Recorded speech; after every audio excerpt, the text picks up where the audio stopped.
Numerous? I don't know, Gary. I'm just you lost count. I'm just like, how many shots do you get around here? Like, how many chances do you Evidently, Cabby gets them all. Unlimited. Unlimited shots. You know, Tom fired me. Remember you fired me like 2 years ago because I played the wrong commercial. You remember that? In production? In production? Yeah. No. What do you mean? I worked in production and on the air, and I mislabeled the wrong commercial, and I got fired for it. You remember that? With Kingston. No kidding. Yeah. I left for a year. Rob Cross hired me back to be on the air. Tom doesn't even remember Tom says no, it didn't happen.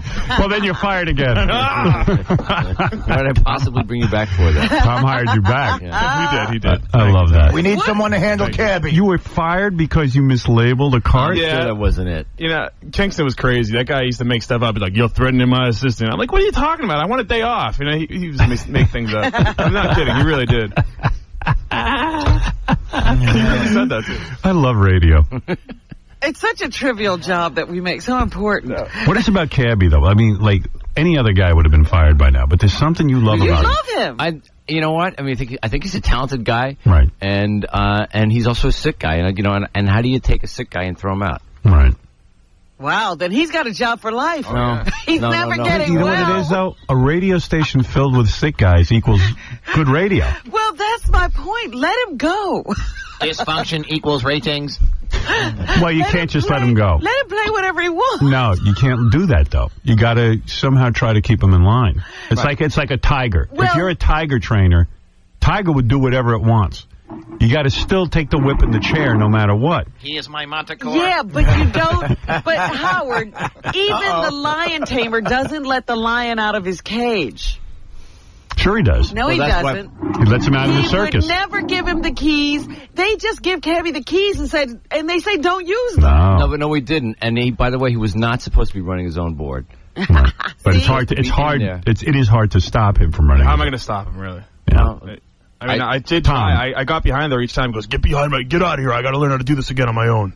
Yeah, I mean, you can't control. I've been around there. Tom, you would have to say to Cabby, don't do it. You can't leave it up to somebody else. You're going to have to now supervise this program. You're going to have to start getting up at midnight. Oh, dark 30 is what they say in the military. And sit with Cabby and then sit with me from 6 to 10. And then stay until 6 o'clock in the evening to make sure everything else goes okay. You hire any more nut jobs, you're never going to get any sleep. I'll put a bed in the office. Well, I love it. I love hearing about the Cabster. I'm shocked that how long was he back? 2 days. A week. No, 4 days. A week. 4 4 days. 4 days. 2 shows with Pete, 2 shows with me. Right. Wow, that's a 4 record. shows. Would you be willing to write a book called I Was Cabby's Babysitter? I would read it. I'd like to hear every detail. Babysitting Cabby. Between watching him scratch his ass on the arrows, I'm scratching my ass. That's what makes him talented. Then he's touching the mic. I could smell it, I think, this morning. Oh, dear. Thanks for bringing that up. It's a pleasant thought. So who told him he was suspended? Rob. Rob did. Now, when did I think I did. I did yesterday. Oh, you told him? Yeah. What did you do? You hauled him into the office or you called him? They called him and said, don't come in. And then he called me to say, am I suspended or fired? I said, suspended for sure, but you got to come in and tell us why we shouldn't fire you. Right. So he did? He made a good case for himself? No, he hasn't come in yet. Wait, give me one night to talk to my cable. Could you record him pleading his case, please? I want to know what that is. Can we get the E-Crew in there? That's a reality show. Good for you, man. Well, listen. You're not going to leave when I leave? I mean, you have not had enough. Huh? That's not a no. I'm a glutton for punishment. He's got to get out. The guy's got enough dough to get out. Got a son getting married, He's got a son getting married. What's that got to do with it? Yeah, he can take care of himself. Those expenses. Yeah, Timmy is getting married. Tom's son. Tim. Big mistake. I want to talk to that kid. Tom gave him the talk, but I don't think it was good enough. Well, I think it's too late. He's committed. Oh, he's into it. April 8th. He can't date her. He's got to marry her. We dated her, now he wants to marry her. It's April 8th of this year. Yeah. Yes, ma'am. I know. Yes, ma'am. It's like next week. Right. It's a month from today. Yeah. Uh-oh. Yep. Can I be there? I'll be the DJ. Can I give Timmy away? You, Fred, yes. What are you having, like a big wedding or a small wedding? I'm not sure. I think it's a medium-sized wedding out there. Right. Have you met the Macatanista? No. No. Interesting. He's meeting his mother-in-law tomorrow. Are you kidding? No. And you haven't met them at all? No, on the phone. Yeah, this is all really They're from Thailand. pretty new. No, actually, they're both engineers, and his prospective mother-in-law was in Mosul for about 5 months. Kevy's babysitter's upset by this. Demos. Yeah. I'm still thinking of the porn that Cabby used to use. I was thinking he would give a gift to your son, Timmy. Gift of porn for the wedding. Yeah. Here's some porn. You've been ruined just watching Cabby for 2 days. Yeah, I was all like A to, You're like one of these guys who went to Vietnam and now you just can't get the whole experience out of your head. Hey, brother, look at this picture. This is what I ate last night. he goes to his picture phone. It's like, a picture of his girlfriend's butt. Oh, you're kidding. Oh, my God. What's that all about? That's He's always not walking around with allowed. naked pictures of his girlfriend. Yeah, he has the pictures of the girlfriend and the dog. And the dog, Milton. He's like, this is Milton dry humping, a stuffed teddy bear. And he's like, and it's there. And I'm like, that's it? And you're like, okay. That's great. How many more hours of this? Only 3.5 more hours of watching you. What a job. Do you get paid for like a regular air shift for that, or? Yeah, I wrote it in as a regular air shift. Right. It's like I get the highest babysitter. That's a good Since pay the for Upper West Side. Yeah, it's great. That's the one thing I couldn't say no to the gig, and I thought Cabby and I were going to have like a lot of fun and a show together in a way. But well, Tom must really love Cabby if he's paying you and Cabby to sit there, because Tom loves money more than anything. This is the night shift. the overnight. It's a big commitment. Tom makes out with the bottom line every night, so don't think this isn't breaking him up. He's gonna, man. He got suspended because 8 people heard that Queens of the Stone Age song early. Including the manager, apparently. Oh, was he upset? Yeah, they weren't happy. Oh, did they call? I don't even care. If I heard Queens of the Stone Age, I wouldn't know the I difference. wouldn't know that he was playing something wrong. I'd be like, sounds right to me. You know, we're talking about all that stuff that Cabby, the pictures he likes to show you and stuff. Richie Wilson was telling me that, Cabby goes, hey, man, let me show you something. And it was video of his girlfriend performing an act on him. Oh, my God. Right? And then Will was going to buy the phone off him. Yeah. And Will was looking at Cabby says, hey, check it out. Will says he's looking through the phone. And it was loaded with gay porn. You're kidding. Cabby. Jesus. You know who you got to hire to watch Cabby? Chuck Zito. Like, if Chuck tells him to get the hell off the board, he'll get him off. Get the F off that board. He'd do it. Chuck would never even raise his voice. Yeah. He'd just be like, Cabby, I need you to move away. I'll push. Okay. Sure, Chuck. You got it. No problem. Cabby has to give an explanation for why he did what he did. Oh, no, he's got a story. Yeah.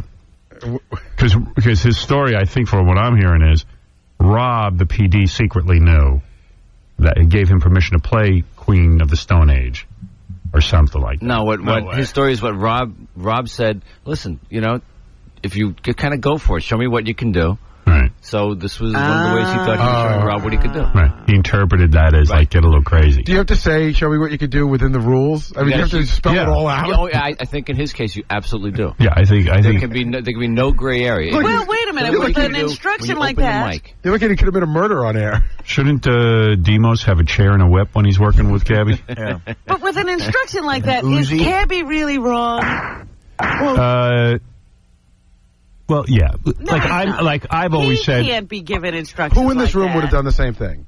never. But I would. no. I'm Right. saying Cabby. I would You never do can't that. tell Cabby, show me what you Well, can come do. on. I would never, ever do that. Because to me, I could care less if Queens... I don't care what you listen to. If the program director tells me to play a record, talking on the air, that's another thing. But a record, I'll play any goddamn record you want. And I know for a fact that this isn't the first time he's been suspended for this thing. Absolutely. We all know that. He got suspended a couple of years ago. Again, he just wouldn't stick to the playlist. He was playing Right. songs that he liked. Right. And they told him, no, stick to the playlist. And also, that's a very big ego. Like, the songs I like, everyone's going to like. I just remember Pantera. I was going to say, wasn't it Pantera? Yeah. Pantera's a great band, and our program director didn't recognize that, and damn it, he was going to play those songs. Yeah. And he sometimes gets on and he criticizes the music we do play. Did you ever say to him, Tom, like, Cabby, we love that you have favorite records, but we don't care. Those are to be played in your house. And what does he say? He says that my conversation with him was usurped by Rob's conversation with him. Oh. Well, I think he mistook his couch for Rob again.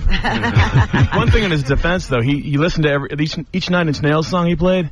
He made sure there was no swears. That's good. You gotta give him that. You gotta give him that. What a pro. He was working like a good man. Well, in that case, bring him back. But I'm telling you, you're acting like Cabby thinks like you, that he's somebody who's sort of reasonable, and he's not. Right, I'm with you. So I don't think he's reasonable. I'm just telling you what I would do. But no, my point is, if somebody tells him, show me what you can do, he's lucky all he did was play Queens of the Stone Age. Well, he also scratched his ass. Right. Yeah, it's my new bit. I'm pushing the envelope. I tell everyone exactly what I'm doing. He also freaked out when he was talking about Metallica, how he's in the video. And I said, wow, you're a celebrity. He goes, don't you ever call me that. I'm not a celebrity. I'm an average guy. I was like, all right. Someone has some issues with this shrink. Don't ruin my image. Did he tell you that on the air or off the air?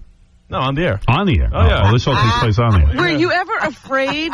No, I'm not. You know what, Cabby? There was that rumor at the Halloween party that he had some crazy gun, or he just has. There was? Crazy gun. It was part of his costume. So, and there's pictures of it pointed to my head, right? And then there's in the pictures. I didn't realize it at the time because I had some drinks to me, but the pictures look real. Like it's a real gun. He just does those things. I think that he likes to play with me. Yeah. It's my crazy gun. My crazy gun. There were the rumors about the crazy gun. I used to think he was like the Andy Kaufman of radio, that it was all a big act. No, it's no act. Now I'm beginning to. There's no way. No. Yeah. Benji's an act. Cabby isn't. Johnny Moe, you're on the air. Yo, good morning, Howard. Johnny Moe, big fan. Hey, I've been saying for the longest time that this guy's out of it. But, what I think is he needs to have, like AA or something in his life every day, and somebody's got to monitor it. Otherwise, he'll never have any structure. We got that already, right? Oh, yeah. Yeah. He's into but there's clear evidence that he's going every day? Yes. Well, yes. In fact, there is evidence, right, Tom? Yes. Yes, there is evidence. But anyway, I wanted to ask Tom and Artie, did they ever get a dime of what he owed them? What? Right, money-wise. Money-wise, yeah. Artie? Yeah. Yeah, he did. He paid me. Yeah. Oh, that's cool. That's a Did you start get paid, Tom? anyway. I've gotten some. You've gotten some back? Some back. Wow. Oh, well, okay, then there's a sign that he's at least making an attempt. Right. Well, the only place I could think of that would provide the structure he needs is jail. Yeah, a military jail. Well, wait a minute. Isn't he supposed to be sentenced pretty I could say, soon? unfortunately, that's still pending. Yeah. Guantanamo Bay. I hope that doesn't happen. I hope it doesn't. He is a nice guy. It'll either make him or break him. That's one thing for sure. And Maybe- I'm thinking break. I don't mean a jail in America. I mean Turkey. A Turkish prison. Well, Guantanamo's sort of resembling that right now. Yeah. Send him there. I have a new tattoo. It's a big blob in his arm. I was like, what is that? Tasmanian devil made of Indian ink. Prison tattoos. And he was showing me some ink. Oh, he's getting all of his. He's got a new one. He's getting everything redone. Looks good, too. See this ocean on my arm? That's the new ocean. Look at the old ocean. Look at the difference. This guy's dying to ink you. I got that the first day back. Okay, thanks, buddy. All right, I'm trying to read the paper. I got to prepare for my show. So while he was recovering, he was having new tattoos made? Yeah, I don't know. Something was not going new. on. Recoloring of the old ones. Oh, Yeah. recolor. I think there's a new one, Tom, on his hand. Yeah, there is a new one. Yeah? Looks good, yeah. Yeah. You can find it amongst the others. If you look real close. All right. This has been fun. This has been great. I love hearing about Cabby. He's crazy. Oh. I'm shocked that he, got this much time this quickly after returning. Right? Dickus. Dickus. Dickus. All right, we're going to take a break. Thank you, Demos. Thanks, Hank. All right, will you be on the overnights for the suspension week? Nah, I don't think I'm back on until next week. All right. Or this weekend or something like that. But thanks. Will you be back when Cabby comes back? You'll be Oh, babysitting? yeah, I'm sure. I would hope. Even though you failed in your mission to get him to not Right. play those records? He'll be helping Cabby at crazy gunpoint. We'll put him in your chair, the tickle chair or something. There you go. Why not strap him down? There you Yeah, go, you can just Tom. do talk. Straight jacket him. Put him in a straitjacket, put him in front of a microphone. Reel him in like Hannibal Lecter. Every Right. There you go. I can't scratch my ass. We're going to take a break. We'll be back right after these words. Radio so sexy, Kelly Ripa talks about Howard Stern. I got to see Howard Stern in person, who I've never seen before. Oh, yeah? Did you go up and say hello, Howard? He sat right behind us. He was lovely. He was really a lot of fun. A lot of fun guy. Listen, you screwheads. Here's a man who would not take it anymore. A man who who stood up against the scum, the dogs, the filth. Here is someone who stood up. Ladies and gentlemen, Howard Stern. Pizza? Hello? Yes?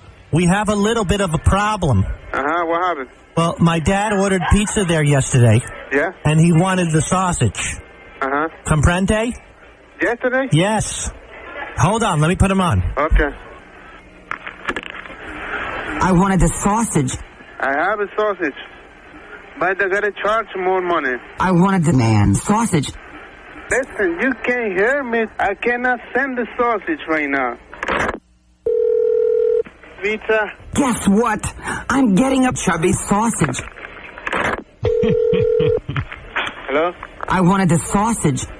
Sausage? What kind of sausage you want? Muscular sausage. What kind of sausage? You have a hero, we have a calzone, we have a pie. I really do love your sausage. You are crazy or what? Yeah, you're crazy. Got a voicemail from John Solaris, who came in here when Robert Blake was first accused of killing his wife. John came in here and defended his pal, Robert Blake, and said there's no way Robert Blake could have done it, but I think he's now decided not to support Robert Blake. This is shocking news. He has changed his mind? Yeah. Wow. Hey, Gary, hi. This is John Solari. It was great you guys played her song from Diana. She's really good looking. You should have her in. Anyway, my friend, listen, you know, you're not going to believe this, but not for nothing. If I was on the jury, I would convict him. I'd find him guilty because I was there. You know, he gave me the finger the other morning, Thursday, because Wednesday, and I told him, I said, you're a little lying little punk, because he had me put on the witness list to get out of the, you know, so I couldn't show up in court. And it was really a cheap shot by him. And when he gave me the finger, he ran like a little bitch into the courtroom and showed me what a low-life degenerate he really is. A lot of people don't realize, you know, it came up, they talked about it, but the prosecution never really said the real motive. And it's the real motive why he, you know, if he did it, is because he was definitely afraid she would get the baby. I don't care what people say about all the prenup and all the papers and all the legal stuff. Everybody knows a biological mother and her child are going to get custody. And he was definitely afraid of that. Anyway, my friends, I hope to hear from you, and if not, God bless. There it is in a shocking voicemail. Oh, wait a minute. Howard Stern. Blake flipped John Solari, the bird, right? Which I don't know why. That was the one guy in his corner. Is that the only reason, though, that he's changing his mind? Absolutely. You don't flip the dude, the bird, when he's out there defending you. But wait a minute. You're telling me then he thought he was guilty even while he was defending? That's right. Well, I'm not saying that. I'm just telling you. Well, that's what I'm asking you. I'm just telling you. I don't want to talk about it. Oh. Look, listen, I didn't really want to make sense of it. I just wanted you to hear it. Very complicated. I'm shocked. I'm so shocked. I need an explanation. I'm not giving you any explanation on that one. You want us to explain that guy, Rum? Hey, I feel like I'm really on a roll. I got mentioned on the 700 Club. Wow. Yeah. That's big time. Yeah, this should help to organize millions of these religious kooks against me. I knew it. What did they say on the 700 Club? This is from Teresa, who says, my husband was delivered. They're answering their mail. Right. They always read letters. All right, so she goes, my husband was delivered, which usually means he was born, but, you know. Not in this case. Right. From his porn addiction last year. Now, he's watching all this filthy stuff on primetime television like pro wrestling and Howard Stern. He says that since he was delivered, he can't fall back into it again. Is that true? How easy is it for men to slip back into an old habit if they've been delivered from it? It's about as easy as a dog going back to his vomit. That's what the Bible says. How gross is he? A dog going back to his vomit. Pat Robertson, just when he talks, he just sounds vile. You know there's something wrong with him. He's just vile. Yeah, he sounds like one of those guys who you know, needs to watch himself all the time. I don't trust any guy who takes money from people because he's got a TV show that needs to be supported by religious people. Let's not just say money. Millions. Millions. I mean, it's just... And now he's got millions, he's still begging. Right. Don't you have enough millions?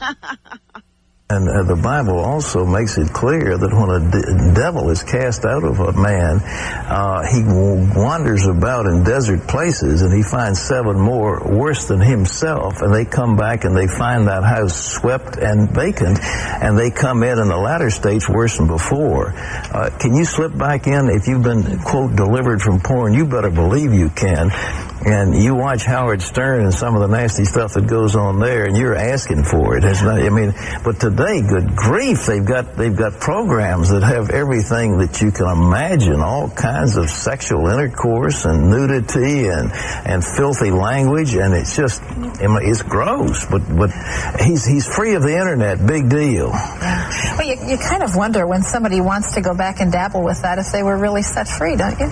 Well, there's a draw. The problem is the devil is very seductive, and we have to realize that he is a seducer, and this is seducing. It's seductive.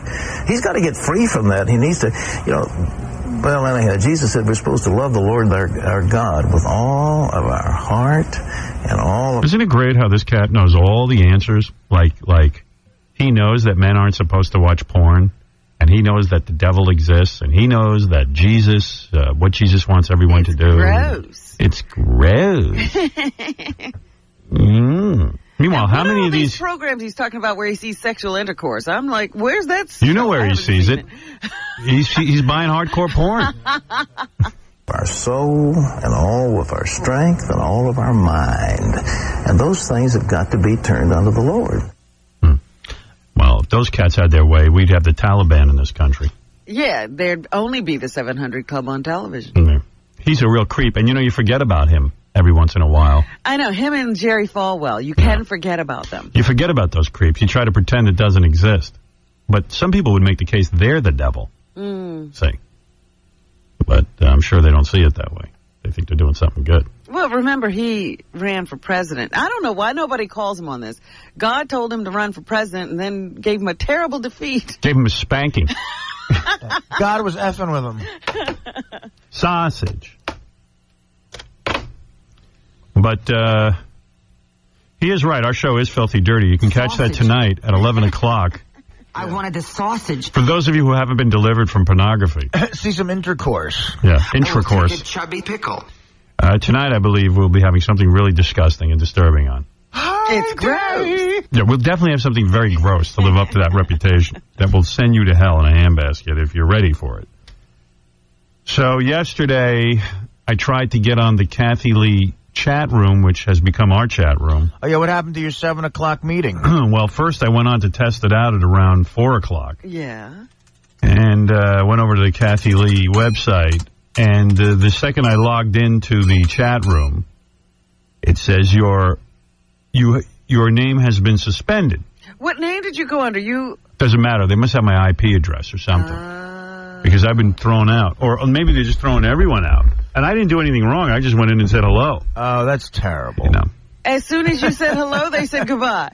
No, I didn't even get to say hello. You couldn't even get in the chat room. I don't know if anyone else experienced this, but then at 7 o'clock, I had promised I was going to be holding an auditorium chat on the Kathy Lee chat room. Right. Which I considered attending.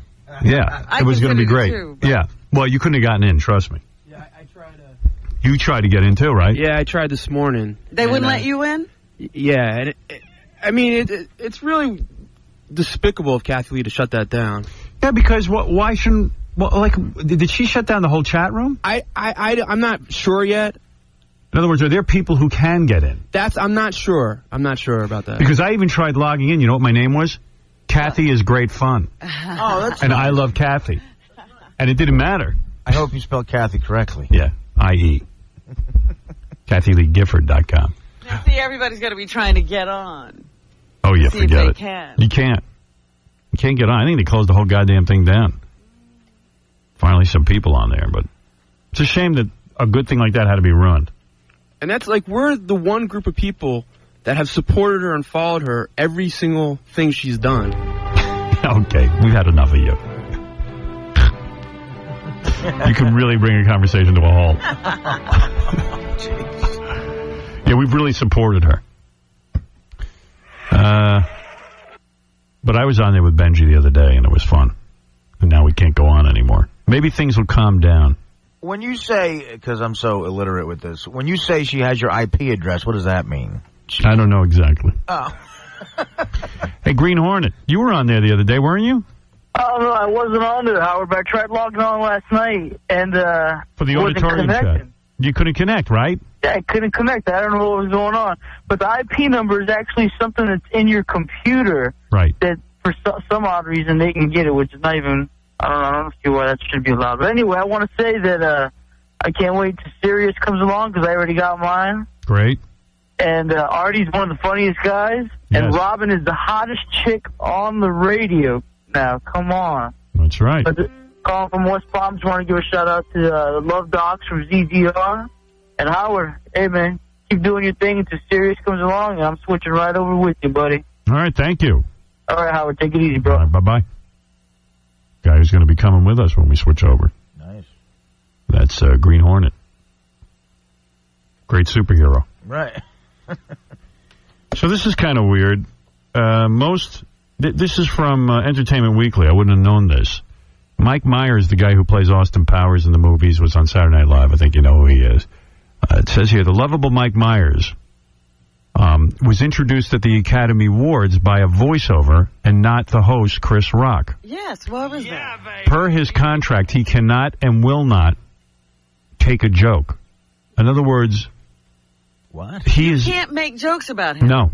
You are not allowed to introduce him live. It has to be a canned intro. That's what it says here. And this is from Entertainment Weekly. I mean, it's a pretty respected publication. When did Mike Myers get to the point where he can't be joked about? Because here's like Sean Penn being introed, okay? Here you go. This is Sean Penn. Last year, he took home the Oscar for performance by an actor in a leading role. Welcome, Sean Penn. Oh. Yeah, that's pre-recorded, Gary. Yeah. I guess, well, maybe he's got the same deal. Yeah, there were a few people that got that, and then Chris Rock introduced everybody else. See, that would make sense if Sean Penn. I thought Gary handed me these tapes and said one is an example of Chris Rock, and one is an example presenter. I always look like an idiot. I see you got the wooden toothpicks. Evidently, they do make them. They do make them. Yeah. I said, you got to get me some toothpicks. Both. They don't make wooden toothpicks anymore. Jesus Christ, what the frig is wrong with you? They stopped making them. Downstairs, where we went, they said they didn't have... Dude, you went to a drugstore. They don't sell wooden toothpicks. No, you go to a supermarket. Drugstores don't sell wooden toothpicks. They don't? No.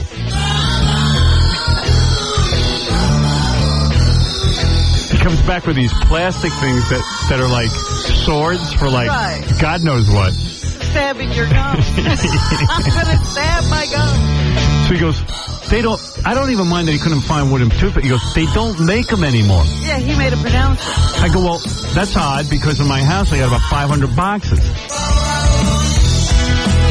Well, I guess they do. I guess they do make wooden toothpicks after all, bull. Stop looking for them. They don't make them anymore. In other words, like, give up. You're never going to get a wooden toothpick. He was telling me something like with forests and trees and... He had explanations. Yeah. That's a lie, and you know... No, it's not. That's a lie. I never told you anything about forests and trees. Then why did they stop making wooden toothpicks? I don't know.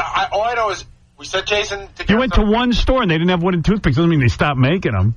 Jason said... Hey, listen, man, I only know what I'm told. I'm sorry. Yeah, but you got to sometimes challenge people. You're just a big liar. I didn't give you I'm a liar. Trees or woods or anything. You did too. No, I didn't. That's a lie. That's a complete lie. You said to me the forest did not. Never happened. You're a liar. It just didn't happen.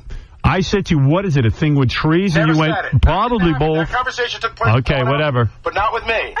They stopped making them. It just didn't take place. So why did you think they stopped making wooden toothpicks? I know what Jason told me, but I'm telling you.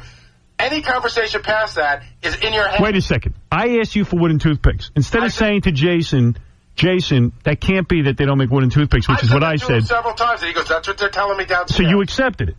Okay. Downstairs is one store. But now this prefabricated conversation. No, but trees and you said it to me. I said, "Well, what do you think it is? A forest or something?" You go, "I think so." You know what? You're a liar. Okay, I'm a liar. Yeah, okay. All right, I'm lying. I'm stupid. You make fun of me enough without making up stories. But why would you come in here and tell me they don't make wooden... Am I lying when you said they don't make wooden toothpicks? Why did you admit that the conversation about the woods and the trees just didn't happen? It did. Let me work back. All right, so let me work backwards and prove that I'm right. How about that?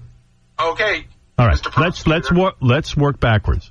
Did you not come into me and say, Bolf, they don't make wooden toothpicks anymore? No, I didn't. Oh, you didn't? I don't say Bolf. Okay, all right. You didn't say that. You didn't say Bolf.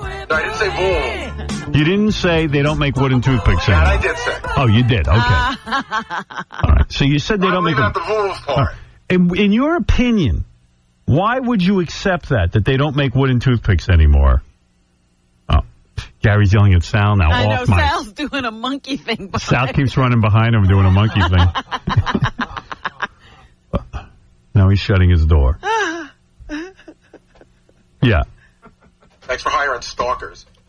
Why did you say to me they don't make wooden toothpicks anymore? What was your opinion? Like you must have had you accepted the explanation. We had sent people down to get them in the area before at Dwayne Reed and other places, and they could not. You just said one place you sent them to. No, we sent them to a couple of different places. Didn't you just say 2 seconds ago on this air that you only went to one place?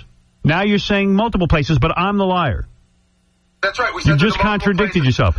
You just said to me you went to one place, and now you're saying you went to several places. You know what you are? Yeah. You know what you are? Tell me. I'll tell you on January 1st. What's January 1st? That's when I can actually say it. Oh. Oh, you're gonna curse You're at gonna me. curse? I can't even say what I used to say. I used to be able to say you were acting like an a-hole. I can't even say that anymore. You never could say you were acting like an a-hole. You're lying again.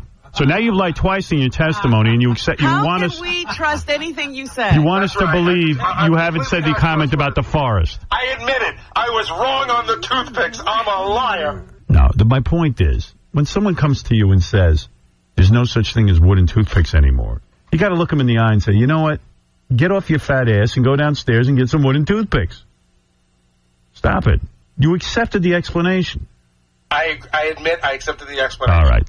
Thank If you. that's all you wanted, I would have done that. We could have skipped all of this. I was more than happy to accept the blame. I just wanted to skip the blame. Yeah. The lovable? They actually have to say the lovable? Yep. Is that in the contract? baby. Yeah. It's funny. Why can't he be joked about? I wonder about that. Because maybe it's not funny. To him, maybe. It's not funny. It's not fun. Andy, you're on the air. What's up, buddy? Two quick things. I want to talk to you about his show last night with Savannah, the black hair from Scores. Yeah. Oh, my goodness, is she smoking. Yeah, well, you know what? You haven't been delivered from pornography, have you? And the other thing is one of the best interviews you ever gave yesterday was Sylvester Stallone. It was incredible.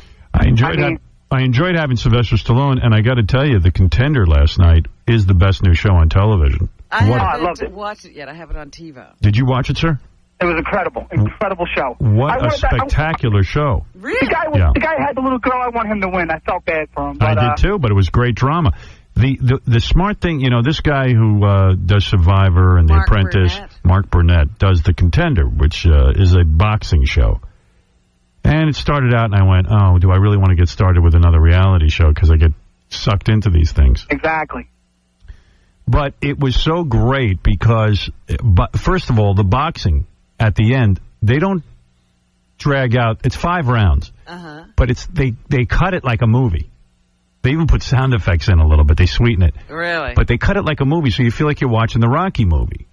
And they brought in the crowd and everything. They brought in the crowd. And you don't watch a full boxing match. You watch essentially the highlights. But it's done. It's cut dramatically like a movie. So you follow these guys along. You start to pull for them, and there's a great little story being told. And you really care about who wins or loses the boxing match, and that's all that should ever matter. Right. And it's cut very, very well. The show's a home run. I wouldn't be surprised if it won the night for ratings. It was spectacular. Well, that's not its regular night either. It's not going to be a Monday night show. And actually, it's on Thursday again. Yeah, because I think it's going to have a regular time slot. Yeah, but not Monday night. What time Thursday will it be on? Debut. I think it's on 9 o'clock. Yeah, I'll have to tape it. Hey, Howard, you got any games going on today? Unfortunately, it's one of those kind of shows that if you tape it, you want to make sure you don't know. Like, I want to tell you what happened. Right, you don't want to know the outcome. Yeah, it's really good. Oh, they already had they immediately get into the boxing with the first episode, huh? So you see a match already. Yeah. Oh, every show ends with a match and someone gets eliminated. Oh, okay, I thought they were going to work. And you're eliminated because of this match. There's a great drama. I'll tell you about this. What makes it great is one team. They break these guys into two teams. One team gets to choose who they're going to box and who they're going to send out. One of the guys on the team that wins says, "I want to fight their best fighter." Oh, so he doesn't take the weakest guy. No, he goes, "I want to fight their best fighter." And this is a guy who's hardly even won a professional fight. Wow. And he goes, "I'm so not afraid of anybody or anything. I'm going to go in there and I'm going to show the world. I'll take their best guy and kick his ass." He goes, "I fear nothing." Anything East Coast is better than the West Coast and all this stuff. Right. And then the guy he's fighting is undefeated, ranked third in the world. Wow. 21-0. And I'm not going to tell you the outcome because I want you to watch it. But there's a great drama about a guy who wants to prove himself. Right. Doesn't make it easy on himself. And then you got Sugar Ray Leonard watching the fight and Stallone watching the fight, and they're commenting on what's going on. And you feel like you're sort of watching, sort of a Rocky movie. Mm-hmm. It's great. And it's reality. So I love reality television. I love when it's done well. What was great about the Olympics. The Olympics is really reality television. Well, so's boxing. I mean, boxing is a great, just watching a boxing match is great reality TV. So but what they always do is they introduce you to who you're looking at. Yeah, by the way, if the show is flawed at all, I almost don't even care about their families and all that stuff. It's like I just like the whole competition thing and watching those guys in the house. But it's a really well done show. Mark Burnett did another great job. And this is hardly a new idea. In fact, it's funny. I'd say about a year and a half or so ago, Scott DePace and Doug Goodstein came to me and said, "You got a production company? We'd love to do a boxing show where we follow the guys around and all that." Yeah. And there were a lot of guys with this idea. There was there was a show on Fox. There was a show on Fox that dealt with boxing. Didn't do well, though. Didn't do well. But this, Mark Burnett's smart. He got Sylvester Stallone, which makes it bigger than boxing. Yeah. It kind of makes it more important. The other show only had a boxer. That's right. What's his name? Oscar De La Hoya. Oscar De La Hoya. And you're in the boxing world. You're not out of it. Stallone's hardly in it, but there's just enough of him to sort of make it seem important. And also, this guy Burnett knows how to cut a piece of tape. Yeah. He knows how to tell a story. His editing is amazing. Yeah, really good. And so he hit on the right formula, and he shows the world how to do it. And he did a great job, and congratulations to him, because the show is very enjoyable and very watchable. Then you're telling me his Martha Stewart reality show will be a hit, too. I don't know anything about that. Like, I'm not a fan of The Apprentice. I like Donald Trump. I've had him on the show. No! What happened? I'm back in there! What happened, dude? Hello? You keep me waiting! Jeez. I'm sorry, hello? What happened? Some guy trying to take your spot? Yeah, you got to be kidding me. I'm sitting here for 20 minutes. Where are you? I'm on Long Island driving a goddamn truck. I'm going to kill somebody today. Yeah, I don't know how you do that. Howard, let me tell you something. I can't take it no more. I was on medication. Oh, my God. Zoloft, everything else. I can't do it no more. Hey, brother, let me tell you something. This is a fun job, and I hate this, so I can't imagine driving a truck. I can't take it. I was going to call in sick today. I come out. It's raining. I'm hammered. People cut me off. I know. Oh, Jesus. So what happened? How big is your truck? 34 feet. Yeah. You're standing there waiting, what, to like parallel park in? I'm waiting to back into a dock, and this guy comes in and cuts him off with his little box truck. And I get out. I'm like, what are you doing? He's like, see? I'm like, see what? You see, I'm waiting over here. Yeah. And what does he say? He pulls out. Now I'm going to back in now. But I wait for the guy in the receiving to tell me I could back in first. Because they got priority because they got to pick up all this other crap. You know what's I can't. I'm shaking, dude. I'm shaking. Let me tell you, what's very therapeutic? You got to go to the Kathy Lee chat room. Right. You have all your bros in there with you. Hey, Howard, I want to ask you still got the guy in the retard game? Yeah, I do. You want to play it? Yeah, if you don't mind. I got to wait anyway. All right, you mind being on hold? Nah, no problem. All right, I'll put you on hold. I'll play it with you right after these words. Oh, thanks, buddy. All right. You have any wooden toothpicks? All right, hold on. All right, we'll let that guy play. He's all stressed out. Man. I feel bad for that guy. See, Gary, you could be driving a truck. Yes. Yeah. I just tried to get into the Kathy Lee chat room, and it gave me some kind of a sign that I had to contact the administrator. Is that what happened to you? No. Already, I'm called on the carpet. Well, mine was like, you're out of here. You're just rejected. And I was like, why? What did I do? I was very polite in there. You've been causing trouble, sir. It says an unknown happened, and you must report to the Java administrator.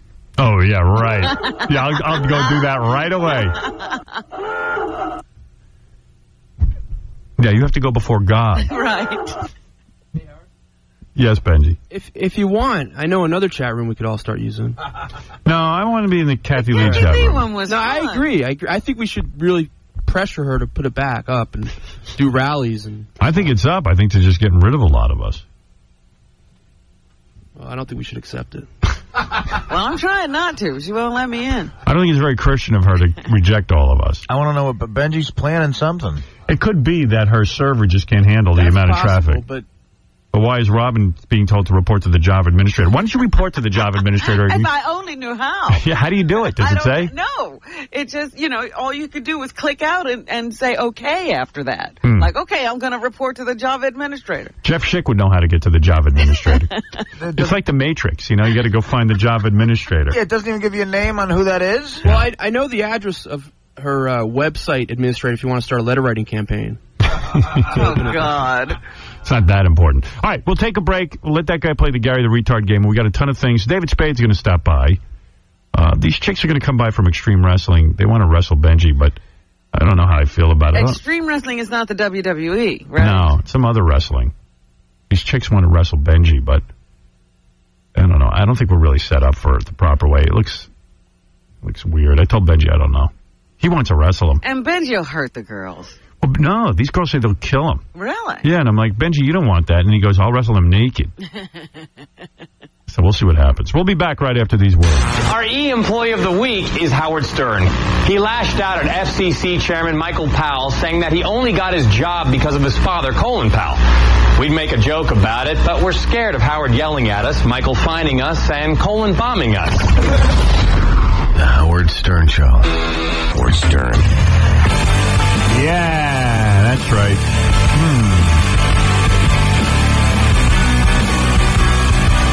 Let me help this guy win some money because he's bummed out with his job. Hello? Hello? Is that you? Yeah. That's Craig, yeah. See, this is a different guy. Yeah, it's a different guy, but come on, you got to help me. I'm so unemployed, it's scary. You got to help me win.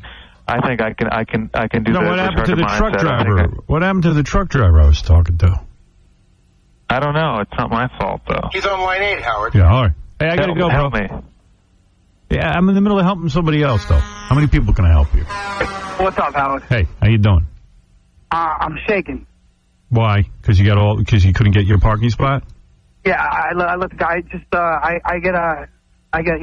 got in trouble like last year. I wrapped the seatbelt around the guy's neck, and I started going to psych. I get a little, I'm nervous talking to you too. Just, Hey, calm down. You know what I'm saying? He wrapped a seatbelt around somebody's neck? Because he drives a truck, and people are obnoxious when they drive. The guy's standing there 20 minutes waiting for his spot, and the guy pulls in front of him. He gets crazy. No, that wasn't why he wrapped the seatbelt around somebody. All right, no, the guy cut me off twice and gave me the finger, and I chased him to a store, like 3 miles to a mall, to a security guard booth. I finally cornered him, and he wouldn't get out of the van. I got my hand into the window and got the seatbelt around his neck. Oh, my. No, that's the worst I ever got. And then I went to the shrink after that, and he got me on these purple pills, and I was supposed to take them. And, it's just tough. I got 2 girls at home, and I'm just trying to be mellow and keep calm. And it seems like it comes at you when you're driving. Yeah. You need to drink. While he drives? I'm in recovery. I can't do it. Not while he drives. When he gets home from work, have a schnapps. He's in recovery from drinking. Yeah. Well, all right, you're a little high-strung, that's all. You know what you got to do when a guy cuts you off? You just go, who cares? Yeah, so what? You know what? So you get there 5 minutes later. What kind of stuff do you deliver with the truck? Bakery supplies. Yeah. I'm saying, let's say it gets there 5 minutes later. It's not like it's going to affect anybody. No, it's not. You know what I mean? You know what I The find? truth is, when people cut you off, mostly, it doesn't delay you at all. Hey, if you lose this game, you're not going to freak out on me, are you? No, I'm just nervous talking to you. Howard, after your show goes off, usually is when the day gets worse. You make me laugh. I got a portable radio in the back. I sit there and I listen to it. I carry my MP3 player with FM tuner on it. Let me tell you something. You get me through the day. You really do. If there was a God, he'd make it so that I could broadcast 24 hours a day. That way everyone would be happy all the time. And this guy could get through his workday without choking somebody. You know what's really weird? I could literally do a show for 24 hours and not run out of stuff to say. and fairly good stuff. Well, let's do it one day. Let's do a marathon. Okay, sure, Robin. What is it, Baba Booey? You know, I was just going to say, I totally sympathize with this guy with the road rage thing. I get it, too. You know, I've been through it, like when I drive home, Howard, like in the summer, sometimes it takes an hour to get out of the city. And I had a couple of incidents. Right. You know, like where I got out of the car and was yelling at somebody. And one thing happened to me that cured me because I realized, like, I could get myself killed. Right. I was on the highway. This guy, he cut me off, and, you know, he was, I know what it was. He was tailgating me on my butt. I was doing like 70. The guy's tailgating me and flashing his brights at me. So the guy got in front of me, and I'm like, screw him, I'll show him. So I start tailgating him. Now we're both doing 90 miles an hour. Wow. He slammed on the brakes, Howard. Just slammed on the brakes. So now I got to slam my brakes. Our cars are weaving all over the highway, and I go, I'm going to die because some idiot's tailgating me. By the way, everyone's writing in about your voice. They don't like the way it sounds. Well, I've been sick for a week. I know. It's driving everyone nuts. Yeah, I saw the note. The guy said, "Is there something wrong with it?" But it's I've been sick. What's wrong with Gary's voice? He sounds raspy and out of breath. Yeah. Is he still smoking? He has the same thing going on with his voice as Star Jones Reynolds. Oh dear. Well, I'm not smoking. I'm not out of breath, but I am raspy. Here's another question. What does Gary's wife look like? Is she hot? Yeah, I think Gary's wife is hot. Beautiful. Very pretty girl. Yeah, me too. And she's taller than Gary. The wedding was funny. I always remember her when, you know, like Gary's standing up there in his little tuxedo. Yeah. And, you know, what am I, Beetlejuice? My little tuxedo? Easy. Let me just say, he's up there in his tuxedo, you know, which looks like somebody dressed Gary for the day. And then the doors open, and this beautiful princess steps through. And we all gasp. And then a troll walked out. She wore heels that day. It was ridiculous. Yeah, it was. And I tell the story all the time, but for those of you who haven't heard it, when we went to go, you look like Shrek next time. When we went to it was Fiona and Shrek. When we went to go take the pictures, the photographer, he gets right up next to me, very quiet, make sure nobody's around, and he goes, "Would you like to stand on a box?" Oh. And I said, "No, that'll be fine. I'm good the way it is." Really? Yep. Yeah, like that's less embarrassing. Well, why didn't she take her shoes off for the pictures? You know what? It just was what it was. I mean, I don't care. I could tell you that we know somebody who has a height difference like that, and he stood on a box in all the pictures. It looks ridiculous. Who is that? Somebody I'm not going to say. Well, you got to tell me. All right, my brother-in-law. My brother-in-law is like, he's not that tall. Right. And Mary's sister's, she's not tall, but she's taller than him. And in the pictures, they're like the same height. Right. Which so is funny. You just laugh every time you look at that. No, I just think it's funny because, you know, what are you going to do? I mean, I know she's taller than me. What am I going to do? Right. But it wasn't so much that, because Mary hadn't reached Gary yet. It wasn't until, but she was so beautiful. Is Mary taller than you, though? Yes. Oh, yeah. Oh, she is. Don't you remember when she started walking up the steps, by the time she hit the second step, she was his height, and they were 2 steps. She's got 3 inches on me when wearing flat feet. Oh, really? Oh, yeah. Oh, I didn't know that. Sorry. Yeah, she towers over him in heels. How tall are you, Gar? 5'8"-ish. Yeah. Ish. That means 7.5. Exactly. You should be like me. No one is taller than me. The only girl you go out with is like Rebecca Lobo, that basketball player. Yeah. I'm so tall. But everybody looked at each other when Mary walked in and said, "Who's she marrying?" That's not what they said. Yes, we did. They said, "Why would she marry me?" No, we were like, no, she's not marrying Gary. Who's she marrying? Oh, it was very lovely. All right. Here, I'll get to the game in a second. Many people love Sylvester Stallone. Sylvester Stallone was a great interview today. I couldn't believe how open he was about his life. I will watch the show based on how cool he was. Yeah, he was great. One thing, Howard, how does every interview turn into something about you? The Angie Everhart reference was bad the first time, but you had to bring it up again. Get over yourself. Hey, sorry. I think it's great that she thinks I'm a better lover than Sylvester Stallone. Sorry. You have to bring that up. Of course. And you had a right to brag. I had a right to brag, right? Yeah, like that guy wouldn't have brought it up. Yeah. If he was lucky enough to have sex with Angie Everhart, and she said that he was better than Sylvester Stallone in bed, he'd never stop talking about it. Damn right. Were you, just out of curiosity, were you buying... He denied a lot of women that we asked him that he slept with. I thought he was not telling the truth. I agree. Yeah, I think he was lying, too. I sort of got the impression. You can't call him on it. I mean, he's being a gentleman. Yeah. Sylvester Stallone's interview was one of the best interviews I've heard in a long time. So much better than hearing you interview porn stars or Playboy models. Finally, something interesting. Interesting conversation that didn't only focus on sex. Great interview. All right, well, thank you. But I can assure you most of our interviews will focus on sex. Yeah, those are really the only people we can get. Yeah, most people are just porno stars. One woman says Sylvester Stallone is short. Hey now, Howard, I worked the Planet Hollywood grand opening in Orlando 9 or 10 years ago, and I greeted the stars as they disembarked the private planes. Sylvester's plane was one of the first planes to arrive. He got off the plane and immediately started stretching like he had the flight from hell, practicing golf swings, the whole shebang. And let's face it, it's only approximately a 45-minute flight. But back to the matter discussed yesterday. He is very short. I'm only 5'2", and he was barely taller than me. I think he's 5'6" or so. He was definitely wearing lifts. I gotta get to see what these lifts look like, because I just can't imagine that you could hide. I'm telling you, Stallone was about 5'10", standing next to me. Exactly. And how could he go from 5'4" to 5'10"? Big lift. Listen to this letter. Today's show, you said you thought Sly Stallone was 5'10". I've stood next to him at charity parties. I'm 5'7", and he was shorter than me. And yes, he had lifts in his shoes. He's like Al Pacino and Robert Redford, less than 5'5". No. And oh, by the way, I agree. There's no way Kirstie Alley weighs 208. I estimate she weighs 289 minimum. People are so nice. Here's a person who compliments us on the news. You made me laugh so hard today. As Robin was reading the news, the Pope standing at the window and waved, and then the Kelly Clarkson hello, hello came on, and that was very funny. That was hello. That's right. Here's another person complaining about KathyLeeGifford.com. I tried to log on the chat room to get in on the Howard and Kathy Lee chat room action, but the maximum number of connections has been reached. Your fans are maxing out Kathy Lee's chat room. Ha, ha, ha. Here's one. What's up with Robin? Lately, listening to Robin is like scratching a chalkboard. Nobody on the show can say a word anymore without her chiming in with her opinion. I'm going to refrain from doing it now. Is she trying to show us what her new TV show will be like? If so, tell her I think I'll pass on it. But someone needs to tell her to chill out some, really. So, Robin, chill out. No. No. A lot of people love Rick Schroeder. I did, too. He was great. Very good. Funniest interview ever. I almost passed out from laughing so hard. Please, please, please, Howard, you must animate your conversation about Ricky Schroeder's magic underwear. Yes. I'm already cracking up picturing animated Howard rubbing on deer urine and running around the ranch. Great idea. Yeah. Did you hear that interview? That was wild, man. Ricky is a Mormon, and we found out the Mormon religion is kind of wild because it was invented in the 1800s, and the guy who invented it said, "If when you die, you get your own planet."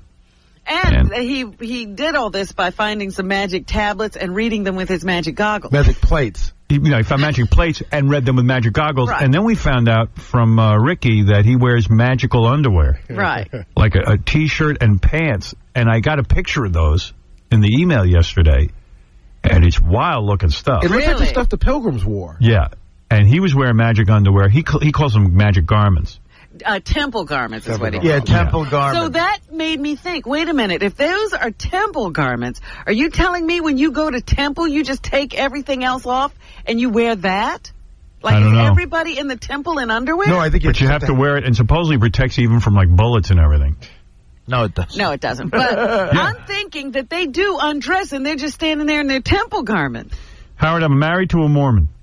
Let me tell you that those magical underwear aren't really that magic and definitely aren't sexy. I make her take them off to do the nasty because you can't get aroused watching a woman in those.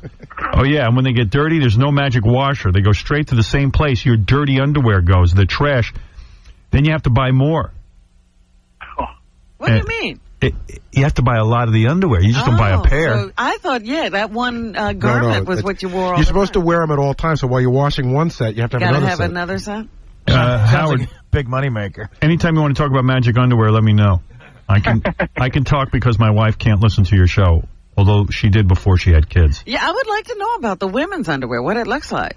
This cat listens to us at WBCN, says in January 06 he's going with us. Very nice. So I got to show you the picture of the magic underwear. It ain't Victoria's Secret, honey. Now let me ask you something. Are you still excited about it? You so wanted your own pair of magic underwear yesterday. Yeah, I would wear them. Sure. Why not? I'm looking into it. Why not? I thought it was cool. Like magic. I said that's a cool religion. Like they give you magic underwear. Like even Kabbalah just gives you that red string. That's not cool. You want a whole magic underwear set. And I know Rick was saying that, and he's a good guy. He was saying, I feel like I'm powerful with my underwear on. And that appeals to me. It's almost being like a little bit Superman because you have your powerful underwear on under your clothes. You know what gives me that feeling is I have a pair of Burger King underwear that say Home of the Whopper. Penthouse Pet Crystal Klein plays piano naked tonight on E! You got to watch this one. Possibly the hottest chick we've ever had in the studio. You can see her picture on howardstern.com. She gets naked, she plays the piano, and then lets us feel her up because we say we don't think her breasts are real. And didn't you tickle her while she was playing piano? It is so friggin' hot. Penthouse Pet Crystal Klein tonight on E! And she's smoking. Perfect.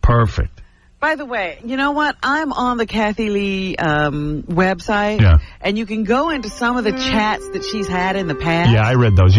I defy you to read a whole chat.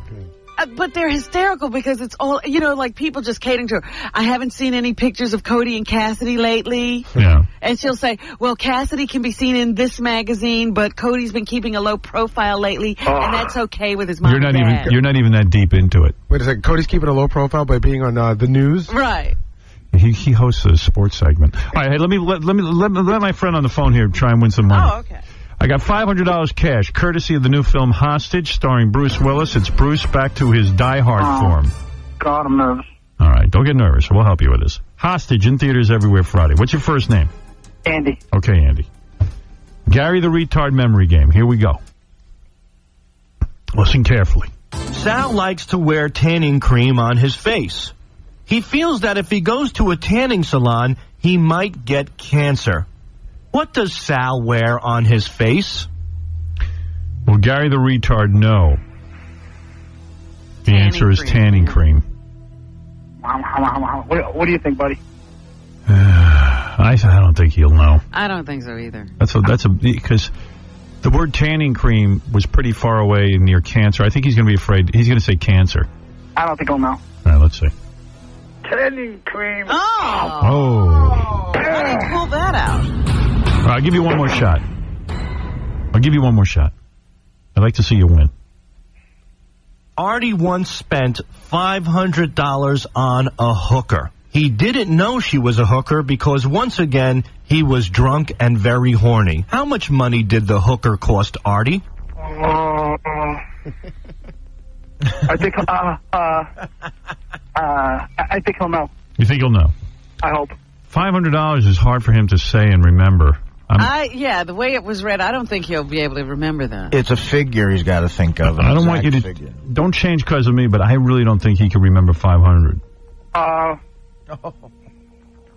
go. Go with me on this. I'll go with Howard. All right. Right, Robin? Right, yeah. I hope I'm right. Probably about $150. See? Yeah. Now you won. You won. Thank you so much, Howard. You won $500, courtesy of the new film Hostage. That's Bruce Willis back to his die-hard form. You know what? Thank you for that and all the years of laughter. I really appreciate it. No problem. You, much like the hooker, won $500. Hold on, okay? Thanks, buddy. In Artie's defense, he didn't know it was a hooker. Yes, thank you. Thank you, Howard. Wow. He didn't. The 40 condoms in her purse wasn't... He said I can't even say it anymore. How she put the condom on. Right. But she wasn't using hands. She was good. She practiced. Yeah, you don't learn that on your prom.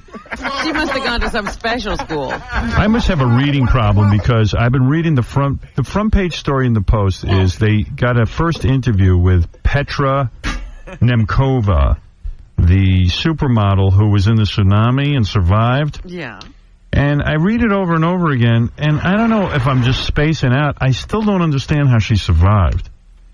She describes it in detail, and I still don't get it. You can't get it? Petra relives nightmare of tsunami shattering her body. She broke her hip in 6 places. I mean, this is no joke. Wow. But she she survived, and they keep explaining that it just doesn't add up to me. She's in her room, in her hotel room, with her boyfriend, this cat named Simon Artie, who died in the tsunami. All of a sudden, water starts rushing in, like out of nowhere. Then she hears the guy going, the water was coming in, and Simon was saying, Petra, what's going on? It was a split second. It pulled us out of the bungalow, she tells her. In other words, they went right out a window. Right, it washed them out. People were running away and screaming. Suddenly, there in the swirling, pounding water was an island of uprooted trees, building rubble and other debris. I don't understand that. What do you mean? I don't know. What do you mean it was an island of uprooted trees? That had piled up a bunch of debris.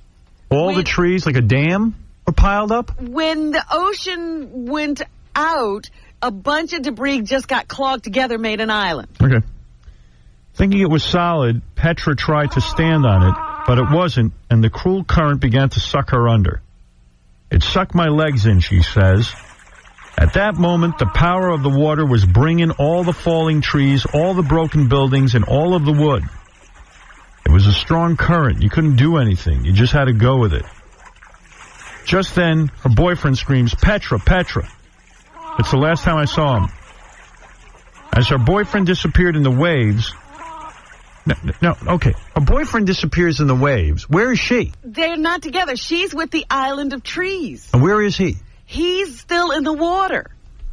And then another huge wave came and washed him away. I think it's the same wave because it was also creating pressure. Remember when she said she thought she could stand on this island of trees? There was water in it. It was sucking her down. Yeah. Right. As her boyfriend disappeared in the waves, tragedy struck again. A fast-moving tree and other debris hit her, shattering her pelvis. Wow. My pelvis was broken, so my legs didn't work, but I freed my arms. I tried to pull myself, and I could do it a little bit. As she tried to cope with the stabbing pain and the inability to use her legs, the second wave struck, submerging her under a huge layer of trash. Jeez. It was then she found herself gulping the foul water and thought she was going to drown. She describes drinking black water, like just swallowing. So, okay, let me get this straight. Her legs are stuck in this debris. That's what's holding her still. Well, yeah. Okay. Yeah, she got sucked into it. Trees are coming in and pounding her in the pelvis. Then a wave comes. She's swallowing water, but I guess the wave passed fast enough that... Yeah, she wasn't under that long. Yeah. See, I don't understand still because... It's very random where things end up, though. Yeah. Yeah. Suddenly the water receded. The water released me and I could go up. And then I was so happy to see the blue sky again. I was able to be up and see the world again. Nemkova saw the top of a palm tree. I guess she was swimming. Yeah, so the water was still pretty high. It's at the level of the top of a tree. Wow. Man. So then she's at the top of a tree and she grabbed it, but the current was too swift and she failed. And then there was another top of a palm tree. And I didn't see any more of them, so I said, I better grab this one because it's my last chance. Mm-hmm. She clung to the tree for 7.5 hours. The waves had ripped off her clothing. Wow. Can you imagine you're in the tsunami, you see a naked supermodel? That's hot. No wonder so many people died. And she can't get away. Yeah, she's naked. Holy cow. You think it's wrong to pleasure yourself to that thought? Yeah. Can you imagine, like, she looks down into some, like, Thailandese dude pleasuring himself? That's hot. Oh, my God, look at you. Yes. I am in heaven. Totally naked, stuck up in a palm tree. She's doing all this with a broken pelvis? In 6 places. God. It's pretty amazing. Man. 7.5 hours, she clung to the tree. Did she know her bones were broken? Yeah, I knew. Because the power of the tree and the wood, and it was breaking completely. She said she could feel it breaking. It was breaking many times. I was screaming from the top of my lungs. My left hip was pushing, breaking. Then she's holding onto the palm tree. She sees some children being swept out to sea. She heard them crying for help. She said, I couldn't do anything. She said, I couldn't even move. Right. My pelvis was broken. Yeah, she couldn't move her legs at all. Imagine watching that. You're sitting there on top of the tree and you're watching kids drowning, being swept off. Wow. Meanwhile, the boyfriend was long gone by now. Oh, yeah. They just found his body today. Oh, did Today. Oh, they did? Yeah, today was the day they found his body. Oh, I didn't realize that. Yeah, so she was like kind of like having that weird kind of hope. You know he's gone, but like maybe he'll show up on an island or something. Right. Now it's conclusive. It was hopeless. I couldn't swim to the kids. After half an hour, you didn't hear the children anymore. Oy, oy, oy. Man. That's almost 2.5 months. I wonder what the guy's body looks like now. I mean, The water began to recede, increasing the pain in her pelvis. The more down it went, the more painful it got because the water was lifting my pelvis and keeping it not so painful. Finally, Nemkova was rescued by a group of Thai men who gave her clothes. I wouldn't have given her any clothes. Well, I would've kept her good thing nude. you didn't rescue Yeah. her. she was greeted by a bunch of Thai gay men. She goes, "Thank God it wasn't Howard Stern who rescued me because he would have kept me naked." The Thai gay And men he would gave have me never, clothes. he would never have fixed my pelvis. She asked one of them for his T-shirt, and he gave it to her. I would have been like, "No, I can't. I'm sorry. This is a radio station T-shirt. You're not The only allowed." T-shirt I have. Right. But it doesn't sound like they gave her any bottoms.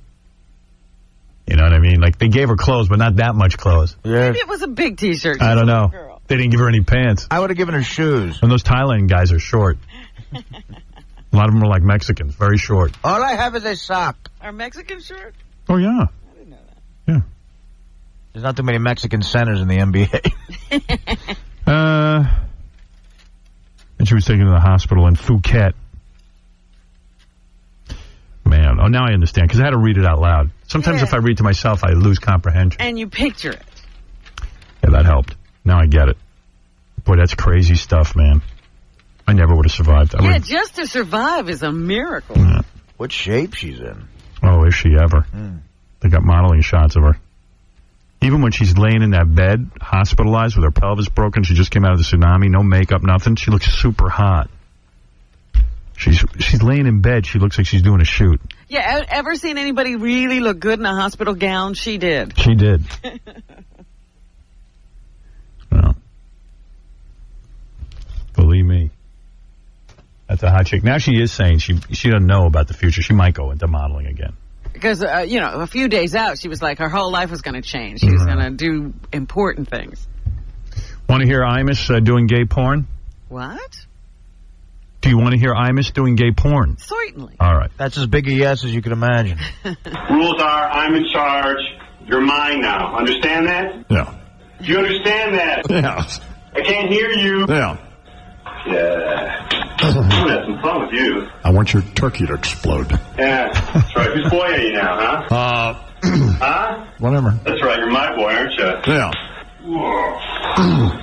Like that? Yeah. Huh? Yeah. Can't hear you. Yeah. Yeah, that's it. Choke on him. All right. Yeah. Ooh, yeah. So use your teeth. I said suck my I didn't say chew on it, right?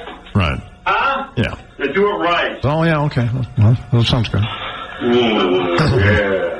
He's a Ooh, that's good. Yeah, you like that, don't you, huh? Yeah. You like that, right? Yeah. You want some more, don't you?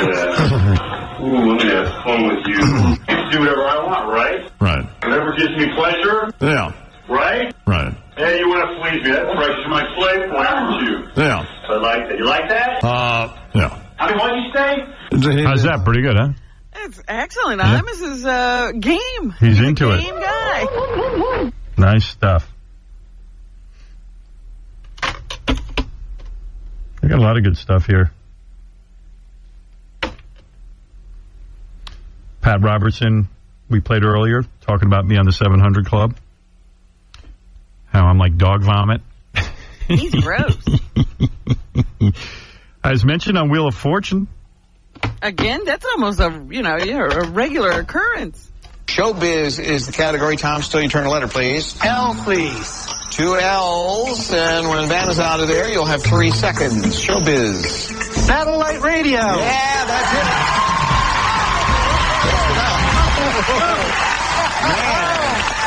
Get on my teeth. Yeah. Very nice. Wow.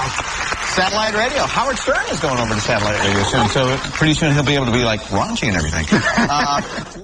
Pat Sajak with the joke. Wasn't he wouldn't greet you, right, when you were there? No. They brought me out with Vanna White, and he had to leave because he didn't want to be there with me. Oh my! What a turd! Really? I never heard that. Yeah. He left the set and left me in charge. People do that with me. Jay Leno did that. Yeah. The time I brought on those 2 chicks to do spanking. Oh yeah. He got up and left, and I was like, well. He goes, that's it. I'm not doing the rest of the show. Like, in the middle of the show, he left. Like, not like a joke, like left. No, he was standing, I was in the control room watching, and he walked into the control room, and they were like, Jay, it's your show. You can't leave. And I was, like, laughing. I was like, they come up to me, they break for commercial, and they go, Jay's not coming back. I go, oh, so what do you want me to do about that? Like, what do I care? Then I'll leave, too. Yeah. They go, no, you stay. And I go, all right, I'll host. I don't even care. And Siskel and Ebert were mad at me, and right, I remember that. I was like, what are you guys mad about? I didn't do anything. They're mad. They're like, well, you made Jay leave the show. I go, I didn't make him do anything. Sorry, guys. No, they kept thinking you upstaged their whole appearance. Yeah. They were upset that people weren't listening to their reviews. Yeah, because people want to hear movie reviews. I got 2 hot chicks there spanking and making out with each other, and they want to hear movie reviews. Sorry to disrespect you guys who critique movies for a living. And as far as Jay leaving the show, I could care less. I know I don't leave my show. I said, make me leave the show. Yeah, that's what they were like. You can't walk. You don't walk out. It's your show. Right. Obviously, he did something fairly wrong. Hello. Hey, Bonghead, what's up? Good morning. Morning. That was so funny, man, with the Imus Yeah. doing the gay porn.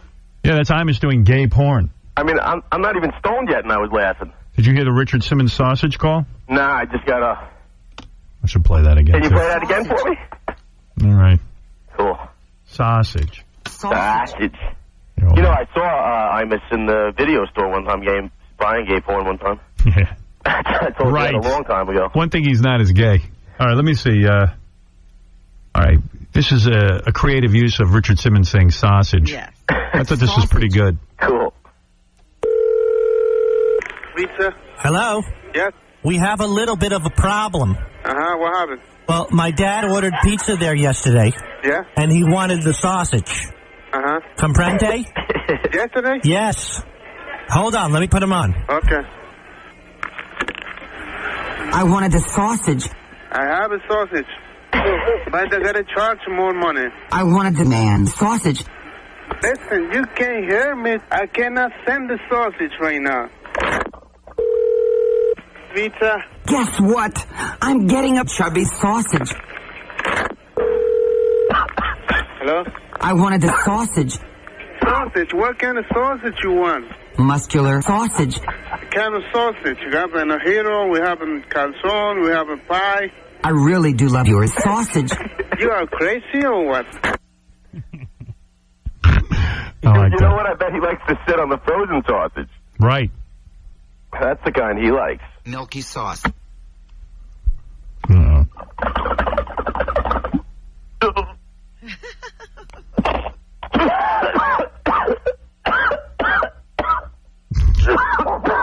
See, that's a healthier call.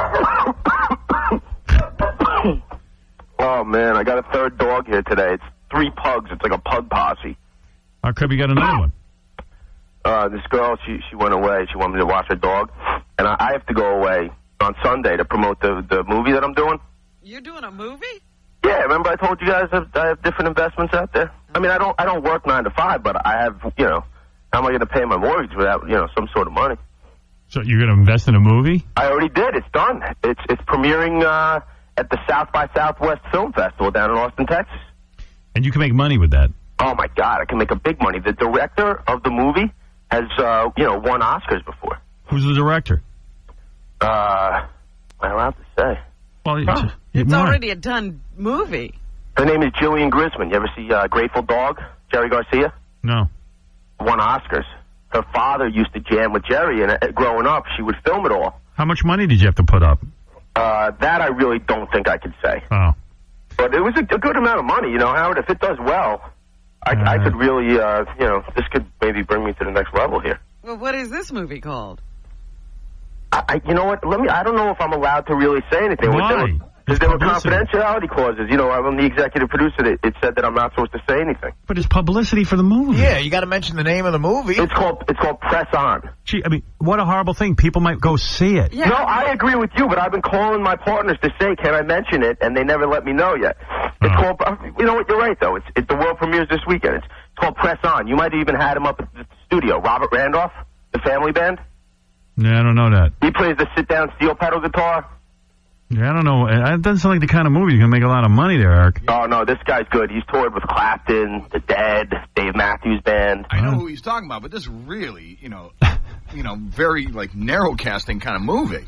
Well, I'll let you know. Well, hey, man. He believes in it. He's a great, he's a great musician, and, he's toured with Clapton. All these guitarists think he's the great. He kind of sounds like Jimi Hendrix when he plays. All right. I got to go anyway. Let me ask Fred something, because he knows everything. Yeah. Fred, you know anything about glaucoma? You got it? You know what? A few years back, like in the year 2000, I went to the eye doctor, and he said that probably by my next annual visit, he thinks that I'll have to be prescribed something for glaucoma because I'll have it by then. I guess I was on the fence, but that was 4 or 5 years ago. I mentioned this to my mom, and she's freaking out now. She thinks I'm going to lose my sight, and I got to go to the doctor. Is it serious, Fred?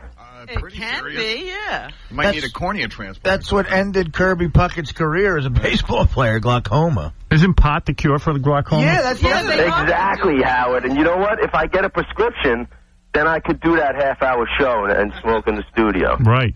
You see, then you could legally do a show on Yeah, and you know that's going to be the bomb. Right. All right. All right. You guys have a great day. Thanks for the info, Fred. Take it easy. I like him asking Fred for medical information. Robin would probably be the better person to ask. I'm killing glaucoma right now. Take it easy. I got to go. Later. Bye. Fred, I need a heart transplant. How much time do I have? Well, we'll have to go in a bank and search. Right. Hey, Joe, what's up? Joe. Yes. Hey, Howard. Hey. Just want to let you know that the Contender will come on after The Apprentice this Thursday. Oh. And then its regular time slot will be 8 o'clock on Sundays. Oh, cool. 8 o'clock Sundays. That's a good time slot. Yeah, because nothing's time slot for you, Howard. Yeah, that's perfect. Yeah, pretty fun show to work on, I'll tell you that. Not as fun as yours, though. You worked on the show? Yes, I was an intern for you guys in the spring of '03. Yeah, there's nothing like interning for us. During the anal ring toss era. I don't even know if I can say that. Who knows? I don't care anymore. I'm out of here. All right, dude, later.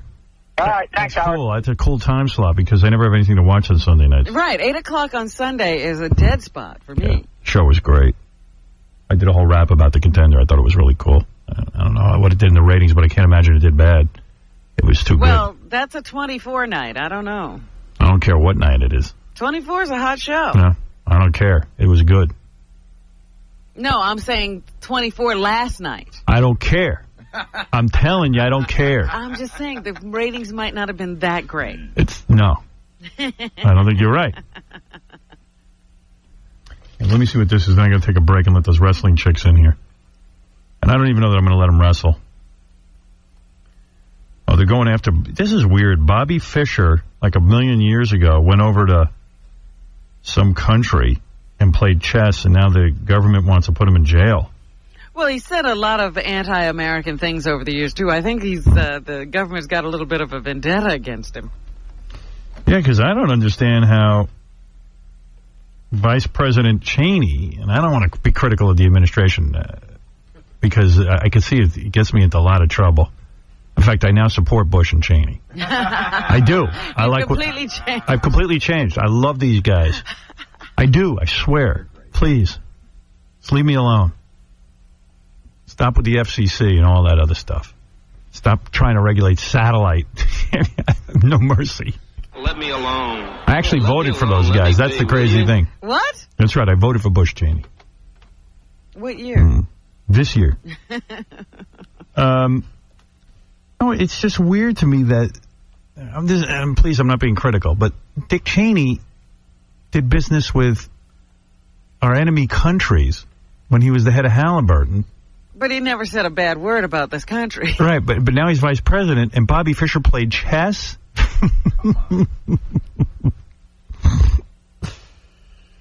I mean, I'm no fan of Bobby Fischer. I couldn't give a rat's ass how good he plays chess. I don't like a guy who badmouths this country. Don't get me wrong. And the government said, please don't go over somewhere and play. But I don't even think he wants to come back here. They're extraditing him. Let's see. Former chess champion Bobby Fischer is escorted by Japanese immigration officers. Chess legend Bobby Fischer has been granted an Icelandic passport and the right to reside there, but he's been refused permission to leave the detention center where he's being held pending the deportation to the U.S. It's not like he wants to come back and live in the U.S. No. and they're going to lock him up if he comes. He doesn't even want to be here. Supporters said he was placed in isolation after getting into a scuffle with guards over their refusal to give him an egg for breakfast. I don't know what's going on here. And it's very possible that he's not all there. Oh, he's way whacked out. So who cares what he says? I know. There's something else weird going on here. Oh, this is in the Dominican Republic, Santo Domingo. 1 person is dead and 3 are gravely ill following a tequila drinking competition. I heard about this morning. Officials said Ricardo Garcia, 21, drank more than 50 shots of tequila Sunday night. And he won. At a disco, won the drinking contest, and then died after the contest. Yeah, you know how much they win? Wait, I'm getting to that. All right. A prosecutor said the man died of apparent heart failure brought on by alcohol poisoning. 3 other contestants remain in serious condition. The prize for the winner is 10,000 pesos, which equals, go ahead, $350. $330. 30. Oh my God. Damn, the guy just hit 10,000 pesos and now he's dead. 50 shots of tequila. Yeah. You've done that. No. These guys are lightweights. They're amateurs. Well, I mean, you know, I wonder how many shots I've done in one night, but I don't think it's 50. Hey, Mike, what's up? Morning, Howard. You don't know you bastard. I wanted to, I wanted to know if, I didn't hear it the other day. I heard it was pretty funny, though. High Pitch's call to that hypnotist. I thought that was really good. Did you like that, Yeah, Ronnie? I love the hypnotist call. Yeah, High Pitch calls this guy who's a hypnotist, psychotherapist, and tells him he's a fat chick. And he wants to lose weight.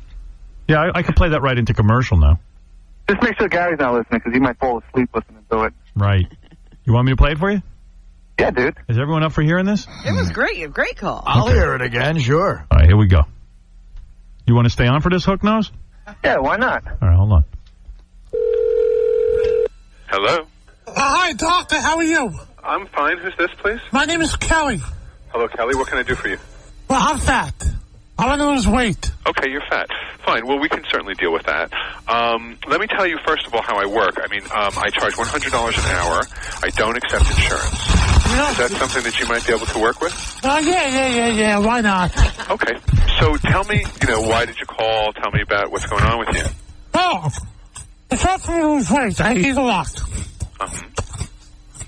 And I just feel bad about myself. I can imagine. So, do you have any ideas as to, where that behavior's coming from? Food. No, not the gaining of weight. That comes from the food. What? That behavior. Sister's getting married. You're married, did you say? No, my sister is getting married. Okay, I'm sorry. I can't hear you, dear. I'm sorry. Your sister is getting married. Okay. What do I need to do, please? Okay, fine. Can I talk to you lonely? I can give you psychotherapy. Okay, well, let's get started. Fine. Alrighty, well, to do that, we make an appointment. Like I said, we talk about your history and your childhood and things like that. And then I also deal with the future and your potential. I'm sorry, what is that sound I'm hearing? No, I'm eating. I just haven't, I eat too much. I'm hungry. Right, I understand. Well, in any event, I'd be happy to see you. I seriously need help. So, how much can I live? Yes, of course. How much do you weigh now? About 500 pounds. Okay, that's a lot.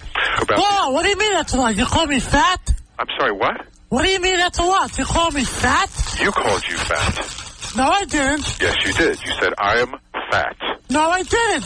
I see. Okay. Well, in any event, I'm sorry if I'm calling you the wrong names. I just hate when people call me fat.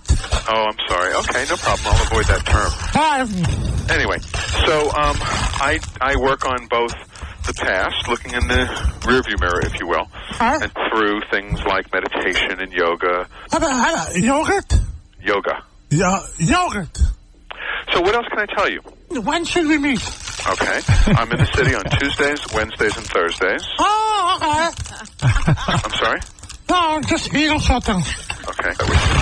Okay, now let me ask a question. I can't leave the house because of my size. Okay. You don't leave the house at all?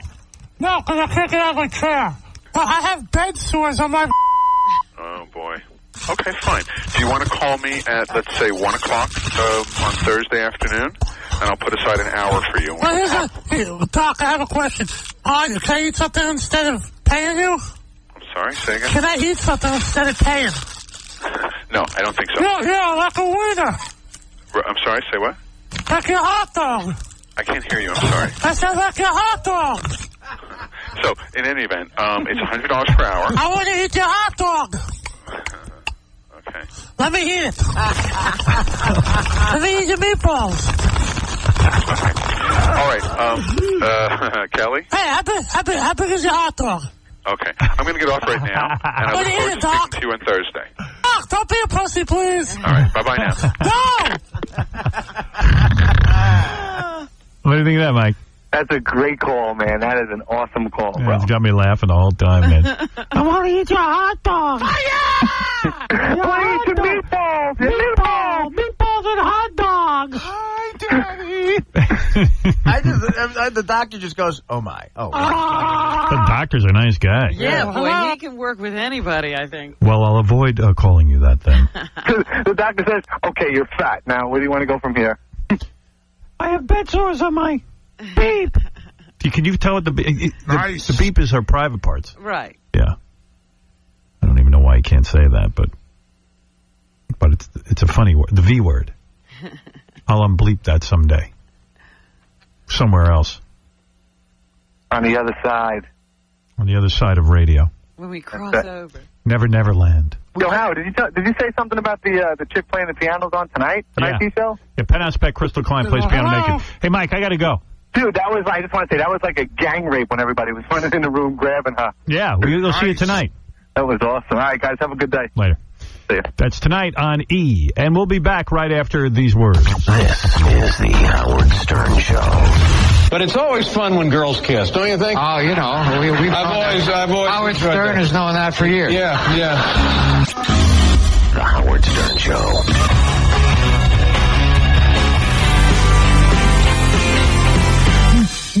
Why don't you just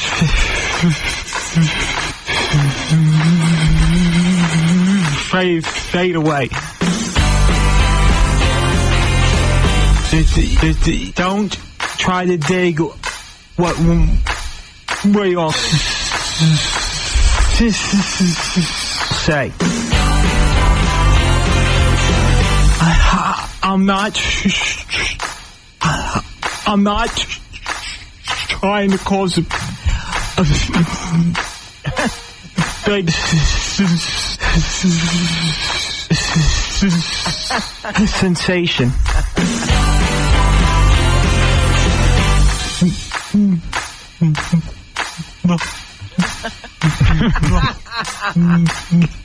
Talking about my generation.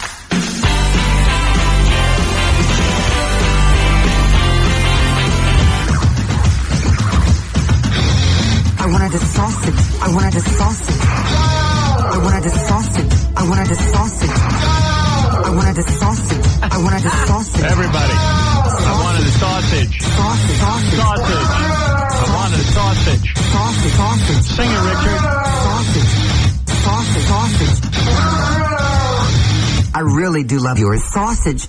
The further watering down of the Howard Stern Show continues. Just got a message that like a couple of IDs we used to play in and out of the show have to be edited.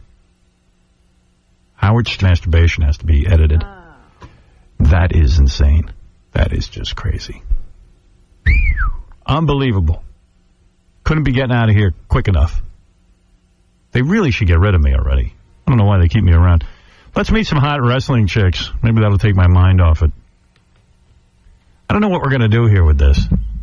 I gotta see this. They're supposed to be hot. Yeah. This is Antisocial and Chain Hardcore. I don't know what that noise is. Oh. Whoa, girls. Well, aren't we good looking? Hey, now. Hi, Howard. How are you? Hey. Aren't we good looking? And by we mean you guys. Yeah, we don't mean we're good looking. Thank you. Hot chicks, wrestling chicks. You ready for us to kick Benji's butt? Yeah, what's going on with that? Like, how's this all work? You know what? I met Benji once, maybe about 2 years ago when Cheyenne Sylver was at Al's Diamond Cabaret. Yeah. He had went down there, and he was like a nice fellow or whatever. But I hear you guys, you poke fun at him and everything. So I think, he deserves a good, butt beating. No kidding. Yeah. How tall are you girls? You're not even that big. I'm under 5'8", just under 5'8". Oh, really? 5'3". You're 5'3"? Uh-huh. Are you girls like real like what does that mean, wrestling? Yeah, we for real wrestle. We wrestle for a federation, which is Women's Extreme Wrestling. Right. It's real wrestling, not jello wrestling or oil wrestling or anything like that. And you wrestle in all those jewels and makeup and everything? Yeah, we do our makeup, but we actually wrestle in like ripped up jeans and wife beaters and stuff. And then do you like rip off each other's clothes? Is that the move? Sometimes our clothes do get ripped off. Yeah, that's hot. Our last match, the girl had straight ripped off my wife beater and like started just chopping me in my chest, and it was like bright red. I was dying. So it's kind of hot. Like, do you two ever wrestle each other? We have. We have. That's hot. And do you ever rip off each other's tops and stuff while you're wrestling? Like that? Like, in private? No, just kidding. Are you guys lovers? No. No? No, we're like sisters. Are you like lesbos ever? No. No? And Like they're lesbo carrying sisters. around those big belts, too, now. What have you won? And they're heavy. Well, in our federation, we're the tag team champions. So it's not like fake wrestling, it's like real wrestling? Mm-hmm. Do you guys have plot lines, or when you guys get in the ring? Wait a second. There's a discrepancy. I think Annie's saying that it's sort of a little bit staged. It's WWE, but it's all chicks, and there's guys in there for good measure. Like they act as our valets. It's kind of like a role reversal. So you guys are WWE? No, WEW. WEW, but it's like WWE. Oh, you're WWEW. No, we're WEW. You're WEW. Remember Woo wrestling. Woo wrestling. What do you guys, like a new league you're trying to get started up? Well, it's kind of like it all derived from, do you remember back in like the late 80s Glow Wrestling? Yeah. Well, it's kind of like a step up from that. Like it's like just like a newer version of it. It was Dangerous Women of Wrestling for a while, and now we're Women's Extreme Wrestling. It's got to be hard to find hot chicks who can wrestle. Or want to. Howard, there's one thing I don't understand. When you guys get in the ring, so you guys are going to wrestle each other, is the outcome predetermined? Well, yeah. Pretty much. It's like, it's scripted. We have writers. We have like a storyline. Right. So like we have to follow the storyline, but like the hits and the falls and the bumps are like, we take it like. How'd you girls get into this? Were you guys strippers or something? Well, she had gotten me into it. Yeah, I drug her down with me. How'd you get it? But the grammar's unbelievable. You drugged her? She had gotten me into it, and she drugged me down. She dragged me by the hair. We're very Philadelphia. But let me ask you this: So were you strippers or something? Yeah. Yeah. Yes. Yeah, that's hot too. Boy, got some hardcore bodies. I'll tell you that. Well, thank you. Yeah. Thank you. Give you girls a good workout. So do you like the wrestling better than the stripping, I guess? Yeah, I mean, like, we dance, but it's, like, not a career for us. It's just... Wrestling is? Wrestling's a lot more fun. We get to beat the crap out of people. Do you still dance? Yes. Yes. Yeah? At cheerleaders in Philadelphia. Oh, so No you kidding. can't make a big living of this wrestling. No. Nah, I mean, it's for fun, you know what I mean? We do it like we have a lot of spare time, evidently. You really think you could take Benji? Because Benji's big and fat, and he can kind of move. I mean, he can kind of wrestle. He'll hurt you. The heavier they are, the harder they fall. Really? What do you two want to double team him or? Yeah. Yeah. Oh, is that the move? We're gonna bring them down. You want to wrestle? These broads are hot. Yeah, but do they know what the stakes are? What are the stakes? What are the stakes? Okay, this is the deal, okay? That's retarded Benji in the headgear. Do you guys ever wrestle nude? Do you guys ever wrestle nude? No. No. Oh, that'd be hot. No. I mean, if Benji wasn't there. All right, this is the deal, okay? Yeah, let's hear the deal. Okay. if I win, which you will, I think. every guy in the station, very quickly, not lingeringly, is going to feel you guys up. Well, that's hot. Yeah, we get to feel your chests. Not lingeringly. I was laughing at the girl's expression. You're done. Topless. Who are you killing? Richie. Why Richie? What did he do? Why me? Because I'm going to kill you. I don't know. This is Benji's idea. This is his. I've known you how long? 4 years? You ain't ever filled my boobies. Well, you will today. I will today. You better kick Benji's ass. I tell you what. Don't worry, I will. If you win, I'll give each of you $500 apiece from the new movie Hostage, starring Bruce Willis. Okay. Yeah? Well, I really want breasts. What do you want, breasts? Yeah. Well, good. That $500 is a good start. Yeah, that put it in the piggy bank. I'll draw blood. I'll tell you what, your buddy there doesn't need breasts. Those are nice. Thank you. Where'd you get those? Dr. Garber. He actually used to work for Dr. Sal. Oh, yeah? You did a good job. Thank you. So here's the deal. Okay. We'll give you 3 30-second rounds. Okay. If Benji brings either one of you down and pins you. Mm-hmm. Or does it have to be both of us, or one? Well, how's he going to pin both of you? No, even in a tag boy. team. No. He can't pin the two of you in 30 seconds. Okay. If he pins one of you, you got to take your tops off, and every guy in the station can feel you up. Better not get pinned. I know, dude. You're so going to get pinned. And that includes the crazy guy in sales with the overbite. Right. Even any guy who's here can come in and feel you up. Well, see, Artie, I don't mind. I love his mustache. I'm all about mustaches. Thank you, sweetie. I'm all about some Artie, so. I've been to cheerleaders in Philly. They got to get a good burger over That's there. one of my favorite places. Yeah, I mean, well, we start with Artie, but then we work our way down the food chain. I mean, every guy's going to have his hands all over. Well, we it. have interns here today. Interns, anybody. Would ye? Everyone's You here. sit just in this room. No. Any guy at the station. Luckily, it's early, so not everyone's in. I wouldn't mind if Robin felt me up. Oh, that's okay. Are you a lesbo? No. Neither of you have done lesbianism? Don't lie. You both have done it, haven't you? It's not my cup of tea. But you've tried it. It's not my cup of tea. I'm going to plead the fifth and not incriminate myself. And I'm just going to say it's not my cup of tea. All right. Yeah. No comment. All right. Sounds like you've dipped into that cup of tea. Oh, yeah. Yeah, you like girls? Boy. What's the big deal? All right. I have a lot of people I know listening right now. Oh, who cares? So what? We're going to be feeling you up in about 5 seconds. All right, the rules and stuff? Like, I mean, you can't, like, gouge your eyes, and you can't twist necks. And No penetration. No penetration. No full Nelsons. Right. It's just so it's going to be whoever pins somebody. Real So they have to pin him. The girls pin him, they get $500 apiece. And if he pins them. If he pins one of them. Only one of them. Then we get to feel both of you up for as much as, like we cop a feel, and any guy at the station can. All my bros. All your homies. All my homies. Who do you think's going to win? Benji's going to take the skinny one and throw it right down. Not to say you aren't skinny, the one with the less, but he's going to throw it right down. Right. What do you weigh? About 128. Really? I had you at less than that. Yeah. Benji, what do you weigh? Like 3 times that. Hey, lay off them cheeseburgers, man. What's your ethnicity on the right? Oh, me? Yeah. I'm Italian and English. Okay. Uh-oh. What are you on the left? I'm Irish. Okay. I don't know what that means. Yeah, Benji, why did you ask that question? I thought she would be the toughest one then if she was Mexican. But. Check out Antisocial and Shane Hardcore at cheerleaderspa.com and antisocial.com. And special thanks to foofoof.com. Foo-foo? What's that? Foo-foo. It's a girl that we work with. She has a whole bikini line. Oh. She gives us like a lot of like bikinis when we need them for shoes. I like your bikinis here. FIU.com. There you go. All right. So, all right, Benji, go over there. I'll give you 3 30-second rounds. I think you should start on your knees so you don't kill each other. Hey, Howard. Yeah. Can I hang on the couch for this? You can do whatever you want. What do I care? Oh, my goodness. Look at what Benji's in. I want to get a better view Let me of see this. what Benji's wearing. My dog. All right, I'll do. Benji's in a jock strap Turn around. Let and Howard knee see pads. the back. Let me see the back. Turn around, Benji. Oh, no. He's taking off more. Ever see a guy in a jock strap with no underpants? Turn around. Let me see. He's stretching.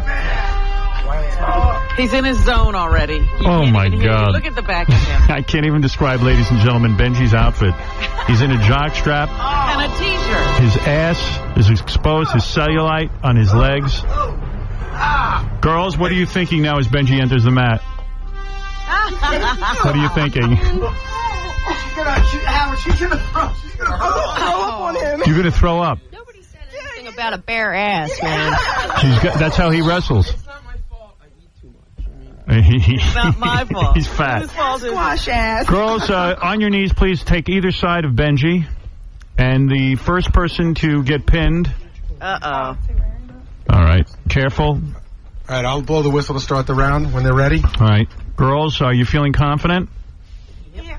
All right. Remember, if Benji pins you, you know what that means. We all cop feels on both of your asses. Yeah. If you win, $500 apiece. From the Hope you know what you're doing. From the great movie Hostage. On your mark. Get set. Go. The pin is done. It's done. It's done. That was Benji so has- done. That was Wait so a minute. God. He only got 2 hits. You got it. That's it. Wow. There was only 2. You got to hit Girls, 3 times. No, What that's, happened? no, Robin, hold on a second. Robin, that's fake wrestling. In real wrestling, your back has to be flat on the mat for 2 seconds, which there was plenty of time. What happened? Let's go first to Annie. Jumped on my boobs, man. He's a big boy, I told you. Easy. His ass crack grazed my ribs. I was just like, Annie, are you all right? You're holding your breast. Did he pop one of them or something? No, I hope not, because then I'm really going to whip his ass for him. Right. Well, listen, I mean, you were wrestling. What are you going to do? I've never done a match like that either. I've never started from my knees. That's totally something. Yeah, you're doing real wrestling That's with real fake wrestling. wrestlers. Oh, I didn't know. Maybe you should have faked it out. Maybe. Are you all right? Yeah, I'm fine. Okay. Hey, can I use the megaphone and gather around the whole station? Yes, go ahead. Can I use your megaphone? Well, any guy who's listening who's here at the station, pile in now. We get to feel the girls. You look really, really upset, Annie. I'll go round people up. What happened? I'm not happy about this at all. Tell me why. Because you got defeated so Everyone quickly? line up. No, because I don't let people feel me up like that, man. I know. People are going to fill you up. No, they're not. What do you mean they're not? You just agreed to it. What do you mean, no, they're not? No, I'm sorry. I'm not going that Okay, you know what? We're going to delete all the plugs. We're going to make sure they don't air. Wait a second. That's reneging. You're going back on your bet? Wow. What happened? she's in a relationship of 7 years. But why didn't you say that beforehand? We would have made a different bet. I did. The guy that called me when I did the interview. But Howard just had a conversation with you now. He laid it out, and you guys said, okay, we're going to... In fact, her exact word was, Benji's going down. I thought we were going to... Right. That's what a bet is. That's what a wrestling is. We didn't know the stipulations of his ass crack hanging out and everything like that. You mean he would have won if his ass crack wasn't... I'll cover it up. We can try again. I'll cover it up. Can we start standing? He's gonna take you down even quicker. He just kicked your ass. He's going to hurt your boobs worse. Don't let him... I did it on your knees so it wouldn't be bad. So you'd be safe. Girls. All right. I was being nice. All right, I'll do it again. You're going to do it again? Yeah, They're gonna... And, Was this double or nothing or something? But we just won. What about us feeling up your boobs? I'm not doing it again. Listen, I give my old man a hard time about grabbing my boobs, let alone anybody like a perfect stranger that I just met. But you don't make a bet and then take back the bet. I'm not taking it back. I'm I just didn't sitting think here we were gonna silently. lose. She wants to rematch. I'm sorry. What? I didn't think we were going to lose. You're kidding me. You lost. But look, how could you not think that? Look at the size of him. He really is 3 times your weight. Okay. And he knows how to wrestle. Yeah. I went for the legs. I think you got to pay off your bet. Whatever's going to get Benji's pants on the quickest. I think you guys have to let us feel your boobs. It's on you. If you want to rematch, let's rematch. Why rematch? We're not offering a rematch. Well, maybe for There is no for rematch. bottoms also for guys for double or nothing. Do what? For bottoms also. No. No way. No way. For what? Not For at all. bottoms? Not I at don't all. understand one thing. I'm a man of honor. When I make a bet, I pay up. I'm not backing out or you know. Right. or I understand you're not. But what about your friend there with the big boobs? Talk to her. She can't take back the bet. I don't know what to do here. I don't know. Tell us what's going through your mind. We're fascinated. Robin, what do you think? You're a woman. Well, I wouldn't have made the bet if I felt Yeah. that I couldn't go through with Paying off. paying off. You could just disassociate yourself. That's what porn stars do. Oh. Just put your mind in a different place. And pretend we're not even touching you. Yeah, just leave your body. But they're also on like buttloads of Valium and other painkillers and this. We got that. We have Valium if you need it. Thanks, I'm all set. Do you need a drink or something? Yeah. You do. You need Jack Daniels. You need lots. Well, I tell you what, I'm not feeling you up if you're not willingly going to be felt up. Wait a minute. Instead, she could give us some of the painkillers and Valium. I mean, if you want to be known as a renegger. Renega. A renega lover? You're a renega lover. If you're a renega, I mean, that's the way you're going to go down in history. All right, fine, go ahead. We can fill you up? Yeah, fine. I don't know. I feel weird. You're not much fun. I don't want to feel you up. No, she's in bad. She's in a bad way. Yeah, forget it. We're not going to feel you up. She's in a bad. How about just the people in the room as opposed to the whole building? I don't know. Your friend there's bumming me out. She doesn't want to be felt up. I'm not feeling her up. But you know what? Here's the thing. They came in here. They got their plugs. They got what they wanted out of us. Yeah, right? exactly. Howard, you were very clear. You know what? There were no tricks. You said, this is what it is. She said, fine. They both said they were going to kick Benji's ass. I agree. And just like, they get to do whatever they want. Yeah, like, you know what? I'm not going to pay off the bet. But I'm not going to touch a chick if she's going to be all uptight about it. If this were money and we were bookies, your legs would already be broken. Right. It's nothing against you, Howard. I just don't want 60 guys coming in like... Yeah, but that's a contract. When you make a bet with somebody, it's like Gary said, if you went to a bookie in Vegas or something, and you said, I'm putting $100,000 down on the football game, they don't want to hear afterwards you didn't think you were going to lose. Yeah, I really didn't have the money, but I figured I'd win. You guys do lap dances and stuff. You're strippers, right? Yeah. You do lap dances, right? So you don't no guys ever feel your boobs when you're doing a lap dance? No, I tell them to sit on their hands or get the hell out. Remind me to go to that strip club.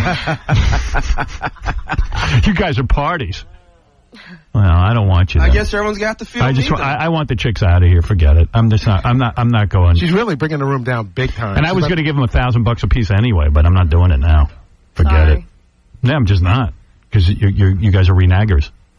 Hey, I'm not renagging. That's true. You didn't. You're not a renegger. She's a renegger. But I respect her. You know what I mean? I don't. I respect her. I don't say. I say never make a bet wanna... unless you're ready to pay off. That's something I always say. I never make bets that I can't pay. Did you really think you were going to beat him in wrestling? Well, number one, we didn't feel like we were like, I can understand from both of our like perspectives. We were under the impression that we weren't going to be like high school athletic wrestling. Like we thought we were going to be like it's wrestling. But in other words, we didn't have a script here. So even if you weren't doing high school wrestling, even if you guys both stood up, we'd have thrown you down on the ground in a minute and had you on your back. Yeah, I want you on your knees so no one would get hurt. That's all. I was looking out for you.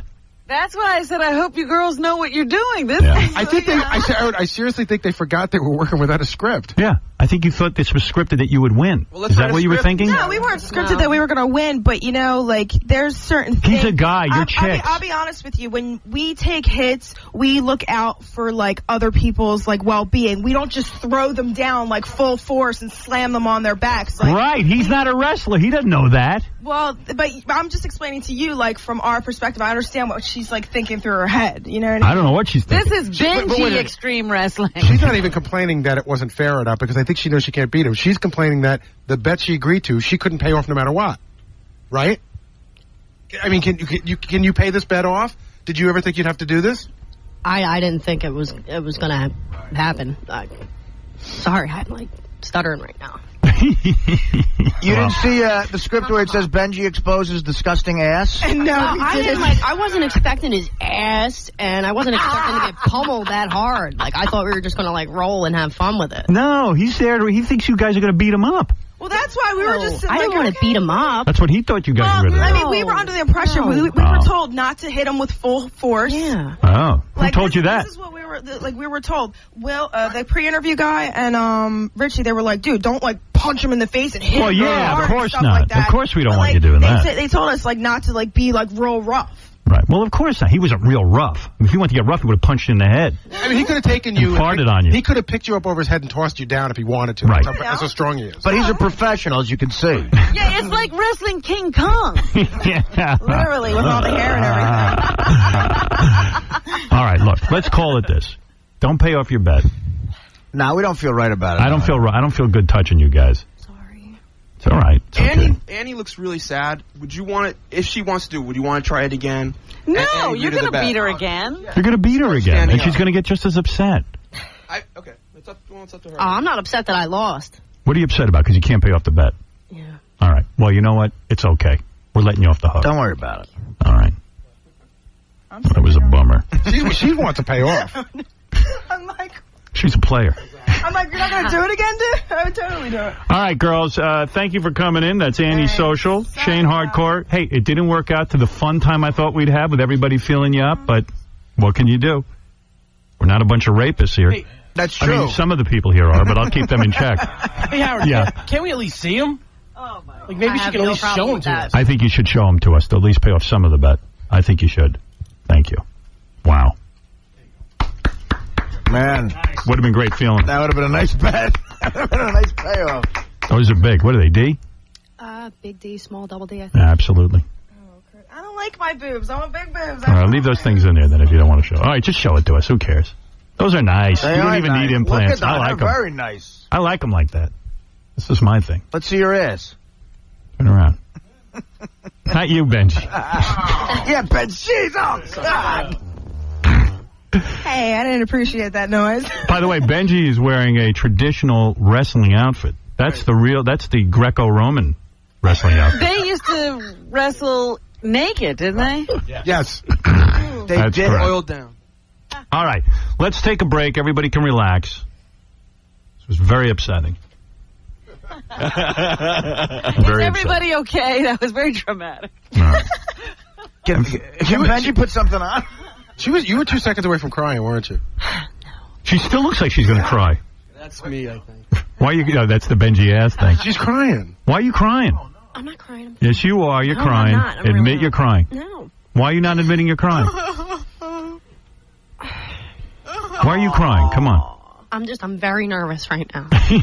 Yeah, well, that makes two of us. This Okay. isn't the way professional wrestling matches usually end. And this is what happens when you wrestle with girls.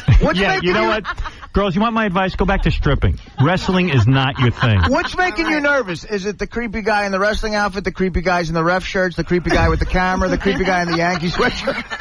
I don't like crying girls, so yeah, I tell you what, both of you won. I like Yankees. Both of you, for some reason, I feel bad for you. Both of you get $500 apiece from Thank you. the new film, whatever that is, Hostage with Bruce Willis. Go out there and buy yourself a dress or whatever the hell girls do. Yeah. Oh, she's still crying. Don't hide your face. We deserve those tears. Even though you don't deserve the $500, I'm giving it to you. See how nice we are? All right. Wow. Benji's helped me up. Wow, Benji beat me.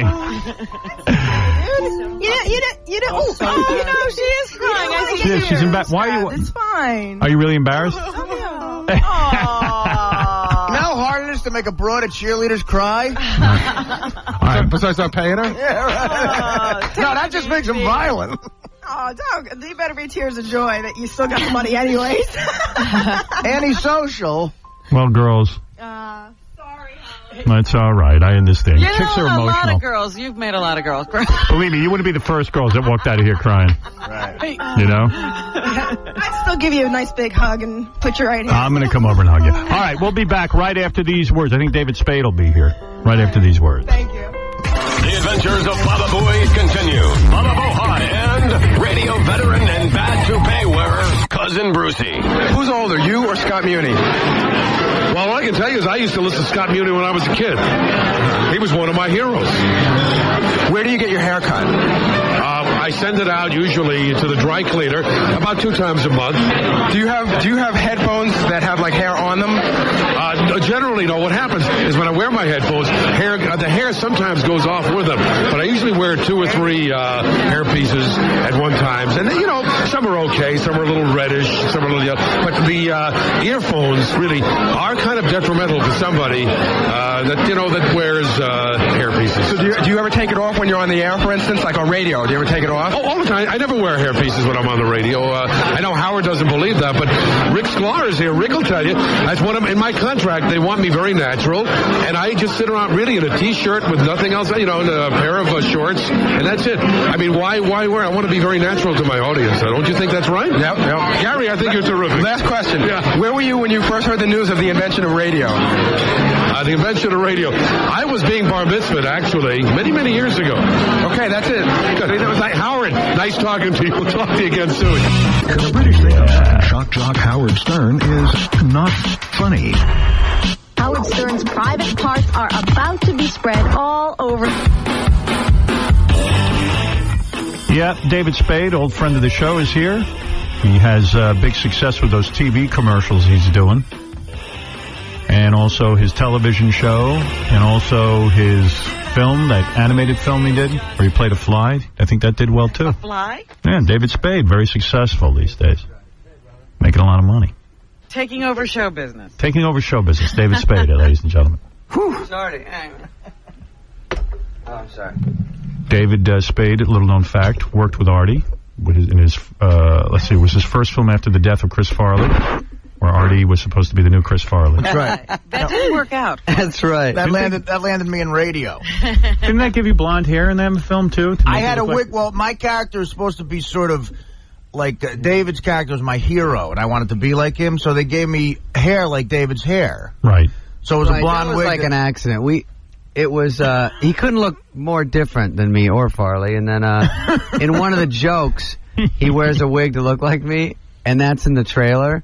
Right. And even when I saw it, I go, kind of look like him, and I go, oh my God, and everyone's like, are you trying to make him Farley? I go, yeah, that's a genius idea.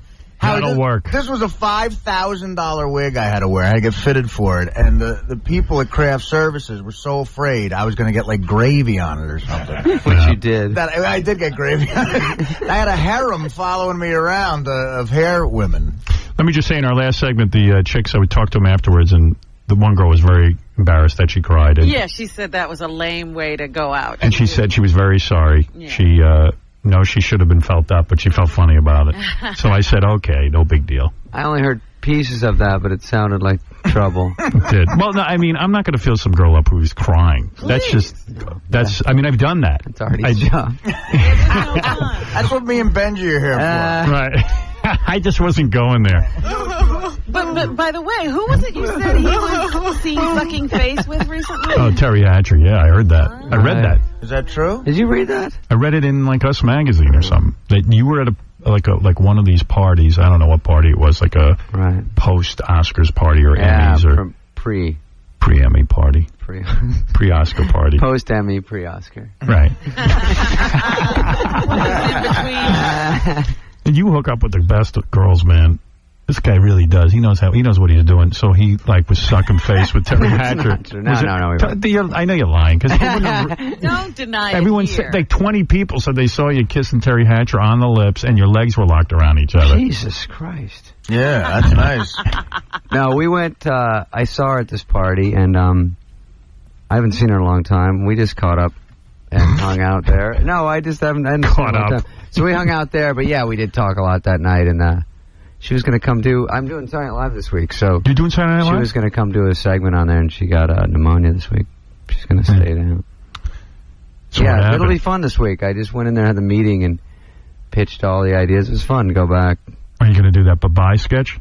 I don't think so. I love that sketch. Yeah, that was fun. We only did that twice, but some of those sketches you do 25 times, like Church Lady, and then, That's enough. Yeah, but the bye-bye we only did twice. That commercial you do for the phone company or whatever? Capital One. Capital One? Little kids love it. Oh, yeah, I love it, too. Phone up. Happy New Year.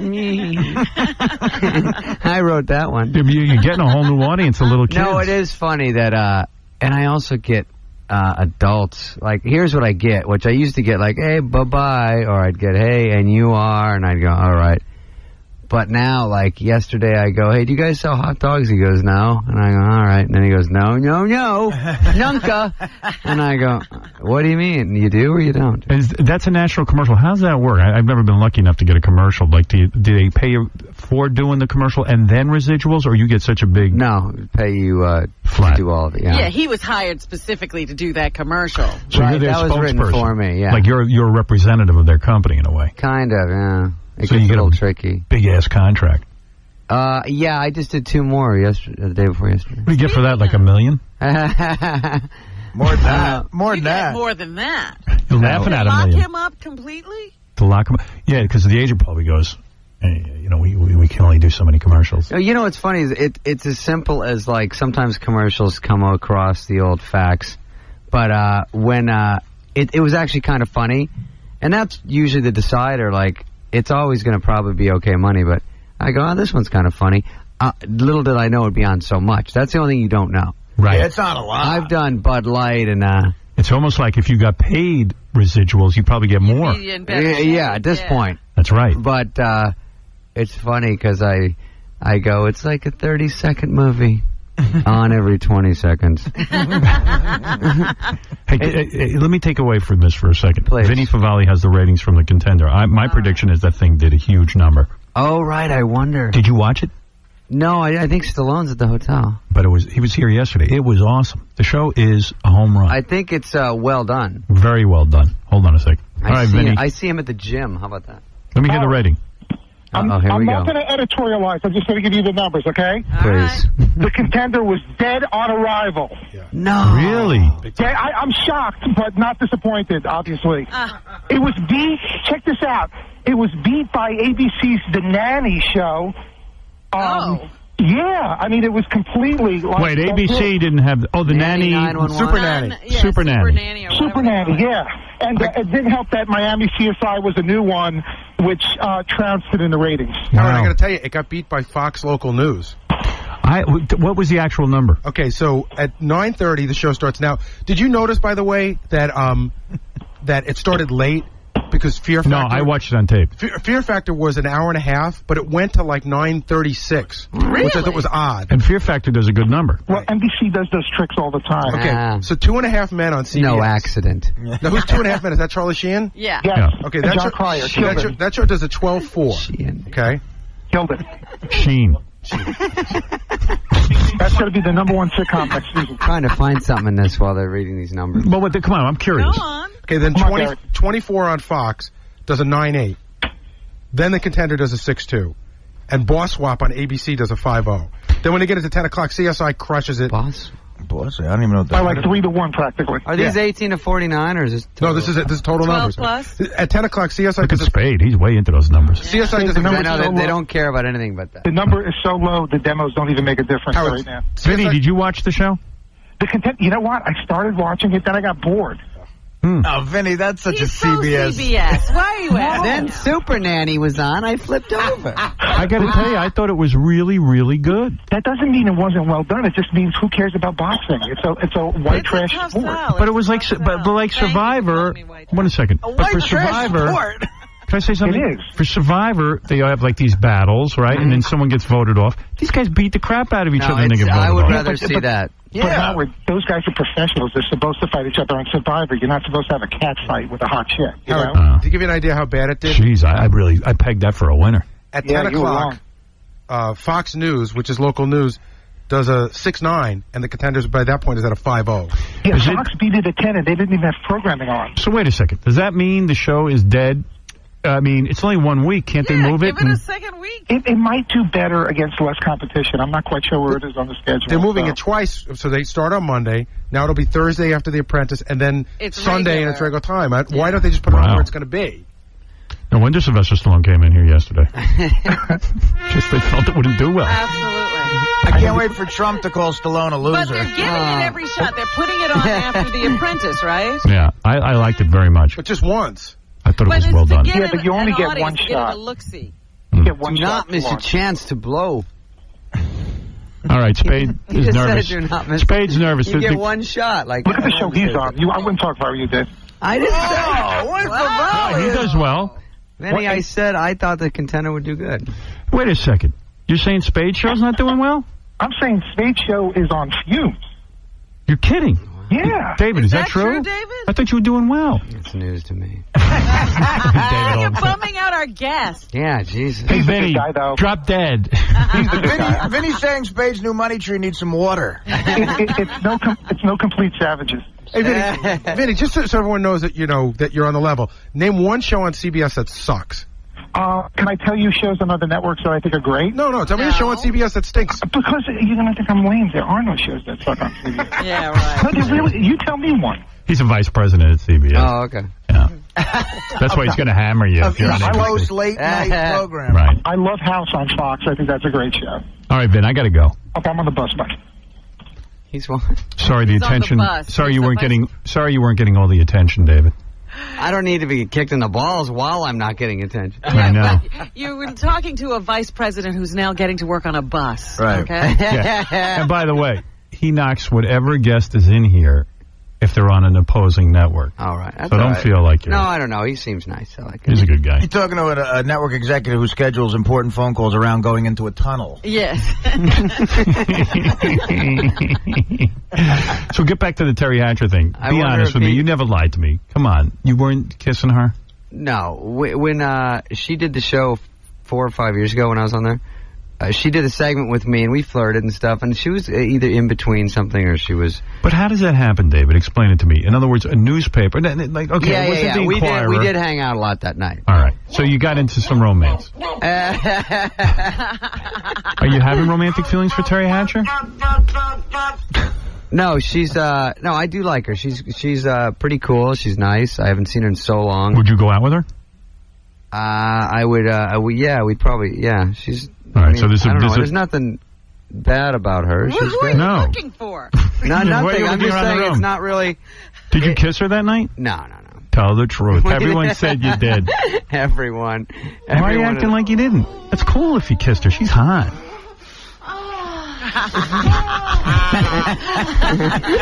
She does like strip aerobics or something. Yeah, she does S Factor. I would do her hard.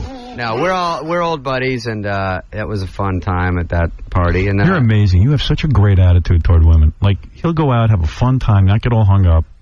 And then, like, hey, if I see you, I see you, and I don't, I don't. No, it's the only way it would ever work with anybody. What do you mean? In the old days, I used to get too hung up too fast. And Now you you're blab all your feelings, and you do all that, and then it always grosses them out. They act like that's what they want to hear. They don't. Oh, it absolutely grosses them out. You gotta, I was saying that to my psychiatrist. I said, you gotta play a game with chicks a little bit, because if you start opening up and saying, you know what, I'm really attached to you, they think you're a pussy. Yeah, they do. They don't want you to. It's like basic instinct. They want you not to. They want be you that not into to, and they want to kind of. But And like. you used to be all mushy. Oh yeah. That's why they're like, you're like a robot now. I'm like, oh, whatever. It's because I didn't know you used to be all mushy. I always thought you were the hard ass who was No, always... I wasn't. I was a big puss, especially like first years of SNL, all the way up to then college, high school. I was like blabbing my feelings. Yeah, Oh, I didn't know that. And they were all like, thumbs down, dude. Do you ever like imagine like being married, having kids, and then getting divorced, or you never have that fantasy? Yeah. What kind of fantasy is that? My friends tell me just have kids. They go, you don't even need to be married. You've got the greatest life. This guy, like, he'll go out to a party, he'll suck face with Terry Hatcher, and then, like, hey, maybe they'll get together, maybe they won't. And he'll suck face with somebody else next week. You know what's funny about like really pretty girls in town? Artie will vouch for this. They're always like, "You've heard it. No one asked me out. I'm so pretty." And really, the Why is window that? of what they want to be asked out is like Jude Law and maybe one other guy. Yeah, it's like exactly. They're like, well, I just saw 30 guys hitting. Oh, they're gross. But no one ever. I mean, I can't believe I don't get dates. Yeah. I can't believe Colin Farrell hasn't asked me out. It's really a tiny window that they'll say yes to. That's kind of hot, though. And what it said in the paper, too, when I was reading it, went, how's this for an unlikely couple? Oh, dude, by the way, I always get the ball kick. Yeah, somewhere in there. Like you weren't hot enough for Terry Hatcher. Jay Leno did a joke about it in his monologue, and And he goes, we had a clip from that party, and they show like a woman sitting on a bed in the 50s and a 5-year-old boy with blonde hair jumping on. Hey, why not? Yeah, believe me, he ain't getting laid. Unreal. Hey, wait, Ralph wants to say hello. You know good. Ralph. Sure. Ralph's always got some good news. What's up, what is it, Ralph? Hey, a couple of things real quick. I thought that contender was really good. So when did I. those guys finally got to fighting, it was great. Right. It took a little long to get to the fighting. But you know why it did bad? Because Fear Factor went long. It started at 9:30. It's up against 24, which is like the best show on TV. Was that Tuesday last night? Yeah, no, Monday. Monday is a big night. Hey, Ralph, did they? Do you know which one's the suicide guy? Yeah, I do. Yeah. Black guy. You know, Black watching guy. it? No, they didn't even profile They him don't yet. say anything. No, they didn't get to him yet. It's like it wasn't his week. Yeah, so that's going to be kind of interesting to watch. Yeah. I don't want to say fun. What do you think about David kissing Terry Hatcher at a party? David's an operator. I've hung out with him, man. He zones in. I've done some laps with David, and he just kind of zips around and gets right to it. Yeah. He wasn't so successful with Christina Aguilera, though. I was happy about that. Yeah, but listen. I introduced him to her. David was the only guy in the room who tried. No, That's right. We did have fun, though, that night. We went over, and this story always gets a little distorted, but... Can you tell it? We went to a VIP room. It's not very V or I. It's just more P. Right, there's a million people outside. There's a huge party going on. We go in a VIP room. There's 3 people. Yeah. There's 3 Slim Jims in the Triscuit tray. Yeah, we were definitely in the wrong room. Yeah, I want to be on the other side. And so basically... I think she was laying down with her Grammy, and her publicist going, "Baby, you're going to be all right. Let me get you a towel." What was that about? And then we go, "Hey, let's go talk to her while she's down." Why is she laying down? Christina Aguilera's laying on a couch, and there was something going on where she couldn't, I don't know what was going on. And then I'm like, wow, I think something's wrong with her. And Spade goes, "Hey, you think you can introduce me to her?" Howard does what is okay because he's famous, which you always get with people that aren't famous. Like, I have guys walk up to me and go, "Hey, Dave, how you doing? Bill Squankmeyer. Hey, let me introduce you to Katie." And I go, "But I don't even know you, dude. You don't get to introduce me to people." And then Howard walks over and goes, "Hey, Howard Stern." She's like, "Hi. Hey, I want you to meet my buddy over here." Yeah, I thought that was cool. It was a good little move because she did like talking to you. She was nice. I've seen her. No, you went up to her. You forget. But David went up with like candy, like Pez or something. No. No, I go. I think I said, "Hey, how'd it go?" Because we didn't even go to the Grammys. "Hey, how'd it go tonight?" And she goes, No. That's not "I what won you a said. Grammy," and I go, "Oh." No, that's not what happened. No, I go, "Did you do all right?" And then she held it up. And No, said, you went up to her and you go, "What are you doing here?" And she goes, "I won a Grammy." Douchebag.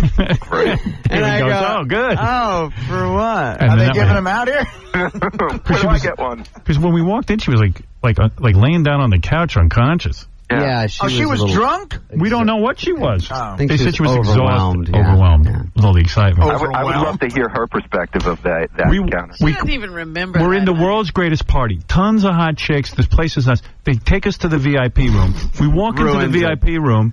There's like 4 people in there. One of them is, and Christina Aguilera is with the manager, and the manager's like, or a publicist, I don't know. "Come on, baby, please, just lay down. You'll be fine." And we're like, we feel like we're in the middle of like a problem.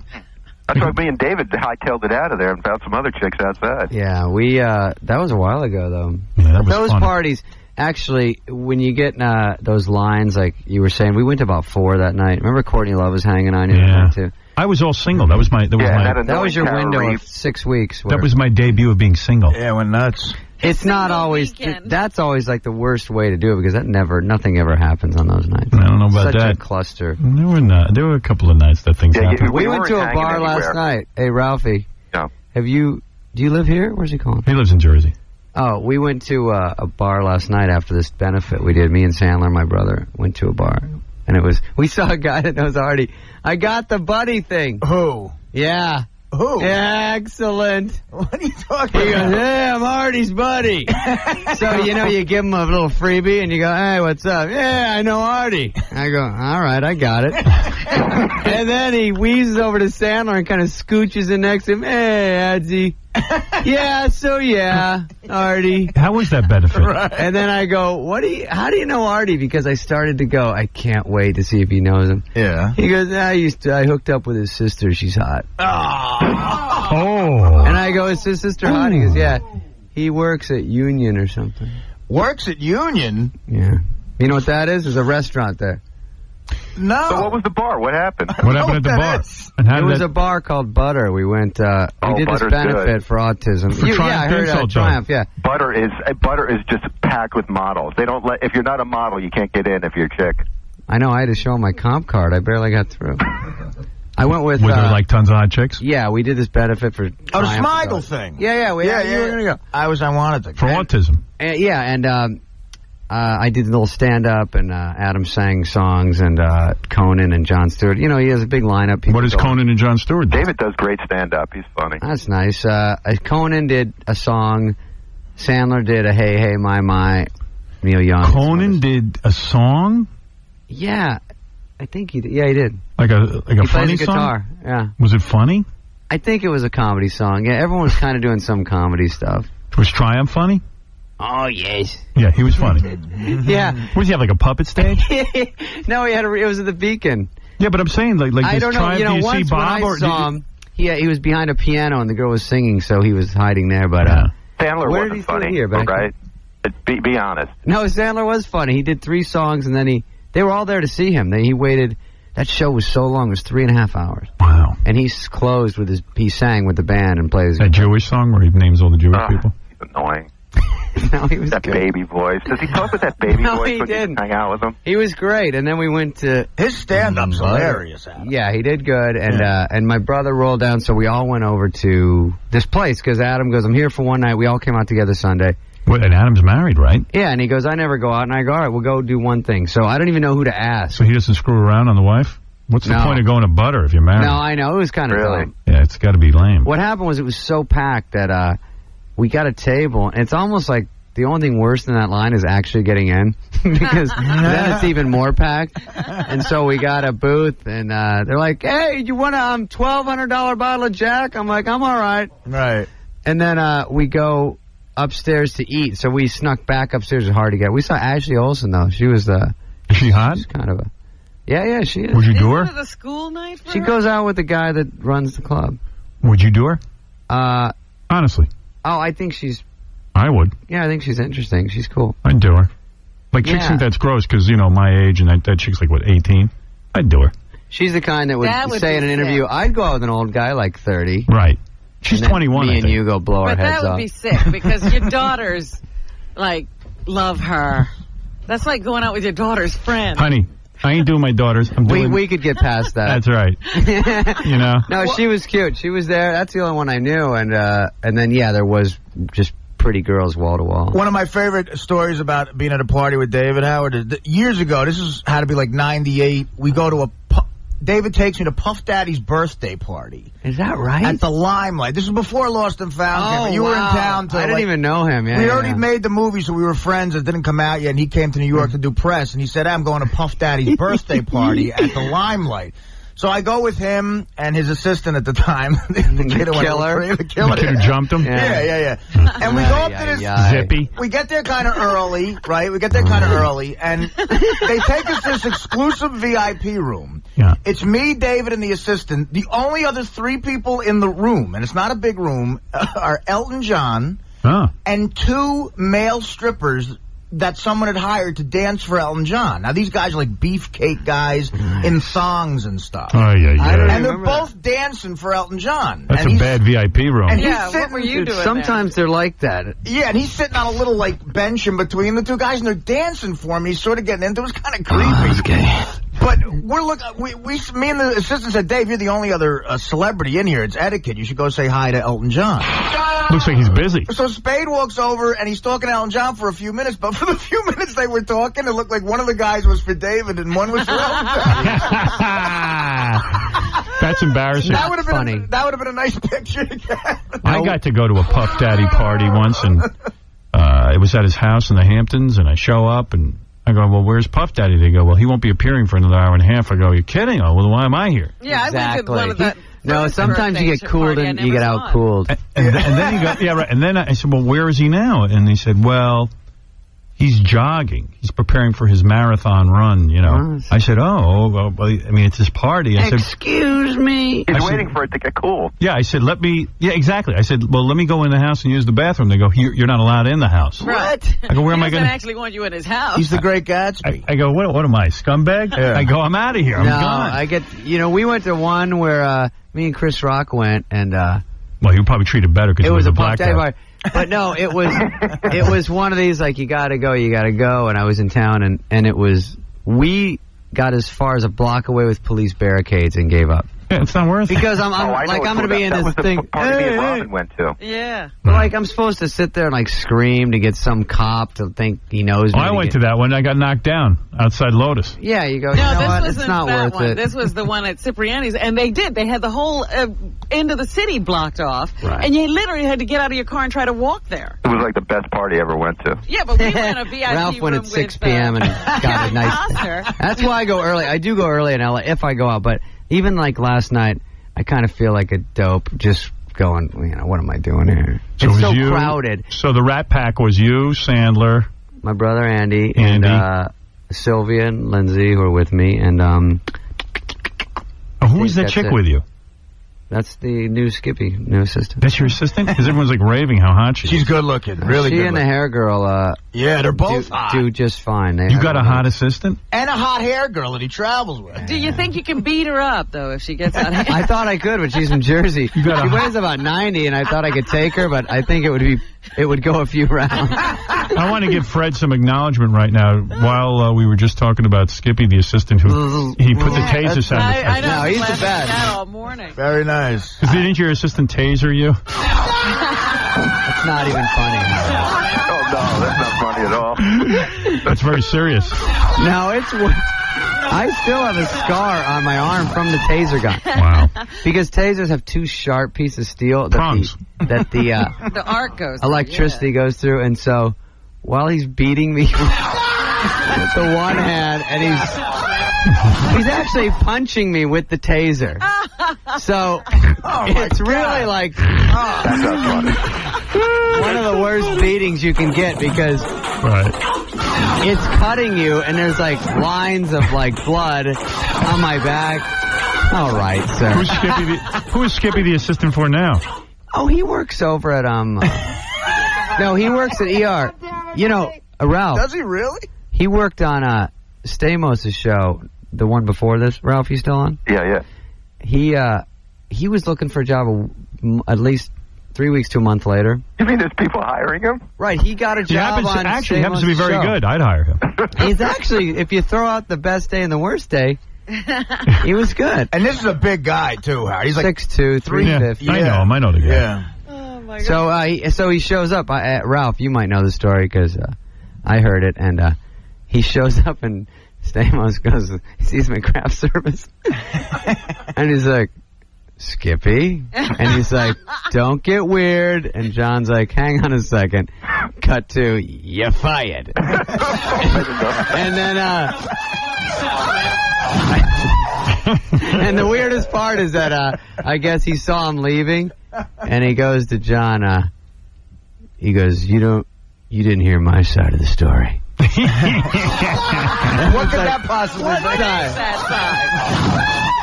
I got a bad Stamos batch. is no fool. He threw him right out. Right. No, yeah, they fired him. Like, that would give me the creeps too. But he works in L.A. on a show. Good. Hey, you're hosting Saturday Night Live this Saturday wrap night. Up? Are we done? No. I'm just giving you a plug. I'm Hey, doing wait, a plug I got here. a list, Howard, before you guys Hold on. A list I'm doing SNL, and then I'm doing I'm doing your movie plugs. this summer, yeah. Everybody's jumping down my throat here. See David on 8 Simple Rules for Dating My Teenage Daughter Friday nights at 8 o'clock on ABC. It's now just 8 Simple Rules, right? I think so, yeah. Yeah. David also wants you to know he hired the BTK killer as an assistant once he gets out of jail. He's working on Stamos' new show. Where's the R in that? Doesn't he rape people? What's your list? It's chicks that were hot for 2 seconds. Oh, I like this list you had. All right, here's because of David, it starts out with that one from 8 Simple Rules, whatever that girl's name is. The daughter? Yeah. The She was hot for daughter? like a season or so. Kaylee? That's so mean. That's Kaylee's mean. hot. Lana Lang. The girl Smallville? on Smallville. Yeah, I agree. No, that She's hot for about a the season. brunette daughter. The brunette.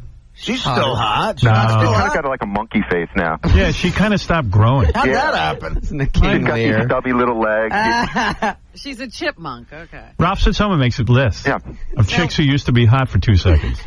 Who else? Jerry Ryan. That's true. 7 of 9. Who's he, Ralph? Ever do her? No. Surprised. No, she started going out with the guy that ran Star Trek. All right, real quick, Ralph. One Meadow more. Soprano. Yeah. Meadow. Okay. Shannon Elizabeth. Remember that chick from American I know. I just saw her on Punk'd. She's not hot anymore? By the way, she's getting a divorce from her husband, and she's. Are you kidding? And she says, "You know what? My husband, I'm getting divorced for a bunch of reasons, but one of the reasons is he was in on punking me, and she was really upset about it. I don't blame her. Good for her. Punk to me is not funny. No. It's no, seriously. It's never funny. It's just like torturing someone. You know what's annoying too is that idiot, whatever his name is. Ashton Kutcher. Ashton Kutcher. He's sitting there with his hat and his like headset on, like saying, "Okay, run, do this, do that." Like he's orchestrating. Like they really need him. I got punked accidentally once, and I did you? I just don't sign the thing. Don't you didn't sign it? Actually, I did sign it, and then I called Monday and said I don't want to do it. What was your scenario? It was. Did a guy taser you? No, it wasn't that great. Actually, it's funny because as we know, if you know me kind of well, you know I do have a temper and I'm psycho. So everyone he called to do this thing wouldn't do it because he'll go crazy. I think I did one, but the one that they wouldn't do is they had a garbage truck in front of my house and I couldn't get to work. They were going to block it. So you went nuts? And the guy and my manager and Lindsay told him he'll fight the guy. He'll go crazy because he's psycho. He'll kill him? Yeah, he'll lose, but he'll fight anybody. He's out of his mind. Well, that's what Shannon Elizabeth And they were scared. Like when does it go good for the star? It's you look like a total douchebag. Listen to this. Listen to this. I'll tell you Shannon Elizabeth splits from husband. Are they really split? Yeah, Hollywood beauty Shannon Elizabeth and husband Joseph. Is this a Howard Stern exclusive? Yeah, Joseph Reitman have split after nearly 3 years of marriage. In fact, she was on here. I told her not to get married, but she didn't listen. Is that relation to Ivan? No. People magazine or something reported the American Pie actress 31 and fellow actor Reitman 36 had an amicable split. Wow. The couple remained friends. How do they know that? The pair wed in Mexico June 2002. The couple had been at the center of reports for months. Their marriage is in trouble, with friends claiming Elizabeth was furious when Reitman participated in a prank on Ashton Kutcher's TV show Punk'd. She was really shook up. What did they do to her? The Punk'd episode was they told her that the husband had made a porno. Oh, I know what it was. They were at a hotel in Mexico, and someone videotaped them without them knowing. And now it's going to be released. I saw this. Yeah, and I think she was mad at her management, too, because they were in on it. And she was pissed at them. She goes, A, I don't look good in this thing. I don't know why she signed the consent form. B, that's the thing. I don't know why they do. It would be like, imagine if, like, Robin Quivers, my agent Don, who I trust, right, my accountant Mark, who I trust, and Gary Baba you Booey. feel betrayed. I did. I felt weird. If they did a punk to me, I mean, first of all, I'd beat the piss out of Ashton Kutcher. I'd beat the piss out. When he walks in with that hat, I'd whack him. You know, he's got the good end of that show. I like Ashton, and he obviously gets the good end because he gets the money from it, and he looks cool. Yeah. And the star looks kind of dopey, and it's all under a joke, but you do look stupid. But it's not funny. No, if you're in it, it's horrible, and you look bad, and I can't believe some people do it. They let them. But it's not even funny. Like Candy Camera was funny. Right. If it's there's some that I've seen that I think are too rough, and then some I think are kind of funny. Yeah. Don't you think some stars like have these idiot publicists who say you want to look like you have a sense of humor? It's good for your image. It'll be good for the kids. Right. I was not one of those. No, I mean Who set you get up? it. It was you know what it was? It was a thing where I went out to a restaurant at the Standard, this bar, and he had the whole back section. The thing is how elaborate they are is pretty good. Right. Okay, yeah. Like they do put the money in there. Anyway, they had the whole back section set up, and he didn't know I was coming. And so everyone in the truck is like, David Spade's in this other room, and why don't you get him? And they were setting up to do it for something, and he's like, yeah, I'll do him. It'll be perfect. So it was for Dorf. Hey, it was going to be the punk. Anyway, talk to me before I run out of time. So you helped out Chris Rock on the Academy Awards? What? That's what I heard. You wrote some jokes. Oh, yeah. I mean, how's that all happen? Well, just because I see him out, and when he was in L.A., we do stand-up sometimes together, and I'd go watch him, or he'd come in, and he just said, I'm going to do it, some neat stuff. And how do you think he did? I thought he did a good job. One of the hardest angles for him is, for me, or for anyone that, if you're not like a super movie star, you're already at a disadvantage. The second you do a joke about someone, they're like, "Who are you?" You're right. Look at the movies you did. Right. So that's hard, but they give him a better shot than they'd give me. But I thought he did a good job. He was smooth. Is it true you wrote a joke about Star Jones, and then he became friends with Star Jones, and he wouldn't do it, so he changed it to Deacon Jones? No, Deacon Jones is funnier in a way. It's a better reference. No, I had never met her. I saw her at his birthday party 2 days before the Oscars. Oh, okay. And she won me over. I saw Oprah. I saw all these people I hadn't seen before. Yeah? Did you say hi to Oprah? Yeah. It's like a whole big deal. It's like almost like God. No, it was a big deal. Like, it was really, I was one of the few white people. It was his 40th birthday. You were at Chris's house? Where was the 40th? It was at a restaurant that his wife set up a surprise party for him. So who were the black people there? Sugar Ray, Eddie Murphy, Oprah. It was crazy. Wow, he gets the real biggies. The creme de la creme. And then they did a video. Eddie Murphy? Yeah. What's his deal? Did you hang with him, or did you say hello? Not as tight as we once were. No. Because doesn't he hate you for? I think he still does. I think he still bothers to hate me. Yeah. It's such a nuisance to him to hate me. Like, I can't look over there. So were you uncomfortable there and surrounded by a lot of black celebrities? It was no, it was fine. Did it feel weird to be the only white guy there? A little bit. Because they also played a video of, like, they went around to get Happy Birthday Chris and tell stories about him. And so when it came on, I go, oh, wait, I'm on this thing. And it was like Damon, and they're all laughing, and Cedric the Entertainer. And then me and Sandler were on, and every time me and Sandler came on, no one laughed. Oh, that's right. I was like, one time I started off, I was like, at my own joke. And I look around, it's crickets, and I'm like, poor you. It was funny, though, because it was visibly like, it would quiet down, then go back up. It's weird to be the only white guy. It's hard. You're very it's aware. Hard. It's very hard. It is hard. You went to a school that was... Yeah. It was weird. I think about that sometimes. You think about me at school? Yeah, I think I cry. Really? You ought to think about the black people who are always in that situation. Yeah, like who? Not anymore. Like me. These black trillionaires in this room. Robin, I thought we make you feel very comfortable. Hey, rich black people make Howard feel okay. Howard, the night before the Oscars, I was talking to Norm Macdonald on the phone. He goes, hey, I'm thinking about phoning Rock to see if he needs any jokes so I could get one of them gift bags. Working for gift bags. Actually, a lot of the stuff I gave Rock was too rough in retrospect. Oh, yeah? Oh, yeah? It was like when people would give me Hollywood Minute jokes, and then they'd go, do it. What were some of the jokes you gave him? Now that you can do them here.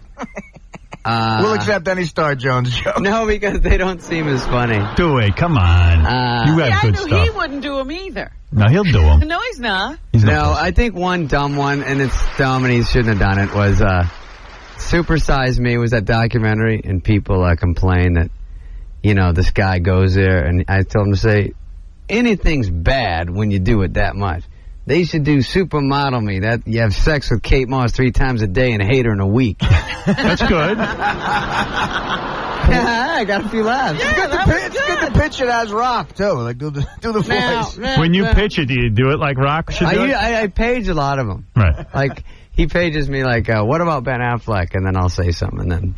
or then I'll call him and leave it on his machine if it needs a little whatever. But it's just fun to go back and forth. I went and saw him. He took out a couple things that like one Jude Law one he had was funny.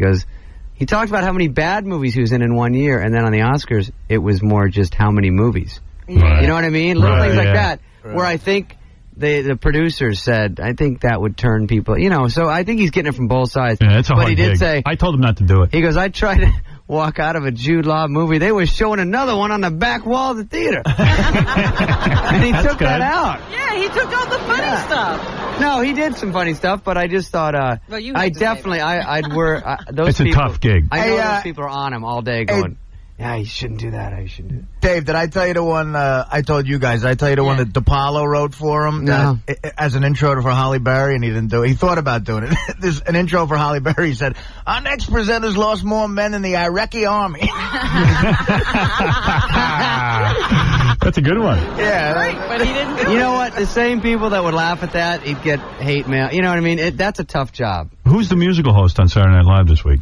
Ooh, it's, Or guest, musical guest. you know what? We're too old. Jack Johnson, I think, is his name. The boxer? He's actually, I got his album. He's actually pretty good. Do you know who it is? Yeah, I It's got like his a album. surfer guy. Yeah, I got his CD. They say he's great, and I don't know as much, but I'm much younger than you, so I know this stuff. You'll just I'll hang all glom over onto the him guy. if he's famous. Yeah, I'm sure. you'll hang all over the guy because he's hot. Yeah, you'll be partying with him I in was butter hoping it tonight. might be Lindsay Lohan with her tambourine band or something. Oh, come on, you would do her in a second. She's hot. Oh, I love what Artie said about her. Filthy.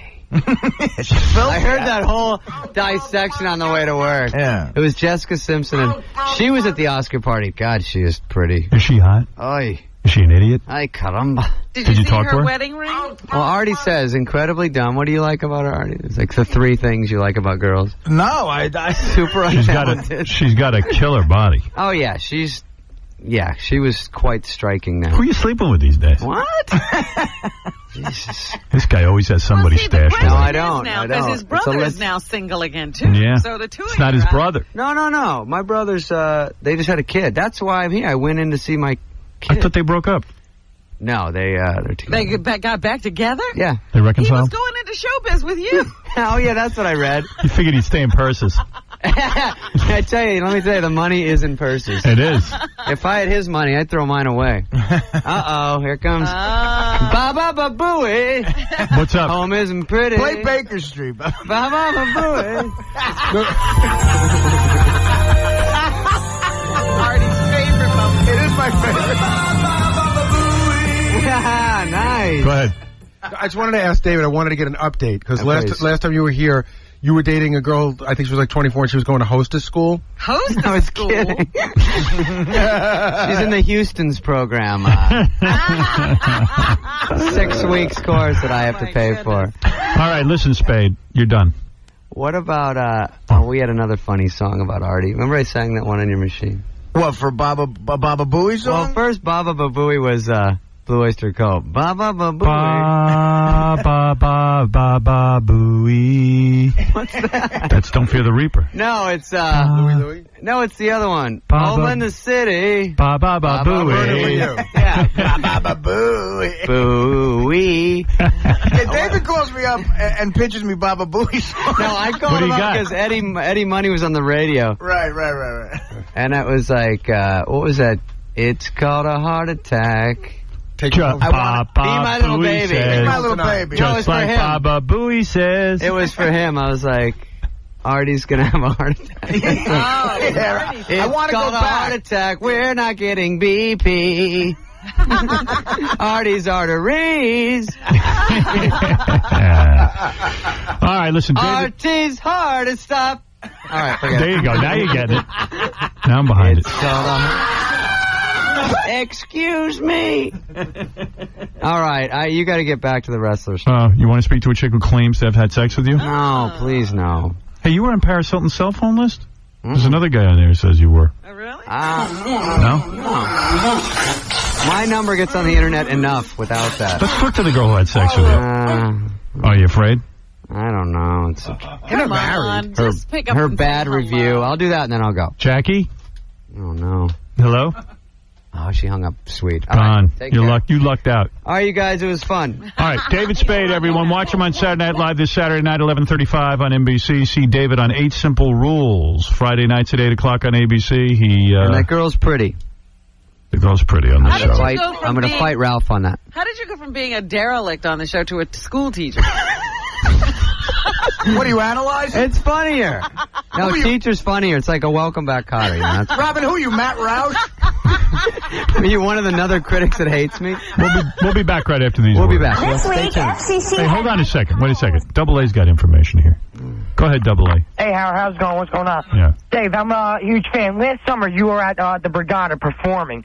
And I was over there and the Maxim party was going on the same weekend. Right. And I was in the tent, like, with Stamos, all them guys hanging out. Was there a confrontation at all with you and John that weekend? No, I didn't see him that weekend. I went in the tent in the day, and he was there. He was there with some people, like, from Survivor that they were, like, hired to come in and do the thing. I was just performing, so I walked over to this. Stamos and Spade don't get along. They don't? No. Because that's what people are saying. They're saying that, Dave won't come in the tent because Stamos is in here. No, I wasn't performing. I was doing gigs there. I just walked over, and it was like... Did you see a middle confrontation? Of the day, not that fun. No, I didn't see, but I heard that they weren't they were trying to avoid each other, whatever, because of the whole Rebecca thing. Something with David was trying to get on her or something. 1 foot out the door. You're almost out the door. All right, thank you. All right, thank you, Double A. All right, have a good day. Double A, good job. All right. No, the impression was that you were in love with Rebecca. Look at David leaving. All right, you guys. Now you know why Skippy was sent to David's house by Stamos. Probably. All right. Where are you going? Sit down. I'll talk to you during the commercial. Oh, okay. All right, goodbye. Now you can leave. All right, we'll be back right after these words. This week, FCC head Michael Powell was confronted on a San Francisco radio show when Howard Stern called in to berate him. Powell held his own during the argument, although by the time it was over, Stern had convinced him to get topless and let a retarded dwarf hit him with a fish. Baby, baby, baby, baby. Yeah. Sing it, Daddy. 1, 2, 3. This is Howard Stern.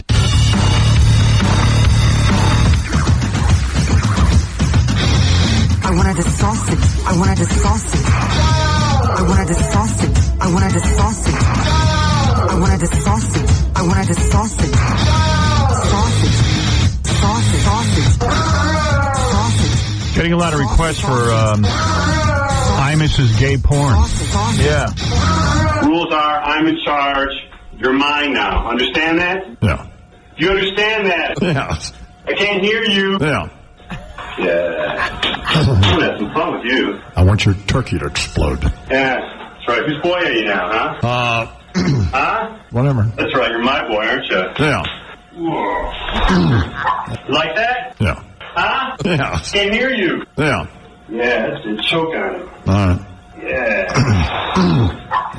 Ooh, yeah. So use your teeth. I said suck my I didn't say chew on it, right?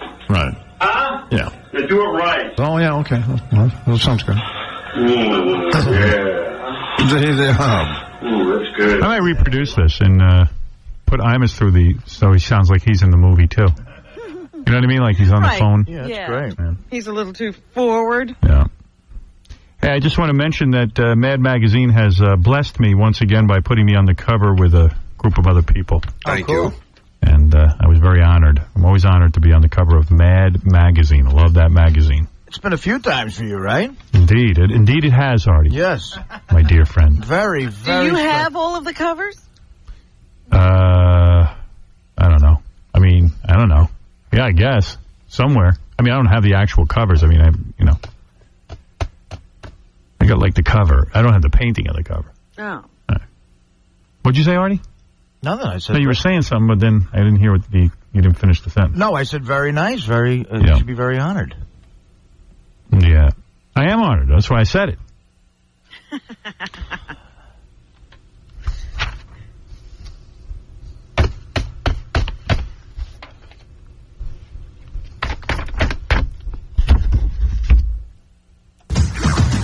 I like this. I wanted a sausage. I wanted a sausage. I like this. Why don't you just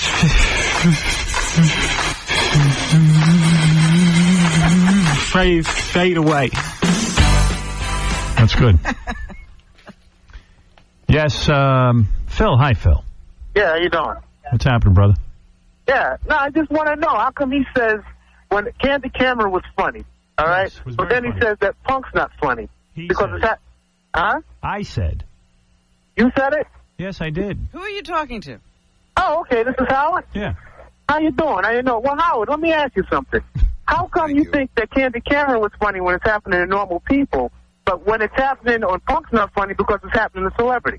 That's not the reason why. I think it's more interesting to see celebrities on candid camera than it is regular people. That's not my problem. What he's saying is the setup was funny. Yeah. Okay, the setup was funny. Yeah, I mean, I thought the one with Brandy, that was hilarious. I'm sure. Listen, I haven't seen every one of them. Okay. But my problem isn't that celebrities are being set up. I could care less who's being set up. I would rather see celebrities set up, quite frankly. But the scenario, once you get the celebrity in a scenario, it seems like they don't have a funny scenario. Like, just to say to someone, there was a video made of you having sex in a hotel. Right. Like, it doesn't get more absurd or more funny. It's just like the person panics, gets very upset. Right. And then Ashton Kutcher walks in and goes, "Oh, we punked you." Yeah, even the Brandy one you're talking about, they had Brandy and her brother in a car, and right, and she went by the police of stealing jewelry. Yeah, and I don't know. It's like, and then nothing funny happens. But I think it's funny. I think in the end that you figure that they would have been relieved that it wasn't really happening. You know, and that it wasn't. I just need to laugh, and I don't find myself laughing. I'm more like, well, they're building up to something really funny here, and then they never do. Just Ashton Kutcher comes out like he just reinvented comedy. I'm not laughing. Okay, I got to admit, that guy is very annoying. I can't stand him either. And he's annoying. Yeah, and he's all proud of himself, and he's he's like, ha ha ha ha ha, and like, make me laugh, you bastard. I just spent 10 minutes watching the setup here and nothing happened. That's like candid camera would put people in sort of funny, awkward, harmless situations and get the reaction. And they'd be funny. Yeah, punked is like they put people in situations where their life is threatened almost, you know. I just know if that was done to me, I would beat the piss out of Ashton Kutcher. I'd probably kill him. I'd probably beat him so hard. I like those monkeys, I'd rip out his genitals, his face, his eyeballs. When I was done with him. Like a chimp? Yeah. Did you see those two chimps? He did a number on that guy. Yeah, I know. That's freaky, you know. People think you mess with animals, man. Animals are strong. Chimpanzees are strong, man. Well, it wasn't like they were messing with them. The animals got out of their cages. But one thing about animals, they're animals. Yeah. They're animalistic. You can't. The guy tried to reason with the chimpanzees. He can't reason with a chimpanzee. You got to kick that thing in the friggin' head. Well, the thing is, he was carrying the birthday cake. And the thing immediately came over and bit his thumb off. Then it bit off his nose, gouged out his eyes, ripped off his ass. He ripped his whole ass off. His ass is gone? I'm not kidding you. I read it. Ripped his ass off. I didn't read that much. It ripped out a hunk of his ass. Just pulled it right out. Bit it and tore it out. The guy's almost dead. Go ahead, Robin. We got to do news. No one does the news better, and she can sure feel a sweater with twin torpedoes. It's Robin's Judge. Nice. 'Cause the shirt's always swelling from the sharp bleeding melons, those Russian knockers. It's Robin's Judge. Wow. That's a good one. Yeah. So what would you have done if you saw the chimp rushing toward you? I think I would have fought. I would have tried to at least fight. Yeah, there's no fighting with a chimpanzee. I would try to, like, wrestle it. See, you know what the problem would be? You would be trying to fight it like it was another guy. Yeah. Instead of biting it. Like, I if know. you bit the chimpanzee's nose off, he would run away. Yeah, I don't know. You know who could beat up a chimpanzee is Chuck Zito. I think Benji might have a shot. Benji, too. There are guys I know who are tough enough to actually... I would love to see take on a chimpanzee. Maybe that's why The Contender didn't do well in the ratings. It should be man versus ape. They're fighting other people. Yeah. Scott DePace thinks it's because it's boxers who are professional. You needed to have, like, regular people beating the crap out of them. Like street fighters, Yeah. like people who don't really fight. No. Well, I know I did laugh the other day when I read a story about a husband and wife. It was a domestic dispute. Sad watch that. The husband first attacked the wife with a machete, then stabbed her with a knife, but she got the knife from him and started stabbing him. Wow. I said, man, if you've already attacked her with a machete and she still has the ability to take a knife from you, that's some fight. Anyway, what's in the news, Robin? Okay, I have a couple of questions for you. First of all, there's a big question as to actually how much the gates cost to put up in New York, because the Christos said it was 21 or 26 million or something like that. And people on the internet have been trying to figure out how much it cost, and none of them has gotten near that total. So a lot of people think that they inflated the price of what it would take to install the gates. But now they've been offered something like $50 million by some collector to have it. Wow. So who's not laughing? The Christos are just making money hand over fist with this. Anybody who's ever tried to construct anything in Manhattan knows how expensive it is. I think it is $20 million. What do you think of that? Well, I don't think you can know that before you start to construct it, and they always said that would be the price, and that was the price. I'm trying to get a few walls moved in my apartment. Right. Talking about $800,000. I'm telling you, it's like, how do you figure? This wasn't nearly a wall. But my point is that they set the price. They never said they went over. And they would not itemize. They wouldn't explain how they came to that figure. But I thought it was interesting that somebody wanted to buy everything and was offering them $50 million for it. It was a good idea to set up those shower curtains in the park. You could still see them for the record. They're not near taking them down. I know. They said it would take 2 weeks to get rid of them. Yeah. I was looking at a whole bunch of them this morning. Now, my other question is a very serious one. I was reading an editorial in the paper on Sunday about this woman whose mother died of ovarian cancer. And she and her sister, who are young women, were told to get that test to see if they had the gene that says you'll probably get breast cancer. She took the test, and now she doesn't know what to do because there's really nothing to do except maybe get your breasts removed and have your ovaries taken out. And she's a young woman. She still wants to have kids. And who is this? It's just a woman whose mother was a breast cancer victim. I'm just saying, would you get that test knowing there was nothing you could do about it, but now you'd have the knowledge that you'll probably get breast cancer one day? No. Because I wouldn't remove my breasts until I got breast cancer. Even if it might kill you? I don't know what I'd do. You don't want to know something? I don't really know what I'd do. When it comes to breasts, we're clouded. Because that is a tough decision for a woman to make. I mean, there it is. You have the knowledge that now you're facing a grave possibility of breast cancer, and it killed your mother. What do you do? Her sister has decided not to take the test. Calling Dr. Howard. Dr. Howard. She actually went ahead and did it, and she says, she has to live with this knowledge every day. Mm-hmm. How sad. It is sad. How sad. Also in the news, Martha Stewart went back to work yesterday, spoke to the people who run her company, thanked them for keeping things going while she was away, and she said she learned something. She gained some new perspectives during her time away in prison. D1. And I've come away from all of this with a heightened sense of something that I've always known, but which is even now more important to me. Each of us, every person in every walk of life and in every station of life is unique and special. I wonder if she got into any licking action in prison. I don't know, but a woman did give her that poncho she was wearing, and she said she had no idea it would look so good. So some chick gave her a poncho? Yeah, this woman crochets in prison. Well, I'll tell you what. They don't just give those ponchos for just anything. You think that was a parting gift? You're like, hey, baby, I want to give you something to remember me by. Poncho. I have no idea. Oh, yeah. Oh, yeah. But she did get a lot of publicity as a result. I bet you that woman could now have a business making ponchos because Martha Stewart's look so good. She does not have her ankle bracelet on yet. I guess she'll be going to court to get that sometime this week. You really think she requires an ankle bracelet? I mean, let's be honest. I don't think she requires anything. Yeah. She's not of harm to anybody. She's not going to go anywhere. She's not going to do anything. They I got a feeling. Leave her alone at this point. I get a feeling whatever they tell her to do, she's going to do. I think she's pretty much been tamed.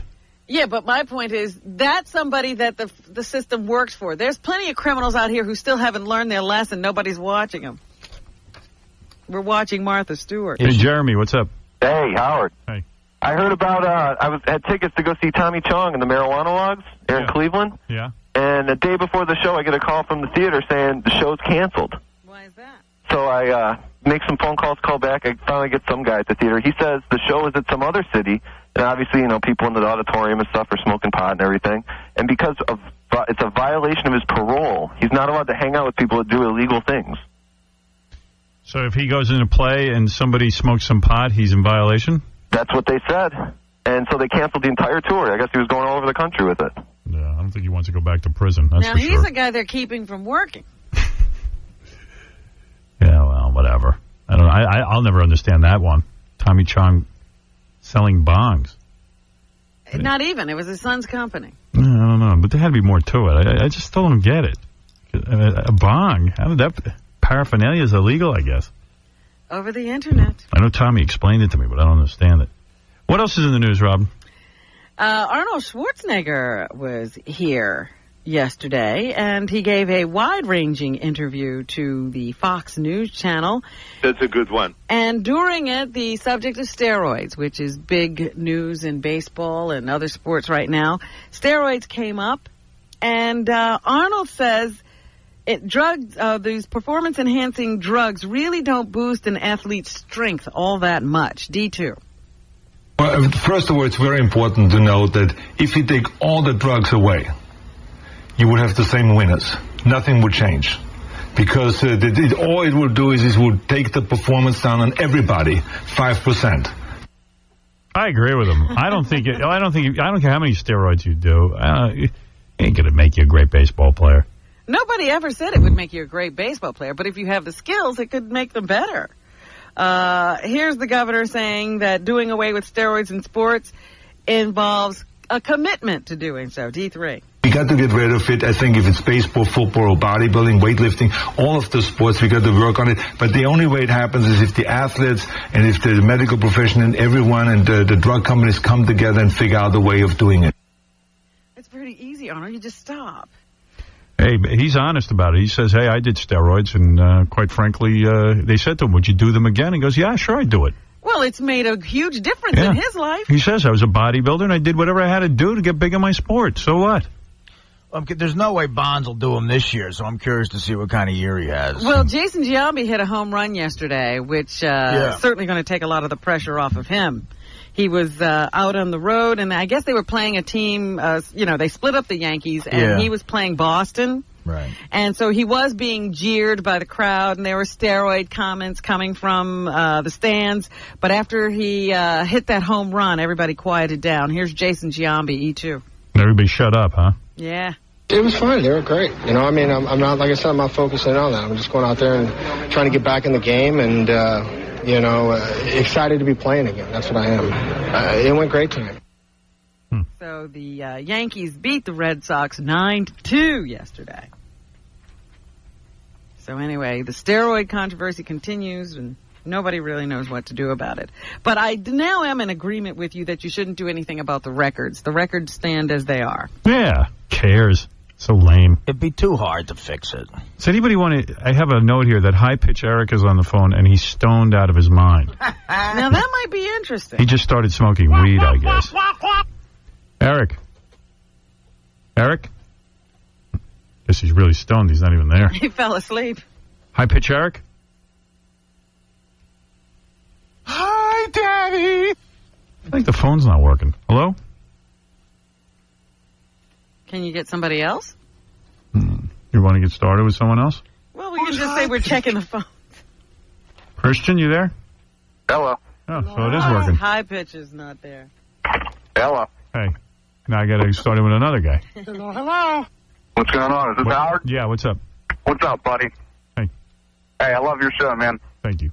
Hey, I heard you talking about somebody getting their ass ripped off. Or, sorry about that. Somebody getting their butt ripped off.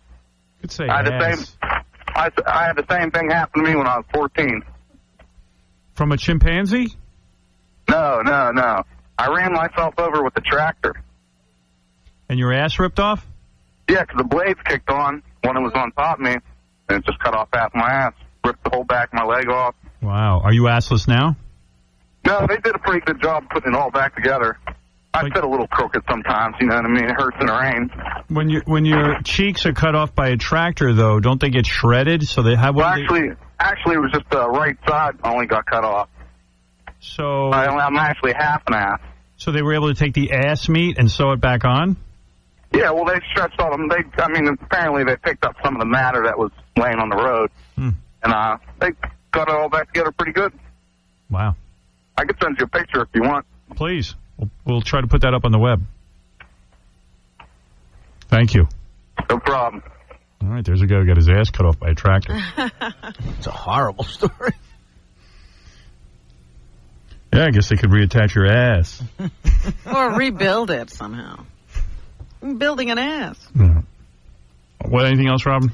More than 2 million Mets and Knicks fans can't watch their favorite teams after MSG and Fox Sports News of New York were pulled from the Time Warner cable. Now, what's that all about? What's that hassle? At midnight last night. People like watching the Knicks, and what's the problem? Cablevision, which owns the two sports channels, and Time Warner have been embroiled in a year-long standoff. See, that's the danger when you... I don't know. It really sucks. When you do something. When you have two different cable companies. I don't know. They shouldn't be allowed to do that. Both sides blamed each other for the blackout, which affects 2.4 million subscribers. Such a hassle. People just want to watch TV. Yeah, we don't want to be involved in this silly business of yours. Yeah, you know what? Work it out. Get it together. These guys have a license to print money. Work it out. Make your customers make it so you're never noticed. Because that's right. I would love to own a cable franchise. Imagine that. Charge them money for people just so they can watch TV. Send me those checks. That's real money. Because now you take notice and you're angry at Time Warner for not bringing you your Knicks and your Mets. Yep, I wouldn't bring attention to myself at all. If somebody gave me a license to print money, I'd be real okay about it. You'd never hear from me. Just keep getting those checks. Yeah, Knicks, give them whatever the hell they want. Send the check. Got to be the best business ever made. Bringing people TV over a cable wire. Goddamn best business ever. It can't be a better business than that. And an average cable bill is pretty high now. The only other thing better than that is like the electric company. Like people need electricity. Yeah, this is something nobody's ever going to say, I don't want. Right. But all right. They won't bring it to you, so you can't watch the Knicks or the Mets right now on Time Warner Cable. We'll take a little break. Come back. We'll wrap everything. Kings of all media. This is Howard Stern. You're listening to the Howard Stern Show. All right, Robin. Get us out of here already. Enough of this show. All right. The younger brother of Michael Jackson's accuser was on the witness stand yesterday and said he saw Michael Jackson nude and aroused, saw him simulate sex with a mannequin, was served booze by him, and saw him inappropriately touch his brother. So now they're saying, well, it's down to this. Is the jury going to believe these kids, or are they going to think that Michael Jackson didn't do this and is being set up by a family that wants money? Schoolboy. So that's what the case comes down to. Who do you believe? I don't know. I'm not there, so I don't know. No, I'm just saying that's what the jury will have to decide. We'll have to await their decision. The Robert Blake jury is in its second day of deliberations. They have not come back with a verdict. Does that look good for him? Like the fact that it's taken him so long? That's only 2 days. Yeah, it started yesterday. I figured it'd be out for 10 minutes. Let's wrap this thing up. Then it may be in his favor. I think it's definitely in his favor. I would think so. Yeah. Robin's the expert. No, if you think this is short or this is long, then that's good for him. I was thinking that, there's a lot to consider in this case, a lot of information they have to go through. So I was just figuring this was normal. I figured it'd take as long as it takes to write down the word guilty 12 times. Well, we don't know. Ed McMahon took a fall. The former sidekick of Johnny Carson was hospitalized after taking that fall in his Beverly Hills home, which left him with a mild concussion, a gash in his head, and required stitches. Sorry to hear that. We've had him on the show. He's a nice guy, right? That's right. And his prognosis is considered excellent, Howard. He's expected to be released from the hospital in the next few days. When a man of 82 takes a fall, usually you're hospitalized for a little while. So Mr. McMahon, who is 82, will be in the hospital for a couple of days. He tripped and fell Friday afternoon. War veteran, by the way. He was taken to a hospital where he received several stitches in his forehead and was diagnosed with a mild concussion.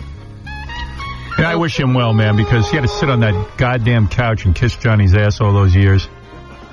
You know what? Let him have some happiness. Well, I mean, he's been happy for a long time. I think he was a lot happier than Johnny all of his life. I don't know. I don't know anything about it, Robin. Oprah Winfrey's produced movie, Their Eyes Were Watching God, snared a 24.6 million viewers on Sunday night from 9 to 11:30, easily winning the night. Oprah's so lucky. I mean, I should say talented, I guess. I mean, look at how everything she touches turns to gold. Yeah, why did that get good ratings? I heard it was horrible. I mean, I read every review. I haven't seen it, so I still have it on TiVo. I don't know if it was any good, but I did read the bad reviews. Although it got better reviews than Vin Diesel's new movie, he might be luckier than Oprah. I mean, more talented. Paul McCartney is thinking over this whole commercial thing. You know how he complained when Michael Jackson bought the Beatles catalog and started putting the music in commercials? Right. Well, now I guess he's going to do it himself. The Daily Mail says the former Beatle has had an apparent change in attitude about the use of rock songs to help sell things and is going to make 20 of his solo hits available to advertisers. I think the thing that bugs him is that he doesn't own his own Beatles songs.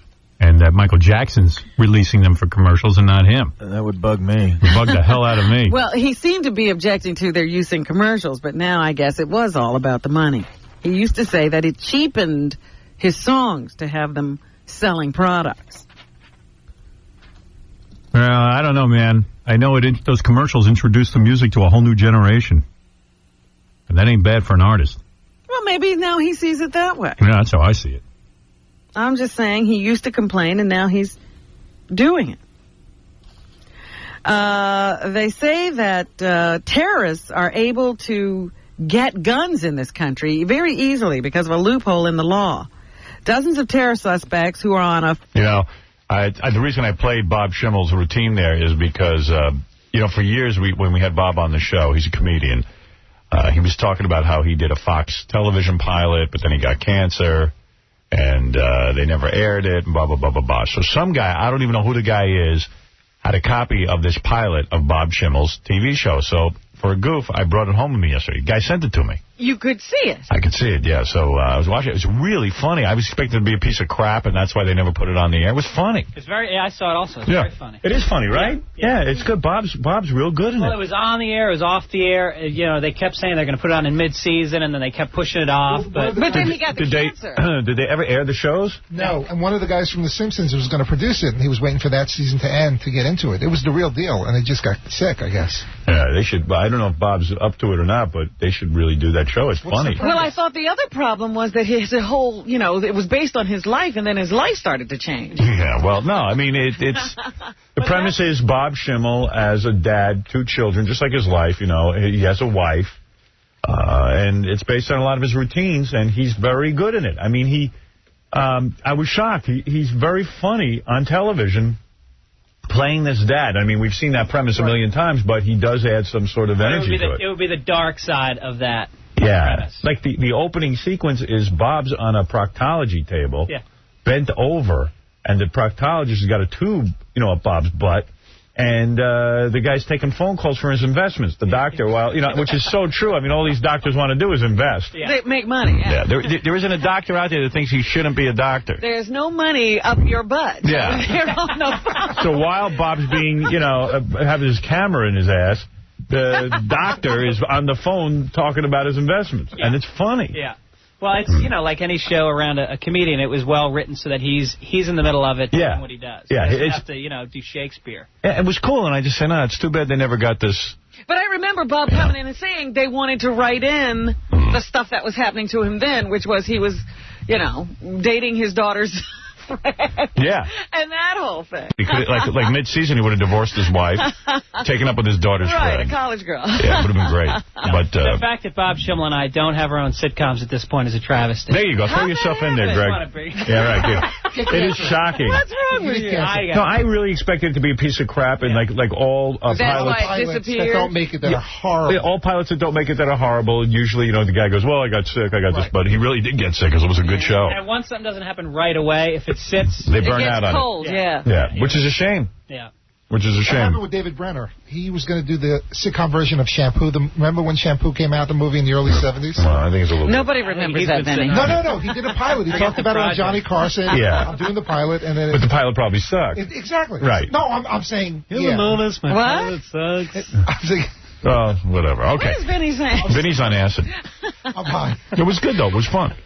Oh, I'm glad to hear it was good. He really was talking about it. He loved it. Afro Man is coming in today, and, everybody loves that song, When I Get High, When I Get High. I was thinking we could do a Bob Schimmel version, but then I got cancer. Yeah, well, I'm working on a bunch of versions. I'm going to do three different verses. You tell me which song you want me to develop into a whole song. Okay. First one's about me. Second one's about Ted Kennedy. The third one's about Jackie. Okay? Oh. Listen to it and tell me. Any of those could be winners. Okay, you ready? I've got a verse for each one. I will break into each one. All right. If you guys want to be the guys in the background and yell stupid stuff, I don't care. Because I can concentrate through anything. In fact, I just scribbled this down on a piece of paper. So I don't even know that I can do this. Maybe you can't even read it. I can't. All right, I think you can. You know why? Why? Because you got high. All right, CD2 is the bet. Here I go. All right, the first one's about me, Howard Stern. We know who you are. Oh, okay. Well, there's a lot of people here today. I don't know if anyone knows who I am. Come on, sing it, Howard, sing it. Shut up, Vinny. You're overweight. Ba, ba, ba. La-da-da-da, la-da-da-da. All right, this is me now, all right? I was married for 21 years, but it went awry. Ouch.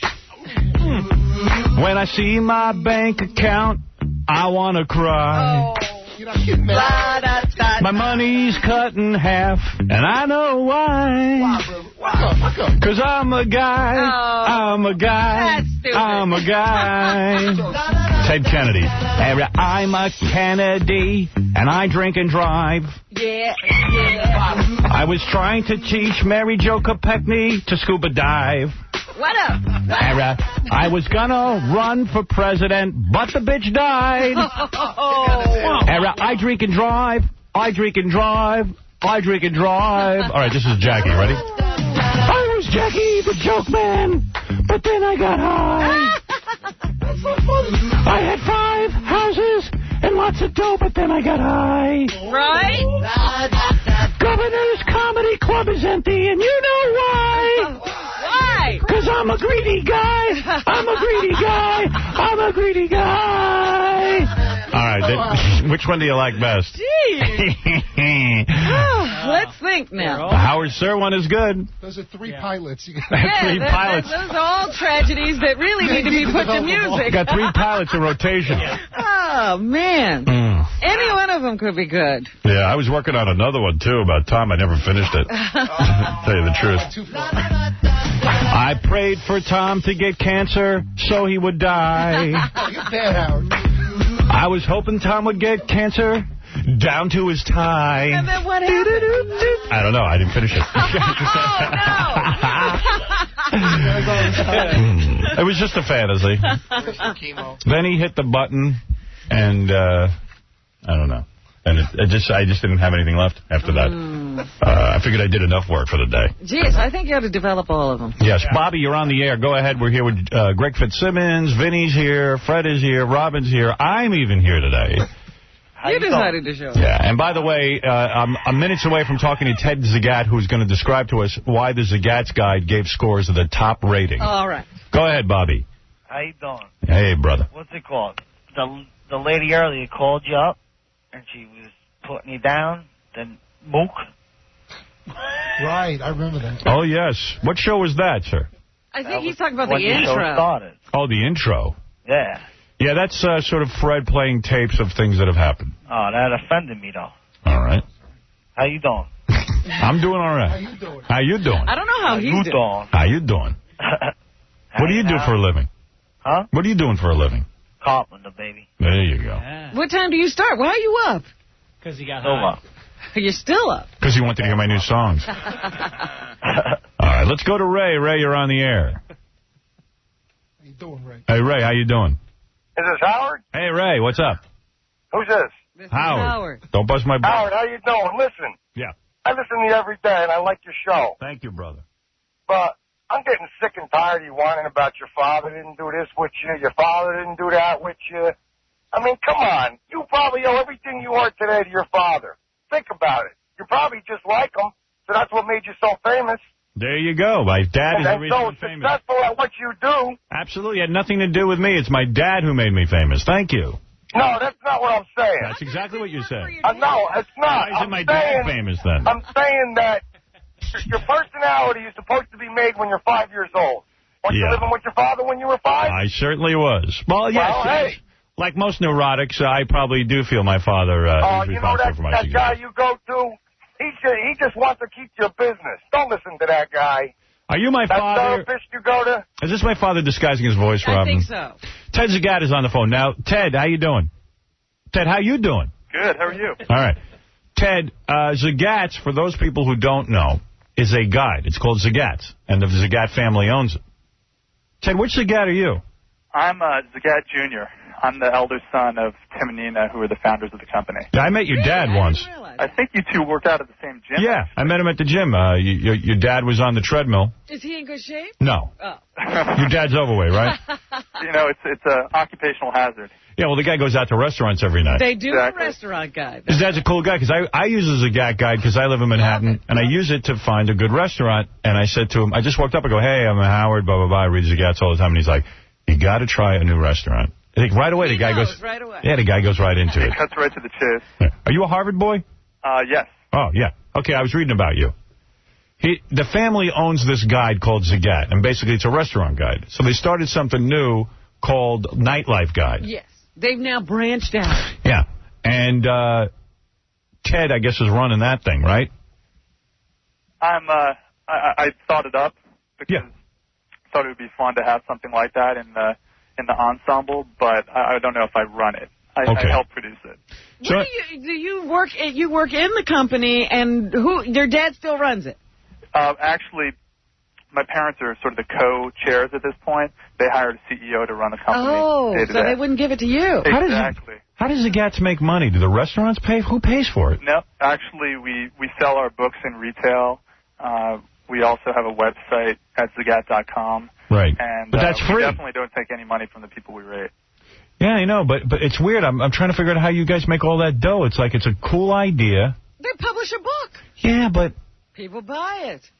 I always get the Zagat guide for free, though. I always pick it up. Paid for it. Oh, they did? Yeah. All right, yeah. When they're in the restaurant, do they know you're there, that you're about to review them, or? See, this is what I found out. The review is based on people who go there. Yeah, there's a bunch of people. So those quotes, each little piece is a different review? Yeah, well, Ted Zagat doesn't review the restaurant, or his dad, or his mom. They just poll people to find out what they like. That go and then write in their rating. But I filled out one of those forms once. They said it's a pretty big form, and it asks you what your favorite restaurants are in all different areas, and then it asks you for comments and stuff. Oh. And also, the book, if you go to any bookstore, it's always like right next to the cash register. It sells out. So, Ted, you don't actually go to the restaurants and evaluate them? Well, in every city where we do a guide of any kind, we have local editors who are expert in the scene, and they've been to every place that's in the book. Yeah, and I tell you, the guide is very accurate. So anyway, doesn't it kind of suck that his parents wouldn't let him run the business? Well, his parents are pretty young. I mean, they're not. How old's your dad? He's in his early 60s. Oh, he's in his 60s. Boy, the guy looks good. I can't tell you how old my mother is, though. And the guy looks. Yeah, but he's saying they sort of like are semi-retired, and they brought in another guy to run the company. Yeah, well. They're not A gonna, woman. Yeah, they're not going to let their kid run it. They sent him to Harvard. So what? You never look at your kid like he can do anything. Who knows? The kid, Ted, right here on the phone, could probably end up being like, really good for the company, but they'll never see it. I'm only 16, Robin. Well, then that makes sense. Hey, Ted, is it a drag working for your parents? No, it's great. Yeah, my father never wanted me to work for him. My dad never offered me a job. Well, at least he got a job. Maybe they won't let him run the company, but at least they gave him a job. Right. Hey, Ted, So, anyway, the reason we wanted to talk to you is Scores. We saw the article in the newspaper yesterday. Scores, the adult entertainment center. It's a strip club. Yeah. We want to know what you base Scores being number one. We agree. And what are the criteria? Yeah. Well, personally, I'm not familiar with the place you're talking about. Maybe you ought to visit. You married man? Dating. All right. Heavily dating. Yeah. But in any case, Scores came in number one in New York in the strip club category, based especially on its appeal rating. So Your other... scale, it got a 23. Well, hold on. I'm sorry. I'm interrupting you. We're talking all over you. So other degenerates like me voted on this being the number one strip club? Exactly. But what makes a good strip club? That's what we... Yeah, go ahead. What is the rating based on? Well, essentially, we asked people for 4 different scores. The first one is, what's the appeal of the overall appeal of a place? And Scores did really well. It got a 23 out of 30. Right, like stuff like, is there handicap access? Exactly. In this case, there are probably some other things people are focusing on. You actually need a guide to the individual strippers in there, like which ones give the best lap dance. Go on Tuesday. Well, I can read you the review if you like. Yeah, read me the review. It's pretty short. Okay. Rich men revere naked women at this East Side strip teaser, where brevity is the soul of lingerie, and wads of cash are a prerequisite for entry. So some find more silicon than substance here, and squawk that customers are treated like ATMs. Legions of lap dance loyalists rank it the creme de la creme of its genre. Would you say that's accurate? Yeah, but then you get those little numbers next to it. What are those all about? So the numbers are the average of what people write in for their scores. Okay. And it got a 23 for appeal out of 30, a 19 for decor. I guess that's a broad... Yeah, we don't care what the place looks like. Broad metric. Anyway. No guy cares because the lights are low. Go ahead. And a 20 for service. Not sure exactly what they're rating in that respect. Lap dance. They do it pretty well. And the average drink costs about $10. Do they rate the food? In some cases, we actually have an index for fine food, too, the nightlife places that also serve food, but there isn't a specific rating for that in this. Because I got to tell you something, Scores has real good food, actually. Do they? You missed something. It's really not bad. It's pretty good, and you're kind of shocked because you're at a strip club. But they do... So the rating could have even been higher, Tim, if you had rated the food. Are they rating the girls? Is that what is that, Vinny? Are they rating the girls as part of that rating? I think so. Yeah, that might be part of decor. Really? I think it's like how if the chicks are good looking, because you go to a lot of strip clubs and the chicks are pigs. Right. And it really depresses do you. any of the ratings say the chicks here are pigs? Yeah, I mean, I would have been a little more blunt. Yeah, really. Well, I give it 5 penises. In your book. Hey, Ted, thanks. Ted Zagat. You can go to zagat.com. Isn't it Zagat.com? Exactly. Zagat.com. And, pick up the guide. They got a whole new thing going on there with the nightlife, Zagats. It's a great book, bro.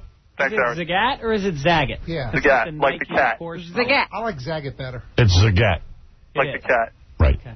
Thanks, Ted. Thank you. Later. It's nice his dad gave him a job. I always like to see that. You'd think he'd hand over the company. What is it? He can't take care of the company? Well, evidently not. Well, nobody does anything at that company. They brought in a CEO. The customers write the reviews. They make the money. And his son can't run it. His son's free to date. Trying to figure out what he does over there. I need a rating on him. Yeah. I've never been to Scores, he says. He's dating heavily. What does that mean? I don't know. He ain't no Zagat. He's dating somebody. Yeah. All right. Anyway, hold on. My phone's screwing up here. Okay, we're back on track. Go ahead, Gary. Hey, Howard. Yeah. Hey, I love your show. Thanks, bro. Hey, I was wondering. I know you hooked up that guy with Houston for a senior prom. Yeah. I was wondering if it's all possible. If you could hook me up with Jenna Jameson for my senior prom. I think we've been down that road already. You have? Yeah, and I don't think Jenna would do it anyway. Yeah, she's not as giving as Houston. But, like we kind of did that already. Like we set somebody up with a porno star for their prom. I don't want to repeat myself. It's not going to be an annual thing. Yeah. It's at the annual, let's get a porn star to go to a prom routine. Yeah, I just wanted to go out with a bang. Gotcha. Gary, you're on the air. Hey, good morning, Howard and Rob. How you doing? How you doing? Hey, Howard, I wanted to ask you if Jackie came calling back, Actually, I wanted to ask you and Tom this. Jackie came calling back with the last offer that Tom gave him. Would the offer still be on the table, or would they take it off? No, the offer's not on the table. We have other people now who have taken that money and are making a living with it. You don't think Tom would want him back under any circumstances, or what? No, I don't. What makes you say that? Because I've talked to Tom about it. We don't have the money for it anymore. We took whatever money we offered Jackie, and we've committed to other people. Who is Yeah, but have those people sign contracts, or are they just coming in and get paid like per in my book, I don't care if they sign a contract or not. I'm not going to fire someone because some guy left the show. Forget about Tom. Yeah. I've gone to these people and said, hey, can you help me out? Help me work in a new direction on the show. And I've committed to them, psychically. Forget about a contract. I don't need a contract. The station needs contracts with people. I don't need contracts. You don't think that maybe they can get him back if they charge your sponsors just a little bit extra money and fit him in? But nobody's looking for him back. back. Why do we need to go through all that trouble? He had the job. He gave it away. Yeah. What am I supposed to do? Go to the sponsors? Now we got to do something special? Let me put it this way. You're free to hire Jackie. Hey, Howard, a couple weeks ago you were talking about Vanna White being getting a little long in the tooth. Yes. They did an article on her on, I don't know, a couple weeks ago when I was trying to get in, and they're going for the more natural look on her, just not giving her gowns and anything, and they said the more natural look is taking them an hour more to prep her. Well, listen, I've talked about this before, but I'll say it again. If Vanna White was a decent person, she'd quit the show. They hired her because she was a young girl who looked fabulous no matter what they did. It took them 5 minutes to dress her in the beginning. You know what? When somebody looks good, you take someone like Rebecca Romaine Stamos, who's married to John Stamos. Yeah. We want to make sure the room is authentic. How do you give a proper nasty Sanchez? But, the other thing that intrigues me is his whole connection to, bikers, Yeah, we get into that. His biker fascination. And what's that all about with leather and dog collars? And why, the other question I saw that was really poignant was, why did he tell other legislators that his wife was an invalid? Yeah, that's a good question. I hadn't thought of that one. That was a good one. Yeah. And that was his pickup line. He got the sympathy vote from all these other girls he had affairs with. Absolutely. Yeah, he's going, they felt bad for me. And they knew I couldn't leave her because she was, in a wheelchair or something. And then it excuses if he's bad in bed. I'm used to a woman who can't move. So... by the way, I'm changing topics now because I just have a lot of topics to get to, and then I want to get to Gene Simmons of KISS. And tell me, Gary, when all that's ready. I got this in the mail. It's a WPLJ, one of the radio stations here in New York. They're giving away money so that you'll listen to them. How much can you get? I always think that's not, that's so lame. And then they got a picture of the morning team, Scott and Todd. Uh-oh. And, they have, Scott always has, a goofy look. They have goofy looks on their face when they, they're zany. We're zany. But they're not zany. They don't even look zany. And I don't know, the Scott looks very odd. I don't know. You can check him out on the PLJ website. I might have to go to that. Oh, you mean he has pictures of himself there, too? Yeah. Well, his hair's all perfect and blow-dried. It looks like he's got a facelift. His skin is pulled back real tight. Let me see that. It's frightening. Either it's airbrushed or he's had a facelift. I don't know which. You can't decide. Yeah, he looks kind of airbrushed. Can you see that? Oh, my. Right, he's got the same skin as Faith Hill over here, you see? Except she's about 50 years younger. He's another guy. Also, he's got a lot of jaw. Yeah, he's got a big manly jaw. But I think that, I don't know, he's looking more like a chick. Not with that jaw. But they say PLJ free money payday. Make $95 an hour. Doing what? While everyone else is listening to their bosses drone on and on. Yeah, because it's your job. You could be listening to Matchbox 20, U2, Dave Matthews Band, Madonna, Sheryl Crow. I'd rather listen to my boss. They're going to pay you to listen? Yeah. PLJ will pay you to listen, starting salary $95 an hour. Here's the deal. Register at the official PLJ website and fill out the attached job application. Drop it in the mail. We'll pay the postage. How long does this job last? Well, I quit my job to listen to PLJ. No, well, here it is. If you hear your name on PLJ, weekdays from 9 a.m. to 5 p.m., you got to listen all day. Right. You won't have a job after that. You get $95. I mean, only $95? Yeah. No, $95. Yeah. So it doesn't even make sense. Oh, no, here. we'll pay you $95 an hour until we get our next winner. So it could be. And what do I do for a job after that? An hour. Yeah. After I quit my job and wait for that. Yeah. Then you got to find another loser station that'll pay you for the next hour. Yeah. There's got to be another one. I quit this job. All right. Anyway, Gene Simmons of KISS is here to promote something. We don't know what it is, but it's always something. Gene Simmons has had sex with over 4,000 women. This morning. Yeah. That was this morning, waiting to come on here. Gene Simmons of KISS has been with over 4,000 women. Think about that. Think about your penis, and think about his penis. He's probably a nub. Here comes Gene Simmons' penis. Look at it. 4,000 women. So proud.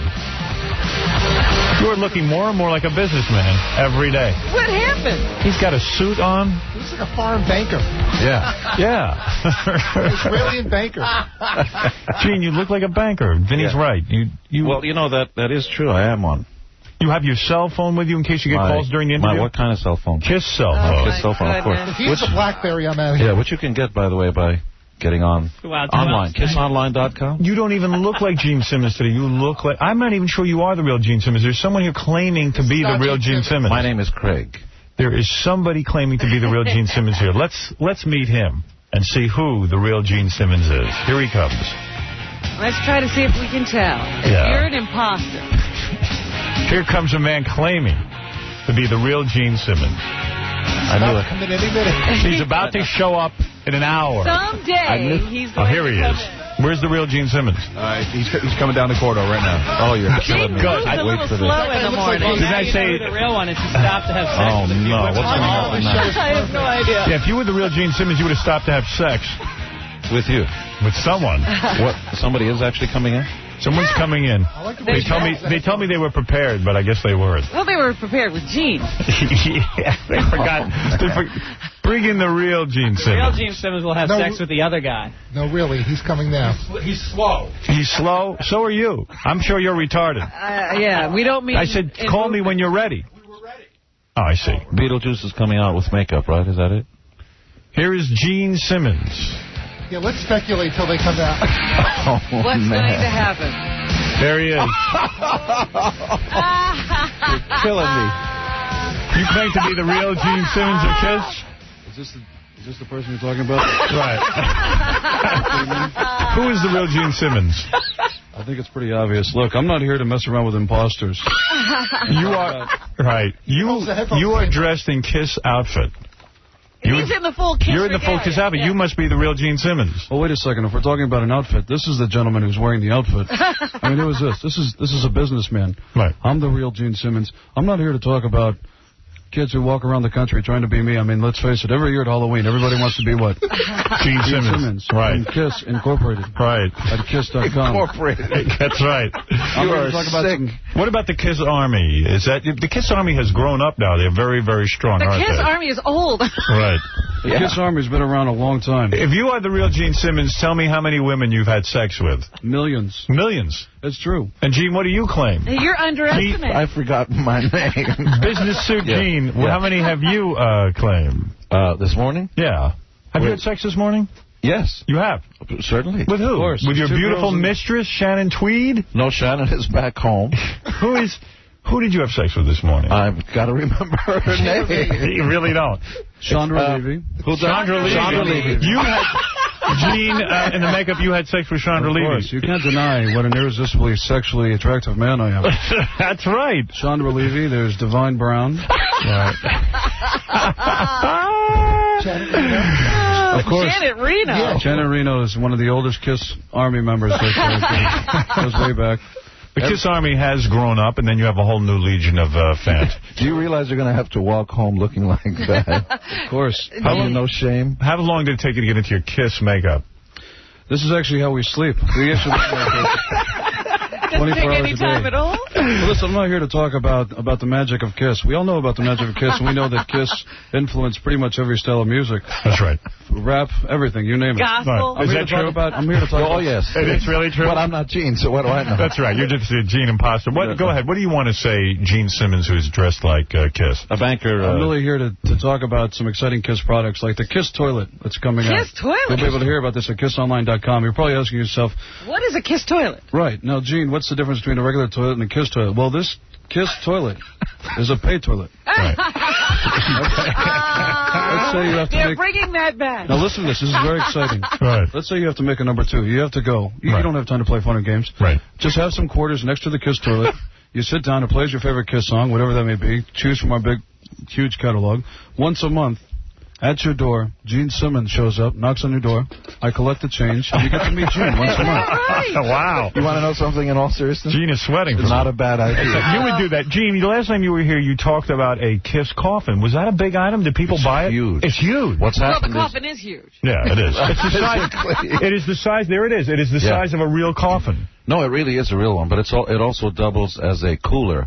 And what happened is sports bars all across the country are getting them. Right. And, they put them up on the bar as conversation pieces, but they really were. But be honest. I mean, is it really a big item? I thought you were out of your mind with this. No, We thought you were lying. We thought you were lying. It's huge. Do the numbers. We make about... Well, I don't want to go into the numbers, but it's huge. Now, the other Gene Simmons, what is your huge item? The Kiss Douche. The Kiss Douche.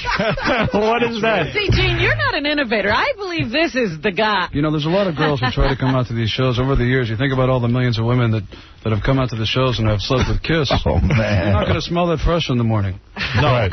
And this is the reason we got into rock and roll, am I right? That's the reason we got into rock and roll. Yes. Because you look out, every young man who looks out in front of the house and sees thousands of hot, gorgeous women that have come to see you, you always think the same thing.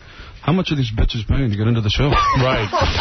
Jessica Hine, you're on the air. What do you want to say? Really not know who is Gene?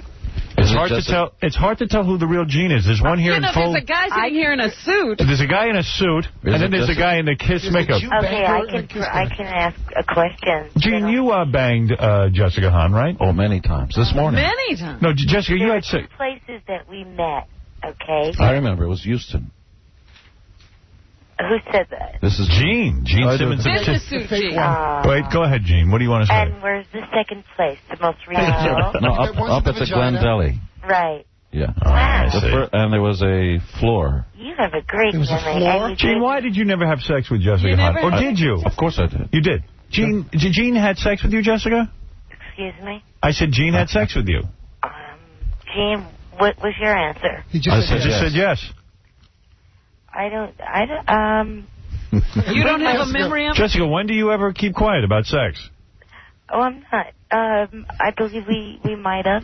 Oh. You believe what we... She still has white makeup on the inside of her thighs. What do you consider sex? That's what's exactly. How is Jessica Hahn sexually? I've never enjoyed She's gorgeous. She's gorgeous. He's cool. You know who else is great? Who else? Miss Argentina. Boy, that's one hot slut right there. You like her? Absolutely. All right. Who's Miss Argentina? Some bitch from Argentina. Why would he get... Gene, I remember you talking about this. You met her, and you met her at the height of Jessica's fame, and everyone... Jessica. It was after I did Wild Thing. Right after the Wild Thing video, and everyone wanted to have sex with her, and you approached her and said, I need to try this out. No, I don't know what... He was very gentle. He was very gentle? He was a gentleman. We were working... Gentleman? Gene Simmons of Kiss? That's right. And he gave me a call and said, did I feel like coming and visiting him? Did you have an orgasm? I didn't have that kind of sex. You just did something for Gene. Oh, that's right. She gave you oral, right, Gene? No. You gave her oral. Perhaps. Gene. Wow. Oh. Jessica, clear up my memory. I swear to God, I remember. I know what I did. You gave him oral?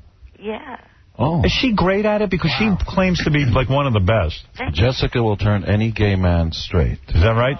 Jessica is God's gift to women, and thank you, Jesus, for having your lipstick separated and pointed in my general direction. Wow. Well, let's not knock Divine Brown. Well, you know why? Brown. He must have, because he had me. Remember, you made sure all the curtains were closed. Yeah, he didn't want to be photographed with you. It was very Shannon nice. Tweed will kick his ass. Every night. He was Jessica, why did Gene close the curtain so that you two would not be caught? He's a vampire. He's a vampire, Gene. He can't be in the sunlight. Gene's not allowed in the sunlight. What is it, Gene? Young woman like You know who else you got to close the curtains on? Ruth Buzzy. That's one of your set. Am I right? No. He's just saying close the curtains on Ruth Buzzy. He said he closed the curtains on you and Ruth Buzzy. What's the difference? I just thought, I didn't know. How much did Gene charge you to have sex with him? Did not seem nice. So, No, Gene... did he take pictures of Jessica? Did you Is take this really Jessica? Yeah, it is. Yes, Did it you is. take naked pictures Is this a Jessica impersonator? What? Is this a Jessica impersonator? I don't know if I'm coming or going. I know, he does sound like you. I met you at the Glen, you know. Of course Yeah. Yeah, but Jessica... Are you married now? No. Listen to this sweetheart deal. Oh, God. It's kind of like this. She's got the guy, you know the guy who created Married with Children? Mm-hmm. He got a divorce and everything. He hooked up with Jessica, gave her her own apartment, bought her a condo, it's got a jacuzzi, pool, the whole thing. Mm-hmm. She lives there, he lives wherever he lives, set her up financially, gives her a stipend or whatever the hell you want to call it. Right. And he goes... We've been together. 10 years together. He goes over there 2 times a week and bangs her. The rest of the time is hers. We wake up alone. Yeah. It's nice. I think it's wonderful. You know why? You like that. It's very romantic. Yeah, because Gene's got the same arrangement. because who's to say what happiness is? Right. And marriage, you know, you're forced to wake up with Marriage the same... is slavery. I think it's an institution, and I think you got to be nuts to be an institution. I agree. Right. And so I'm just trying to clear this up. When you received oral from all the great women in our society, A lot of famous women. Taylor? Amelia Earhart? Yeah. Name 10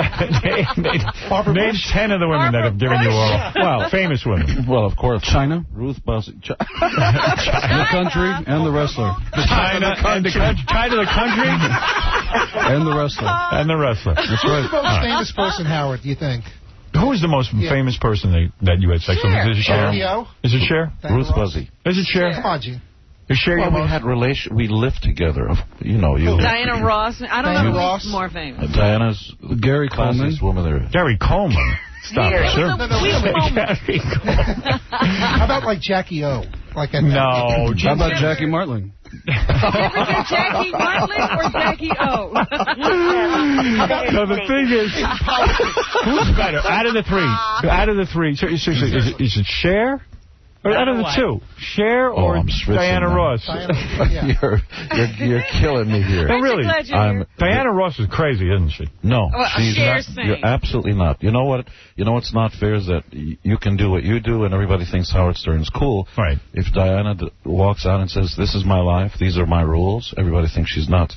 It's not fair to women, right, Robin? What are you talking about? I have no idea what you just said. I'm going to go to the other Gene Simmons. What do you want to say? I know you want to hear the truth, and the truth is, I've nailed Cher so many times. One time I got actually so upset after an argument that we had, I don't even know what it was about, that I actually mounted Sonny and gave it. And I said, "Sonny, you son of a bitch. Right. This is for Cher." And the look, I'll tell you right now, the look of confusion on Sonny's face, priceless. I recommend it if you get a chance. You guys are not, I squeezed my butt really tight when I came in here. Who knew I was going to get another one? That's why she's called Cher. So, Jessica, you've always said to me, even in private, let me show you how I give oral. I am the best at it. You have to go to bed with a man, and sleep with him. Gene won't remember because this is 10 years ago, and with all those women, I don't know, Gene. No, maybe it was longer. Gene, was it great, though? I'm being serious. Wasn't she really that good? Because she does claim to be great. Oh, she's a gorgeous woman. But you never went back. Yeah. I mean, you had the oral. It was nice. Well, because we both had schedules. Schedule. Did you? Is that what Gene told you? No. I have a schedule. I think it was in the 1800s. Stay there all day. You drew the curtains. She gave you the oral. And that was that. And that's a hotel room or an apartment? Do you kiss a girl after that? Absolutely. No, you don't. Oh, no. I certainly do. That's gay. Did he kiss you? I thought he was very tender. You're saying, but look, what does Gene do? He just pulls out his pants and you service him and then he's done? Yeah, what do you do after that? I mean, what about wild thing and then we pull the pants down? Gene's so great. He doesn't care about a woman's pleasure. I admire that. It's not true at all. Well, she didn't get any pleasure out of it. Or is it very pleasurable to give you oral? I guess the most important. It's a real treat. You know what the best thing about this is? What? First of all, I've lost my mind. Second of all, I can't remember what I was going to talk about. It's irrelevant. I'll tell you what we came to talk about. What did we come to talk about? We came to talk about the KISS condos. What is that? KISS condo? It's actually an environment you can live among your own kind in the KISS condos. Yeah. It's all KISS fans. This is part of a planned gated KISS community. Gated. I like that idea. Can What we about lock it that? from the outside? Well, Howard, we were thinking about all the money that all these fabulous things we're able to sell to our fans, to give back to our fans, and we thought, what is the way that we could actually get more of the money that people are making? Oh, right. Man. And we thought a KISS community. KISS community. We could move into the KISS community. Can we spell community with a K? The KISS Electric Absolutely. Company. And then there's the KISS Kids Club, KKK. And Right. I'm glad you brought that up. The KISS Kids Club. A lot of exciting programs for young kids of all ages. Right. Like what? Like the Pennies and Nickels Club. What's that? What is The that? Pennies and Nickels Club. You can teach your children the value of saving money with Gene Simmons. You give them a KISS penny, and you give them a KISS penny and nickel holder, and they save their pennies and nickels. Every time they collect $10, they can send their $10 worth of coins to KISS, and in return, we send them an autographed picture. Oh, that's great. This is an exciting program for children. Right. You're amazing. See, that's the one thing about him. He has lots of ideas. He does have ideas. Did he continue to give you these ideas while he was giving you his love? Gene Simmons of KISS wants to say something. Jessica, tell them about the KISS plastic surgery program. What is that? Oh, that's amazing. Jess, tell them about it. You tell us crazy about slut. it. Tell them. You tell us about it. It's surgery that I don't think I've ever seen before. It's a staff of plastic surgeons from the KISS medical centers. Right. Exactly. That will give you genuine features of Gene Simmons. Really? Yes. You could look like Gene. You can have my tongue, you can have my hog, whatever you want for the right price. And we've always said, there's a saying at KISS Industries, we don't open our cheeks for anything less than 7 figures. Right. And we're making a lot of money for this. Well, Jessica, thank you. I'm sure going down this road must be very exciting for Gene. A blast from his past. Memory lane. Right. Gene. Bye, Gene. Goodbye, sweetheart. Goodbye, sweetheart. Thank you, sweetie. That was Jessica, right? It sure was. I don't know if it's you. So many. We're not sure who the real Gene is, but we know who the real Jessica is. Mike, go ahead. You're on the air with both Gene Simmons, whoever is the real Gene Simmons. Hey, Howard, how you doing? Yeah. How you doing? How are you? Hey, ask Gene about the Millionaire Show when he bombed out before he got the $32,000. Right. Right. So what?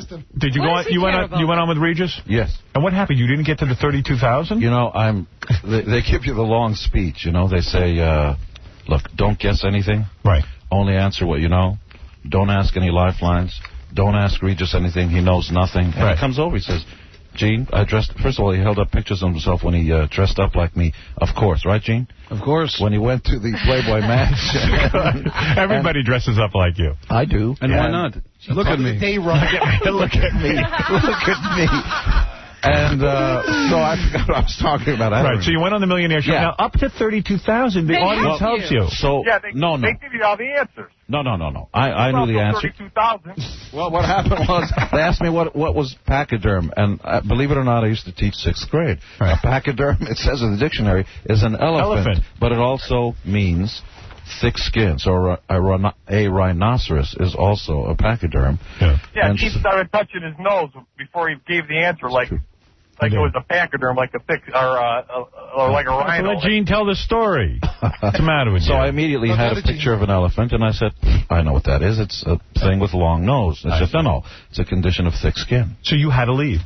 You didn't even get the 32,000. No. Was that embarrassing to you, or you don't care? No. A lot of the other musicians never even got on. Thank you. Right. You got the fast finger question. But wait a minute, Gene. Don't they give you 4 choices? Yeah. You didn't wait for the choices? No, I was cocky. Absolutely. Why do you do that? I thought I knew it all. As a teacher, you know better than that. Right. What are you going to do? What charity were you playing for? The Neil Bogart charity, whose movie, incidentally, I'm producing. He's a Paramount. producer. Please tell them about it. We're very proud about this project. Go ahead.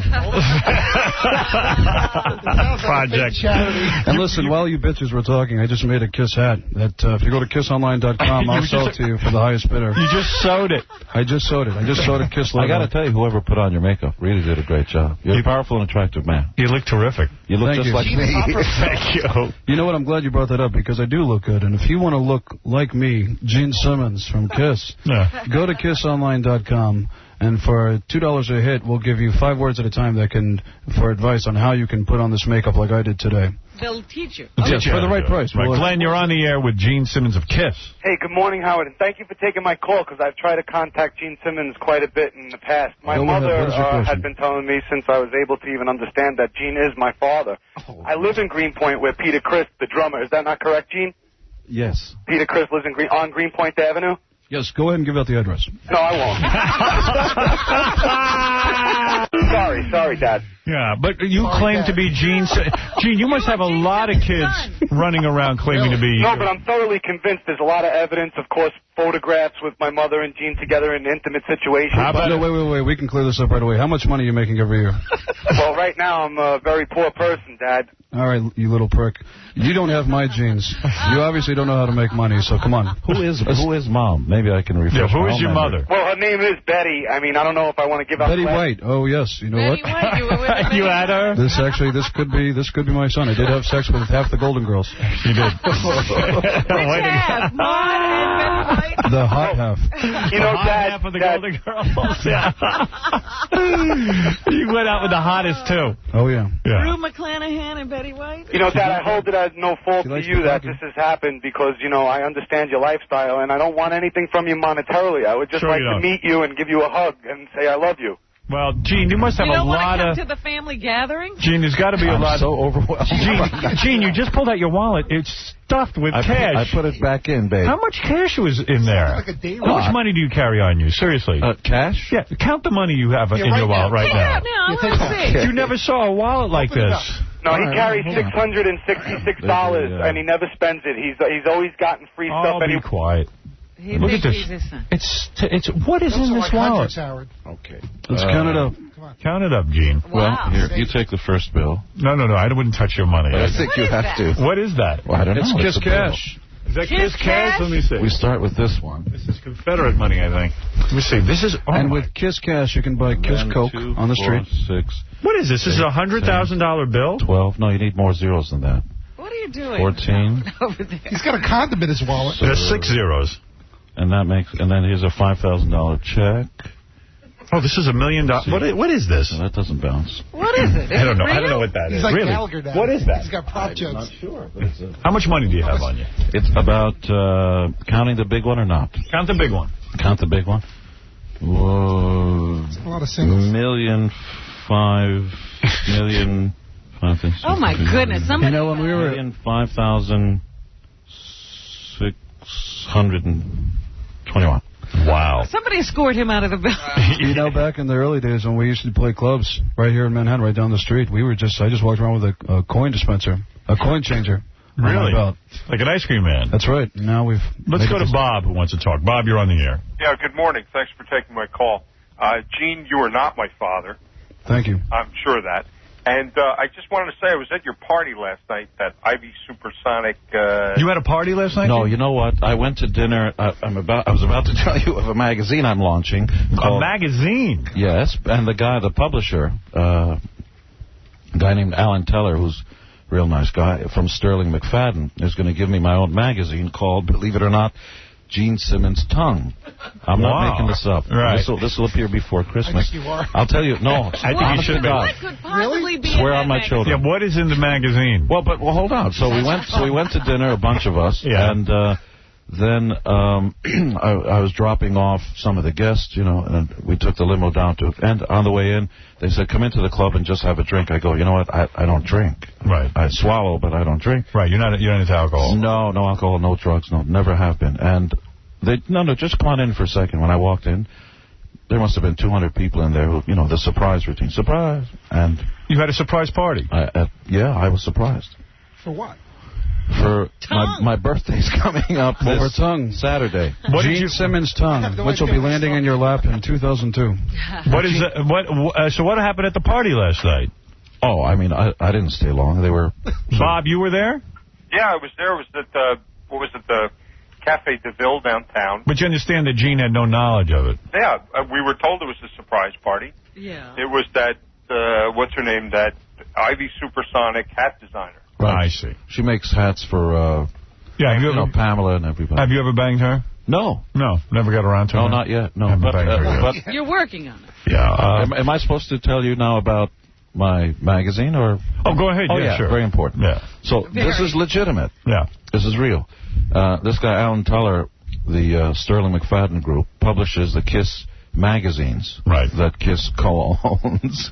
It's a joint venture. You know about those? We're very proud of it. Go ahead. Tell me about it. All right, go ahead. And, you know, we love the magazine. And so I had this idea, and the idea was do a magazine which is a sort of a cross between Playboy meets Rolling Stone meets Maxim, which is meets the girls next door. Yeah. Right. Playboy meets Rolling Stone meets Maxim. Go ahead. And then you need a hook, which is sort of Oprah's got her magazine and so on and so forth. Magazines are now becoming personality extensions of real people. and he said, well, let's make it an extension of you. And I'm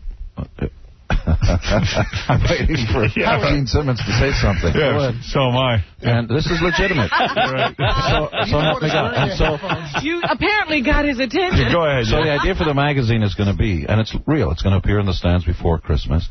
It's called Gene Simmons' Tongue. On the cover will be, you know, the most gorgeous women, Robin perhaps, or Michael Jordan or somebody else. And the thing like is, Michael Jordan? you cannot appear on the cover unless you've got your tongue out, either in the corner or out or any way you want. I see. That would be like George. Inside, yes, as a matter of fact, that's exactly right. Somewhat similar in conceptually. And inside there will be columns. One is kind of getting the lowdown on people, which is like gossip column, which is tongue-in-cheek. Right. And then there'll be everything to do with tongue. Everything. Tongue lashings, which will be like the letter column and so on and so forth. That's a lot of issues. Foreign tongue will be all the beautiful models from overseas and on and on and on.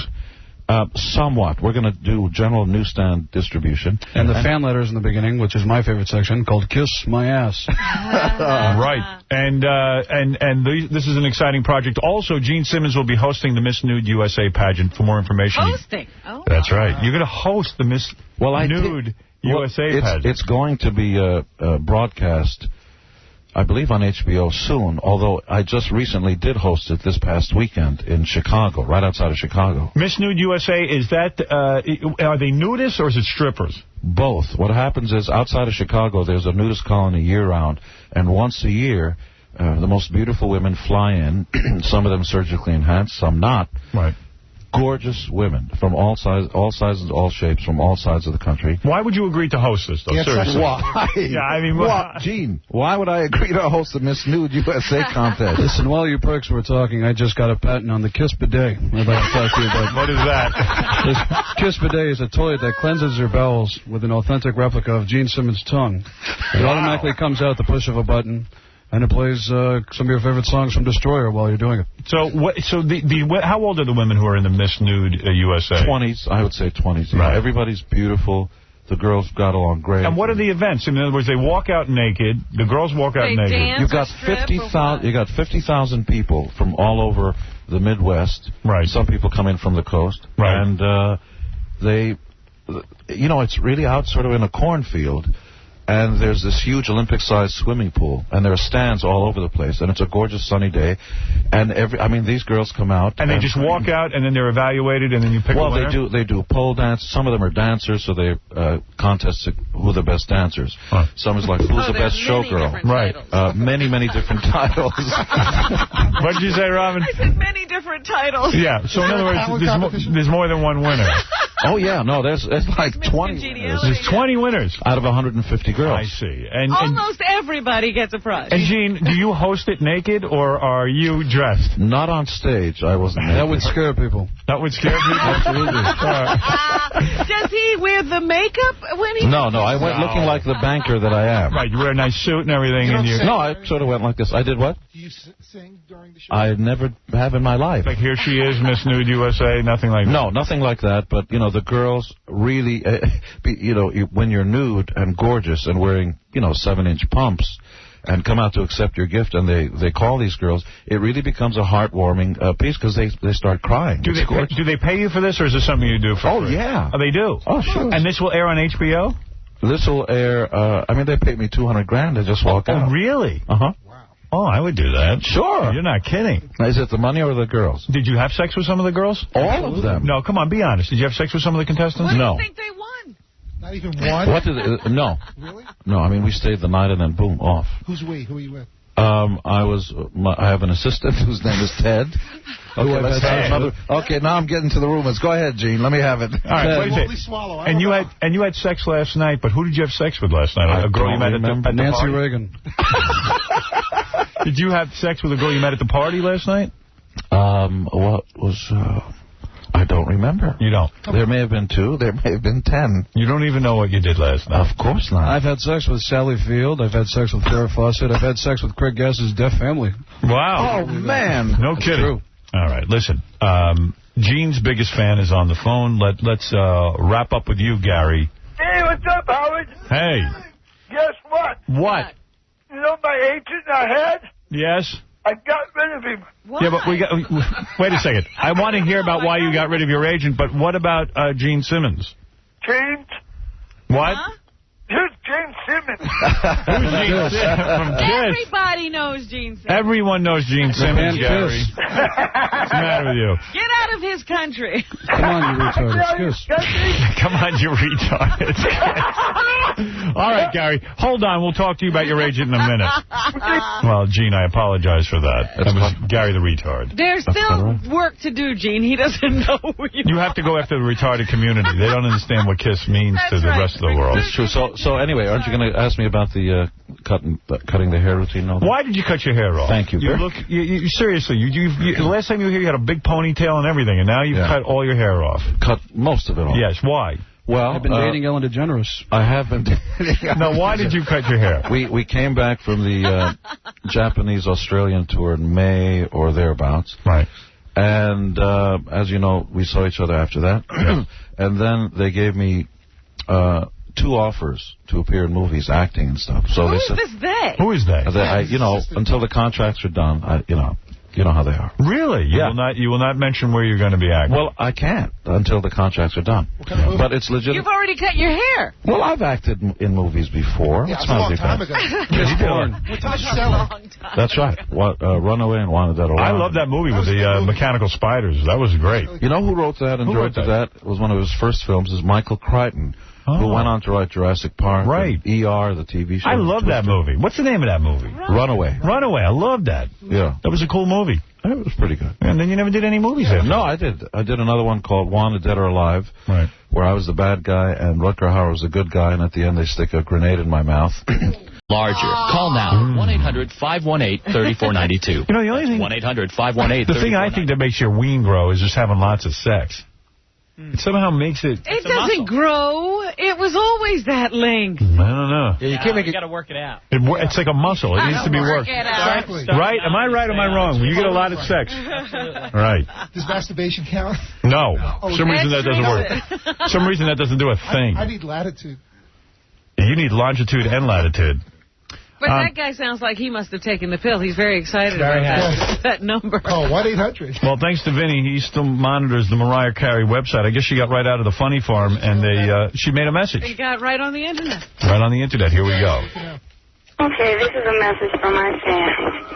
And I just want to say thank you so much for all the letters and everything that I got from you. I want you to know that you definitely can't believe everything you read. And thank you, because I am taking care of myself. And as we speak, or as I speak to you, I'm looking at the most beautiful rainbow that's going across the entire sky. Where is she always that there's a rainbow? There's a rainbow wherever she is. That's her thing, because her album's called Rainbow. Yeah, but I've seen rainbows like once or twice in my life. Where is she seeing all these rainbows? Don't you think she's talking like metaphorically? No. She sees leprechauns as well. And I love you much. Thanks. She's got a lot of... she's What's like in the background? her own music. She's listening to she herself. She produces these messages now. I got to tell you something. She's in as much trouble as Gary Condit, because she's got to do some sort of interview. She's got to come on this show. This is the show. I know. And do an interview where she proves that she's fine, because I look at every picture of her now and she looks crazy to me. Yeah, you wouldn't hire her to do a thing, right? No. But, Howard, you're so right on that, because if people would say, oh, I would never let her do the Howard Stern show. But if she came on and convinced you she was normal, I think everybody would believe it. Yeah. Because you crazy, Howard. Yeah, I'm crazy. And you're the perfect person to do the interview, too. You've been more in tune with the whole situation right from the beginning. I know. If she doesn't run out of here screaming, that proves she can take it. You also caused the problem. I would make that call, but her publicist would probably kill me. You should, Gary. I don't know. I think you should make that call. She can't kill you through the phone. Yes. I think we'll dress up Craig Gass as her when she comes in. That's going to look great on TV. By the way, during the whole Gene Simmons interview, Craig Gass was in full Gene Simmons makeup, and we'll be showing that on E. Yeah, hi. Hey, this is Alex. Hey, Alex. You know which Alex this is, right? No. Oh, yeah. Alex from Brother and Sister that was on a while back. Oh. Yeah, the guy that... The guy that claimed that he was banging his sister? Yeah, from and you brought her in here when she didn't even know what you were talking about. From Reading, PA. Yeah. Howard, I was in, up there Friday in the green room with Sean and Beetle. Yeah. Last Friday. Okay. Yeah. All right, Alex, thanks for the call. Well, I just want... Can I talk? Okay. What's the deal? Howard, you emailed me. I did not, Alex. I'm sorry. Howard Allen Stern. Yes, you did. That's my name, but I did not email you. What did he say? Because of the news group. Maybe there's a guy using my name. It came from the stations, from your email. Maybe it was Howard. What did it say? What did it say? You gave everybody permission to download your show and broadcast it over the Internet. That sounds right. Well, yes, that's right, sure. Yeah, that sounds just like me, and I'm glad you recognized me. He'll be in front of the building later handing out $100 bills. Right. And McDonald's Monopoly playing pieces. Thank you. Let's go to Ken. Hey, Howard, what's going on? Hey, Ken. Big Baby Jesus, the Canadian Juggler. I wanted to ask you, what's your problem with Insane Clown Posse right now? They've released 2 brand new albums, and yet you haven't brought them in to publicize the fact that they've released them. Anytime Insane Clown Posse wants to come on this show, they're welcome. They know that. I don't have any problem with that. They haven't called us. Usually they call us when they have something to promote. I love those guys. Well, they dropped the 2 new albums on July 17th, and one's Psychopathic Riders, the other one's Dark Lotus. All I can tell you is that whenever they contact me, I put them on. Okay, well, you got to get them on soon, brother. I love the Wicked Clowns. Thank you. And now, a Howard Stern Show exclusive. This is exciting. A Howard Stern exclusive. Robin, what movie is coming out this Friday? That would be Bubble Boy. Who is the star of Bubble Boy? One of the stars. I don't know many of the stars, but I think there's this guy in it I've been waiting to see called Beetlejuice. Beetlejuice is officially here to promote a film. I've asked him to come in. I've said it's okay. This is the breakout role, you think, right? He's with... Easy, Beetle. He's here with his co-star, Arden Mirren, a woman, an actress who was in Bubble Boy, Beetle Boy. She actually had scenes with the Beetlejuice? She had scenes with the Beetlejuice. And everybody loves Beetle. And meet his co-star, Arden Mirren, and they're here to discuss their new film. Howard Stern. A controversial film. Arden plays the character Lorraine in Bubble Boy. Is she the girl? She's the girl. Beetle's the boy. The dwarf. They'll be here any minute. They'll be here in about 10 hours. I pronounce you girl and dwarf. I wonder what goes on out there. I understand Craig having trouble walking in those shoes, but what's the problem now? Well, what's funny is they hand me a note and they go, Beetle and Arden are ready. And they're so clearly not ready. Ready means they're standing at the door waiting to come in. I don't understand. I got to talk to Gary about this. Don't hand me a note till you're really ready. Are you guys ready?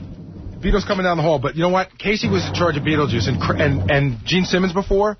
He's like, we're ready, and then he wasn't there when I went to get him. So who do I blame? Tell me who's wrong in this. Is it my fault? No, it's not your fault. Whose fault is it? You know what? Let it be my fault. Okay. Why do we keep getting notes that someone's ready? I'm fine with that. I announce them, and then I wait 2 hours. You're absolutely right, and we're wrong. I don't know why there's a problem with Beetlejuice, because... Do you want me to sit down with you guys and say... No. See, when you put up the sign that says they're ready, I understand that means they're standing outside the door. You know what they're ready Howard, means? I understand what that means.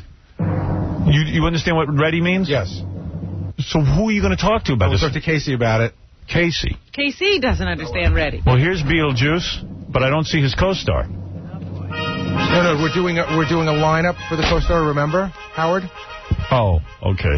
All right. Do you remember? Yeah. Hey, Beetle, how are you? I remember that from 5 days ago. Hey, Beetle, how are you? I'm doing pretty good. Well, let me congratulate you. This is a big week for you, isn't it?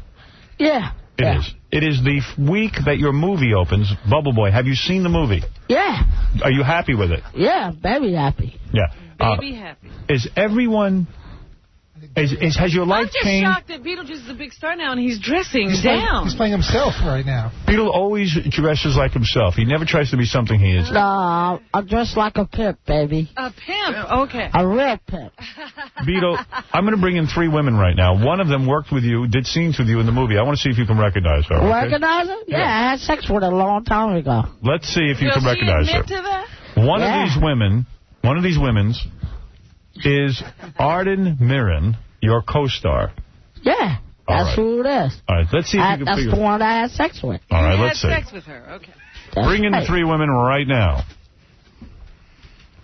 There are 3 women here. That's number 1, number 2, and number 3. Beetle, these are 3 beautiful women. Mm-hmm. I'll introduce them to you. You know them all? Oh, yeah. Yeah. I had all 6 of them all together. There's 6 women here, right? You had all 6. Actually, I'm the one, she knows I had with her. She knows I did something to her. Anyway, she knows it. Beetle, actually, there's 3 of them here, but I know you're joking when you say that. I'm not joking. Although 2 times 3 is 6. I had all of them all together. Ma'am, you claim to be Arden Mirren, don't you? Yes, I'm Arden. And I can't believe you don't remember. Well, let's see if he does. I did. I always remember, baby. Say hello to Arden. How you doing, honey? All right. Number 2, you claim to be Arden Mirren. Is that right? Yes, I do. Oh, she definitely knows what I want. All right. And number 3, who are you, Arden Mirren? I am so Arden. Right. And you claim to be Arden Mirren. Beetle, I'm going to ask you, pick out your co-star right now. Which one is it? Number 1, number 2, and number 3. I think... Let's see. You know which one? Point to the one that is your co-star. My co-star? Yeah.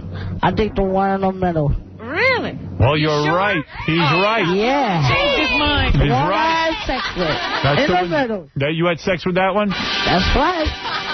Genius. Well, Arden, why don't you come over and sit down on the couch? Thank you to our other 2 Ardens. Beetle, you shocked me. I didn't think you know who your co-star was.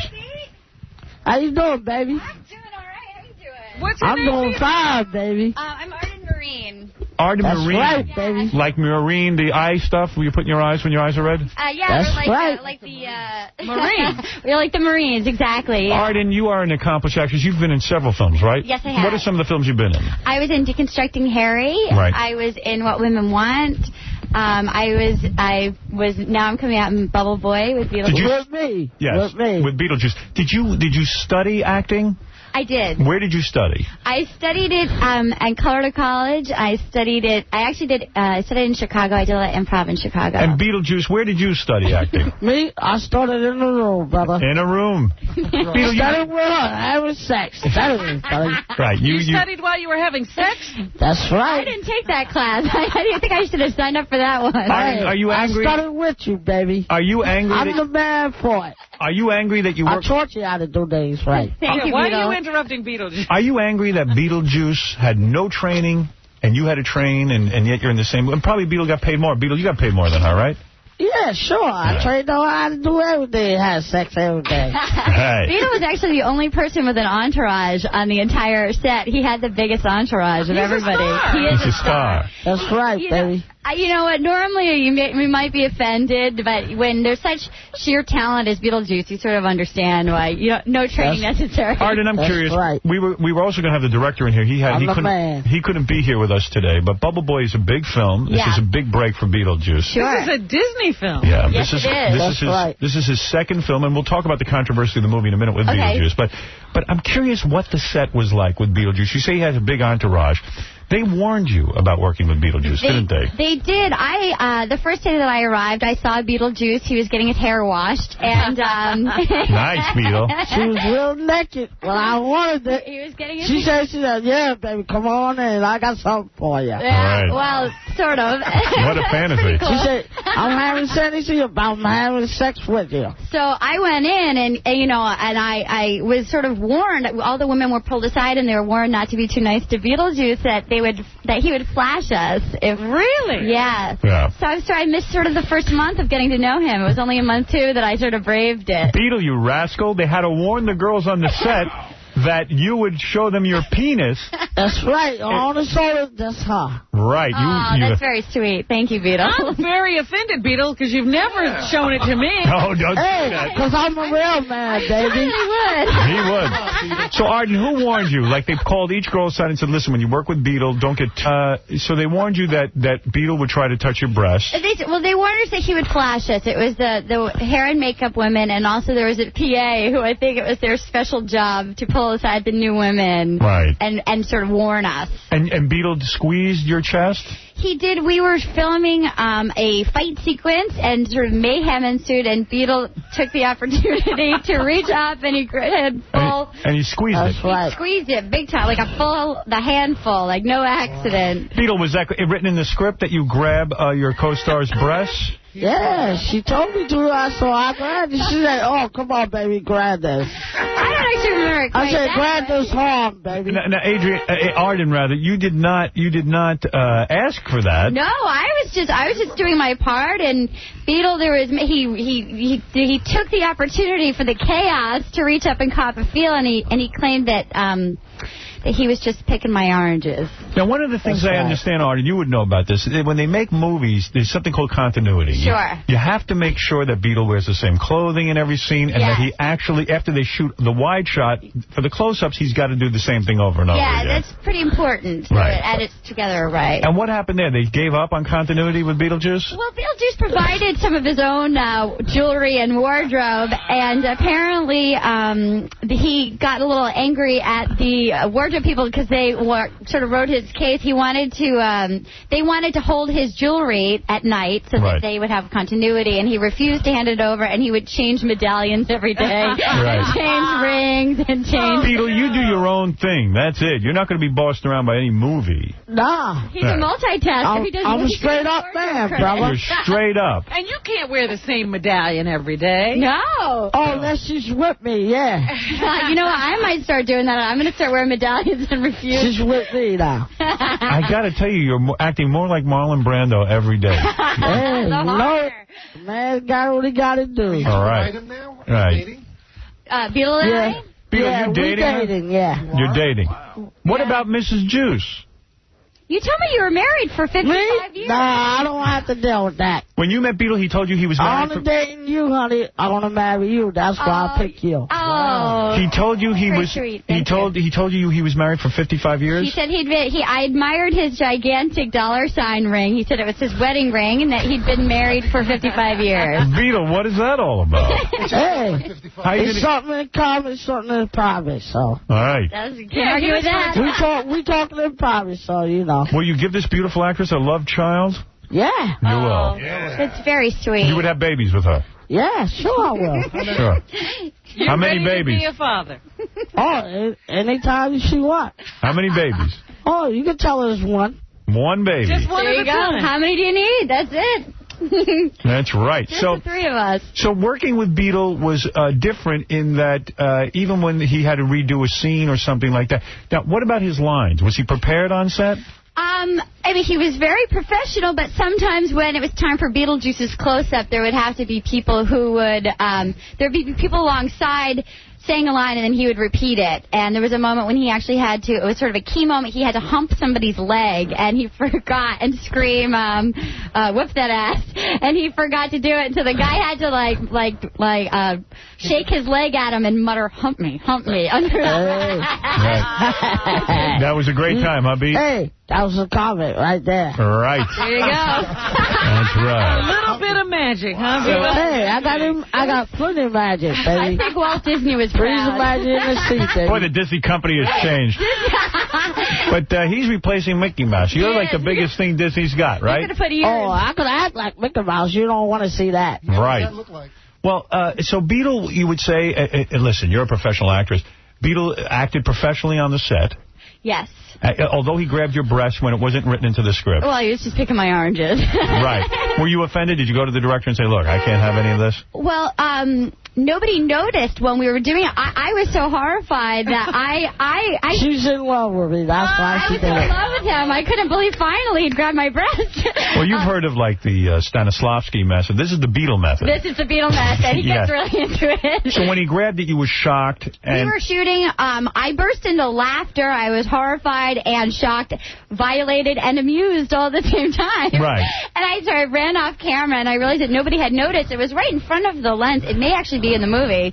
And then I realized they were still filming, so I had to come back on, and that's when I told the director, if you look closely in the dailies, that he would notice that I'd gotten felt up by Beetlejuice, and his defense was...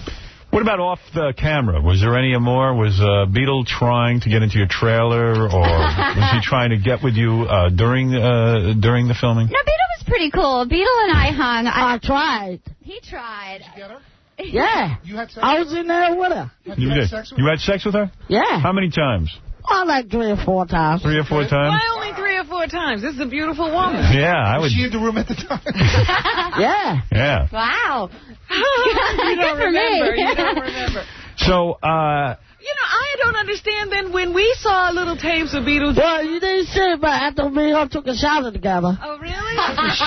Beetle, I remember when... I don't recall that, Beetle. Beetle, there's a lot of... You don't remember? I know where Robin's going. There's a lot of fun and games going on here now, and a lot of joy about the new movie coming out. And everyone's happy for you, Beetle and Arden.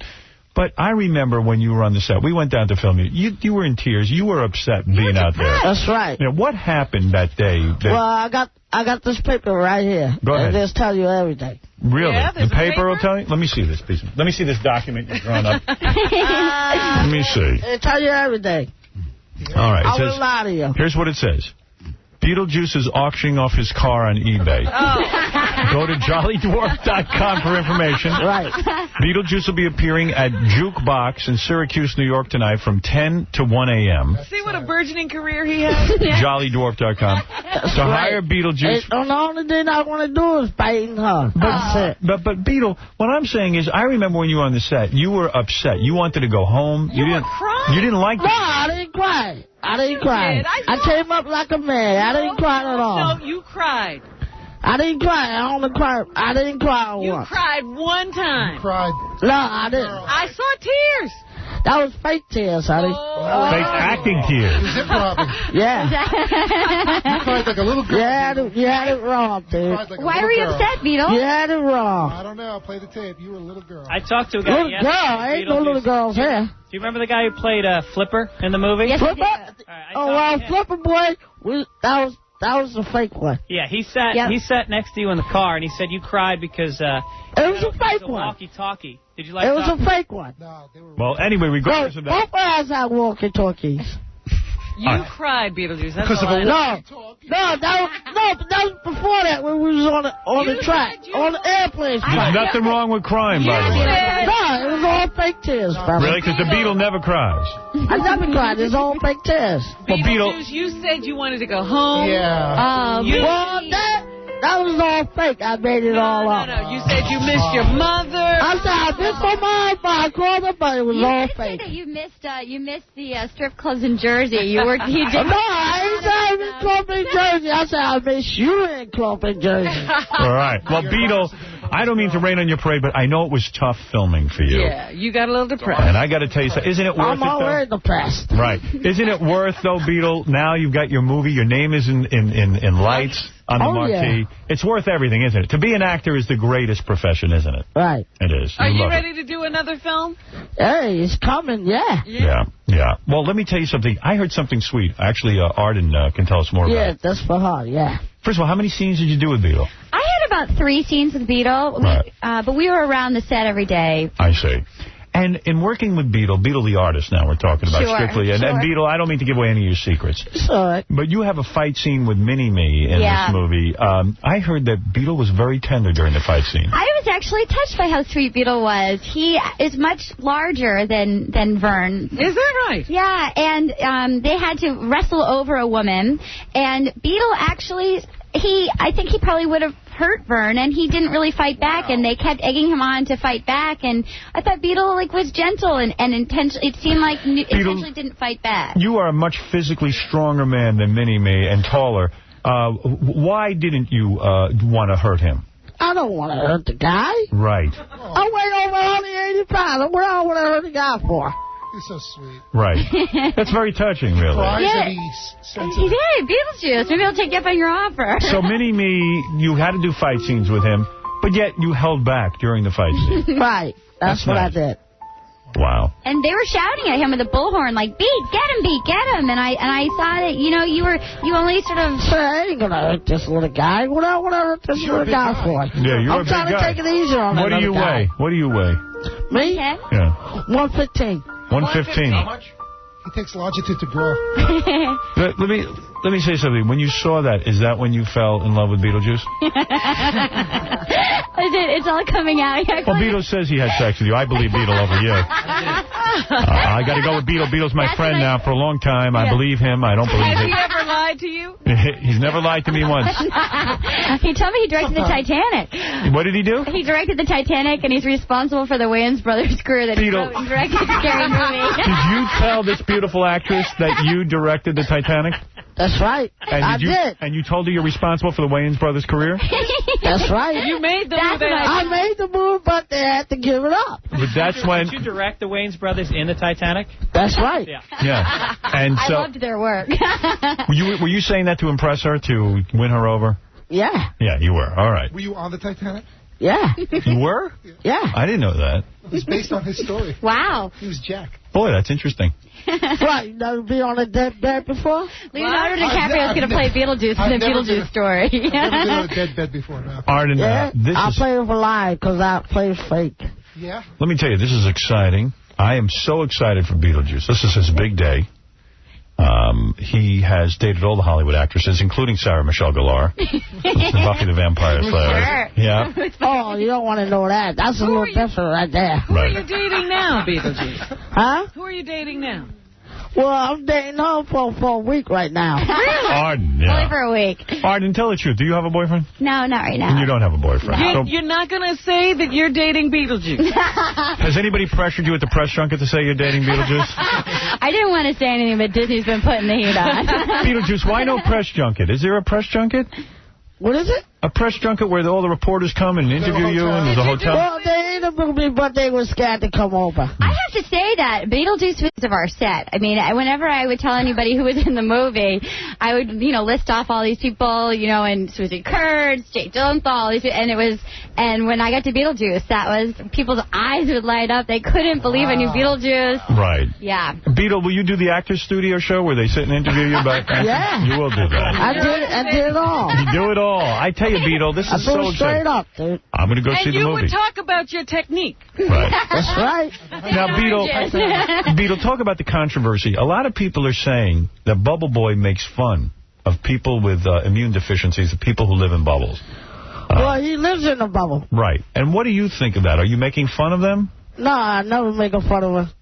Never. The movie. And you don't believe the movie makes fun of children with this disease? No, I don't make fun of him. No. What about you, Arden? What do you think about this? Well, while I was filming it, I kept, the whole thing was so surreal. I kept thinking, is this really getting made? We did too. I'll be quite honest. Nobody believes this movie's coming out. It's so funny. It's so funny. And I kept just hoping that, in this politically correct era, that, that it's funny, it doesn't mean any harm. I could see, maybe if my kid if our child had it. If you and Beetle had that, Right. In the bubble. I mean, I understand why somebody's feeling like it hurt, but they have strung, in the clips on, CNN and stuff, they've strung together, the worst. So it's, always him getting, set on fire and hit by a bus. And it's not all like that. I see. There are tender moments. There are very tender moments. Beetlejuice crying. Right. They crying, baby. Right. So this movie, you say, is funny, and screw the 1,500 or so people who live in bubbles. I agree with you. How many? I mean, Beetle, philosophically, can we alter our lives? Isn't all comedy based on tragedy? Yeah, it's all comedy, but it's all fake, though. All right, okay. So since it's fake, it's okay. Yeah. Is there any nudity in the film? Well, it could be. Did you take off your clothes, Beetlejuice? Yeah, straight up. Arden, by right the way, in front of her. because this is radio, I should point out to the audience, you're not wearing a bra, and your breasts look fantastic in this outfit you wear. Beetle, I'm looking at Arden's shirt. She's not wearing a bra. You touched those. Oh, You touched yeah. those. Did you touch both? Oh, yeah. And it felt good.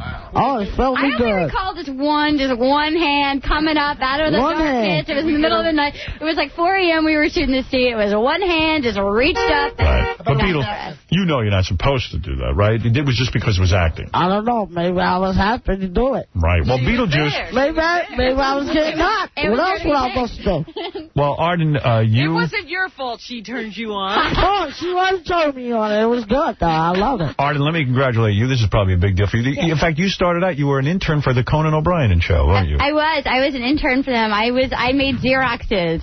You did? For a year, yeah. And I saw in your bio, you saw Conan O'Brien in his underwear? I did. And what was that like? It was, he was tall and skinny, and he had on briefs. Right. He didn't see that I saw him. I was putting a script in his dressing room, and I was so shocked that I saw him that I sort of like quickly closed it and sort of ran off. Did Conan try to grab your breast like Beetlejuice did? Just one. He tried to grab my ass, but I grabbed the ass. He grabbed that ass, right? Oh, yeah. My sweet onion. Yeah, Beetle. Like a sweet onion. Right. There you go. Well, I got to tell you something. This is so exciting. To see Beetlejuice achieve this level of success is amazing. It's about time. He's really funny in the film. He's really good. He is my star. I believe in this guy. I'm a great man at it. You sure are. You are a great man. You're willing to say that. And you deserve it. You deserve it. You deserve it. You deserve all of your success, Beetlejuice. Your resume grows with Scary Movie 2. Who better? As he's written and directed it. And Beetlejuice, jollydwarf.com for details, of course, for all of your big appearances coming up. Right. How is the auction for the car going? Oh, it's going pretty good. Yeah. What kind of a car is it? It's called a Beetlemobile. Beetlemobile. You're auctioning off on eBay, and people can go to eBay and look for the Beetlemobile and actually bid on it. They can bet on it. It's got to be worth a lot of money now that you're in this movie. And we certainly appreciate Beetlejuice's appearances over the years, and jollydwarf.com. I also want to thank Missy and Tammy, the other two women, pretending to be Art and Mirren. I see. They're at WrestlingVixens.com. And also, they just want you to know that they are not Art and Mirren. Marine. It doesn't look like it at all. Marine. They have their own identities. Well, I don't know what to say, except congratulations to both of you. Thank you. Can't wait to see Beatles. You'll have to come to our wedding. Yeah. Pretty soon. True what they say, Beetlejuice. When you're on the set, there's always on-set romance. People fall. Yeah. It's an unreal world, isn't it? Oh, yes. Yeah. It is. Movie magic. And I guess it's inevitable that a woman would fall in love. How could you not? Spending any time with Beetlejuice, you have to fall under his charm. One of your fans wants to congratulate you. Drew, you're on the air. What do you want to say to Beetlejuice? Hey, what's up? Hi. Hey, Beetlejuice, what's poppin'? What's going on, bro? Hey, Howard, do you think that if Beetlejuice used that longitudinal penis enlargement, it would make his head grow and end his career? Well, listen, that's a ridiculous question. That's something I don't want to get into. Penises. Right. Is that your question? Yeah, that's just my question. Actually, I want to know if you do a charity boxing event with other midgets. Foul language is just not going to fly here. It's not fun. We had to bleep him. It's not funny. It's not fun. Well, we're not after that, dude. We're not like that. We're not about that. That's right. Can you take children to this We're about movie, grabbing breasts. Beetle? You do, Arden? I do. I think so. I mean, I think it's good. If I was like a 13-year-old boy, I'd be in heaven. What if you're in a bubble? If I was in a bubble, I might be a little angry. I'm going to have like 5 bubbles outside my window just like coming to stalk me down. Michael, you're on with the stars of Bubble Boy. Howard, this is making me ill. Before I drive my car off the road into a ditch, can you give us an idea of what Beetlejuice is making? Because 7 years of school, and I feel that I'm probably not anywhere near his salary. Beetlejuice, I will say, without revealing the details of his finances, because I think the government's looking into them. Beetlejuice makes over $150,000 a year. Yeah, this is a six-figure man you're talking. Yeah, you're talking to a guy who makes over $150,000. That's all I'm going to say. You made about $50,000 for Bubble Boy, right? Yeah. Yeah, Arden, you didn't get that much. No, I get a lot. It's not looking so bad. I get a lot. I get a lot more. Right. Howard, I know attorneys aren't high on your list, but I mean, 4 years of college, 3 years of law school, suffering. Well, Beetlejuice has had 7 years of school, too. That's right. The school of hard knocks. How many years did you go to school? Me? I'm in law school now. You are? I didn't know that. Mike, go ahead. You're on the air. Yes, Howard, last week, Cuba Gooding Jr. was on Jay Leno's show. Yes. He came out and he had his hair dyed. It was all yellow on top. Yes. And the first thing Jay asked him was why he was looking like that. And he said, it's a tribute to Beetlejuice from Howard Stern's show. Wow. Did he really? He did. Well, you have really hit the mainstream when Cuba Gooding Jr. Everybody wants to be Beetlejuice. Everyone. Yes. What is it, Casey? Yo, I don't know if the fame's going to Beetlejuice's head or not, but he was on a plane. He just got kicked off because he was sitting in first class. What do you mean? He's not allowed? No, he had a coach ticket, but... Let Beetlejuice explain. It don't matter, but she shouldn't have did that in the first place. But I got real smart, but, hey, I chucked her off, though. You did? Yeah, a woman tried to tell him to leave, and he was fighting with her and said he wanted to stay in first class and drink. And that's why he's upset. Beetle, I'm really pissed about it. Beetle, they treated you, you understand, though, you had a ticket for coach. Yeah, but you sit in your seat. Yeah, you have to sit in your seat. We were sitting in that seat. We were sitting there. We were relaxing, had our drinks. We didn't say a word to her. Right. We just sitting there, All of a sudden, she come out and get nasty. Did you cry? As soon as she came out and get nasty, so I got a little nasty. I got really nasty. Right. Well, if they're going to push you, you're going to push back. But Beetle, that's the way I got to do it. Beetle, do you think it was... not your seat. You didn't pay was for that my seat. You didn't pay no, for that you seat. had another seat. No, I didn't. I paid for my seat. You didn't pay for that one. Yes, I did. He preferred the other. It was much larger. I paid for that seat, honey. I paid for it. You did pay for it? He's on small coaches first class. Hey, she want to mess with me? I'll shoot the bitch. Oh, it don't matter. Right. Nice. Well, you carry guns on planes? Hey, you never know. Choose, take that back. Maybe we should shut our mouth then. Hey, Beetle, is it because you're black, do you think, that you get treated this way? Hey, somebody treat me like that, she gets shot. Right. But you're not black, are you? So I look up black? I look Puerto Rican, honey. Oh, right. He's not gay. No, he ain't gay. I think you gay? The Cuba Gooding Jr. hair thing. I'm not gay. Are you sure? I think his hair changed continuity color, too. I believe it was chartreuse for a while, and if you look closely, I think it's orange in a couple of So his hair changes throughout the movie? Sure. Good for you, Beetle. That's a good move. It's like a lava lamp. Right. Paul, you're on the air. Go ahead. Hey, Howard, I was on the plane with Pete. Yeah. That's the whole thing. Him and his two friends were in first class. I was a couple rows behind. Then all of a sudden I saw a stewardess go, "Oh, you can't be in here." Started saying stuff, beat-ass-why. She called him a little midget or something, a little man. No. That ain't right. Oh, that's not nice. That's right. You should shoot her. Is that what happened? That's what happened. Looked like he was about to cry. Oh, Then the big guy that's right. was like, I was pissed. The big guy was like, "Pete, don't worry about it. She's being a bitch." Then the lady That's right. heard him. That's when the lady went crazy. She was like, "Oh, what are you doing?" Wow. I'm sitting on this plane. She called security. It was a big mess. And they moved Beetle back into coach? No, he had to get off the plane eventually. I don't know what happened. They threw you off the plane? Yeah, it really pissed me off. I want. No, you can't say that. You can't say the Well, S he word. was in the cockpit at the time. Right. He was Say that. But you had to, they stopped the plane and threw you off. Yeah, he was scared of me. Juice, were you flying the plane at the time? No. Nah. It was before we took off. You didn't even get to take off. Nah. Oh, they threw him off before you got to take off. Yeah. That's right. And you were minding your own business, just drinking. That's right. That's all I was doing. Right. So how did you end up getting home? I say I walk. Right. You walked from California? Yeah. Oh, good for you. They don't Taught make a them a difference to lesson. me. I gave them their comeuppance. You don't need no taking plane. I wonder what happened for real. I gotta know. Where is Sean? I want to ask him what happened. On my way, Sean, I tell you, the airways. Get Sean in here. What's up? Hey, Sean, come on in here and tell us really what happened. I'm shocked. Well, Sean didn't tell you. He comes right in. He's right in. You want to tell me? Here comes Sean. Sean, real quick. He's because the man. He's the big man. So, Sean, tell me, Drunken Jamie, tell me what happened. You were on the plane. Yeah, we were on the plane. What happened Jamie was drunk.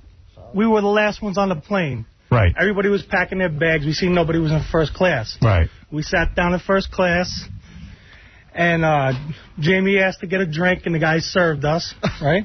Absolutely. So him and the guy were doing jokes together. And right. Everyone was having a good time. Everybody was having a good time. The three of you were in first class. He knew we weren't belonging in first class, but since he knew Beetlejuice, he let us stay. Right. Somebody else came back and they said, no, you can't be in here, and do you have tickets for you? We said, no, but listen, I'm 6'7", my legs can't, fit in coach. All right, if we stay. He said, no, you can't. If you want to, you have to upgrade it. It's $80 a person. Okay. So I said, all right, I'll go and pay for it. Right. So I went to pay for it, and they said, it's too late. You can't upgrade the pass right now.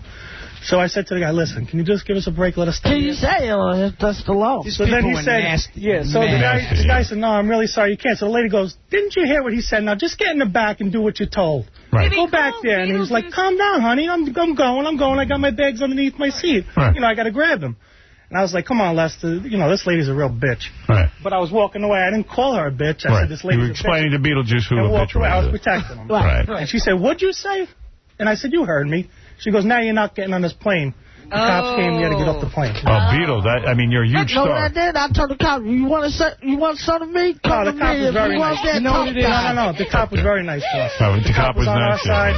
He loved your show. I was real angry when he said it about me. I said, you want to be a tough guy. After Beetlejuice put him in his place, he was nice. Absolutely. He was very nice to Lester. He was nice, but I had to put him in his place, brother.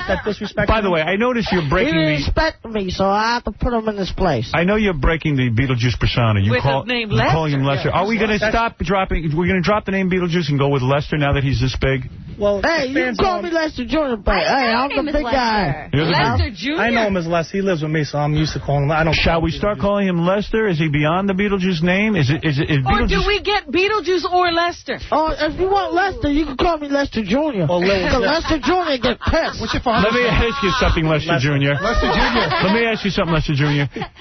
In the movie, and this is important, are you credited as Beetlejuice or Lester Jr.? Oh, they can call me Lester Jr. anytime you want. Beetlejuice. Who was it? I got 3 names, buddy.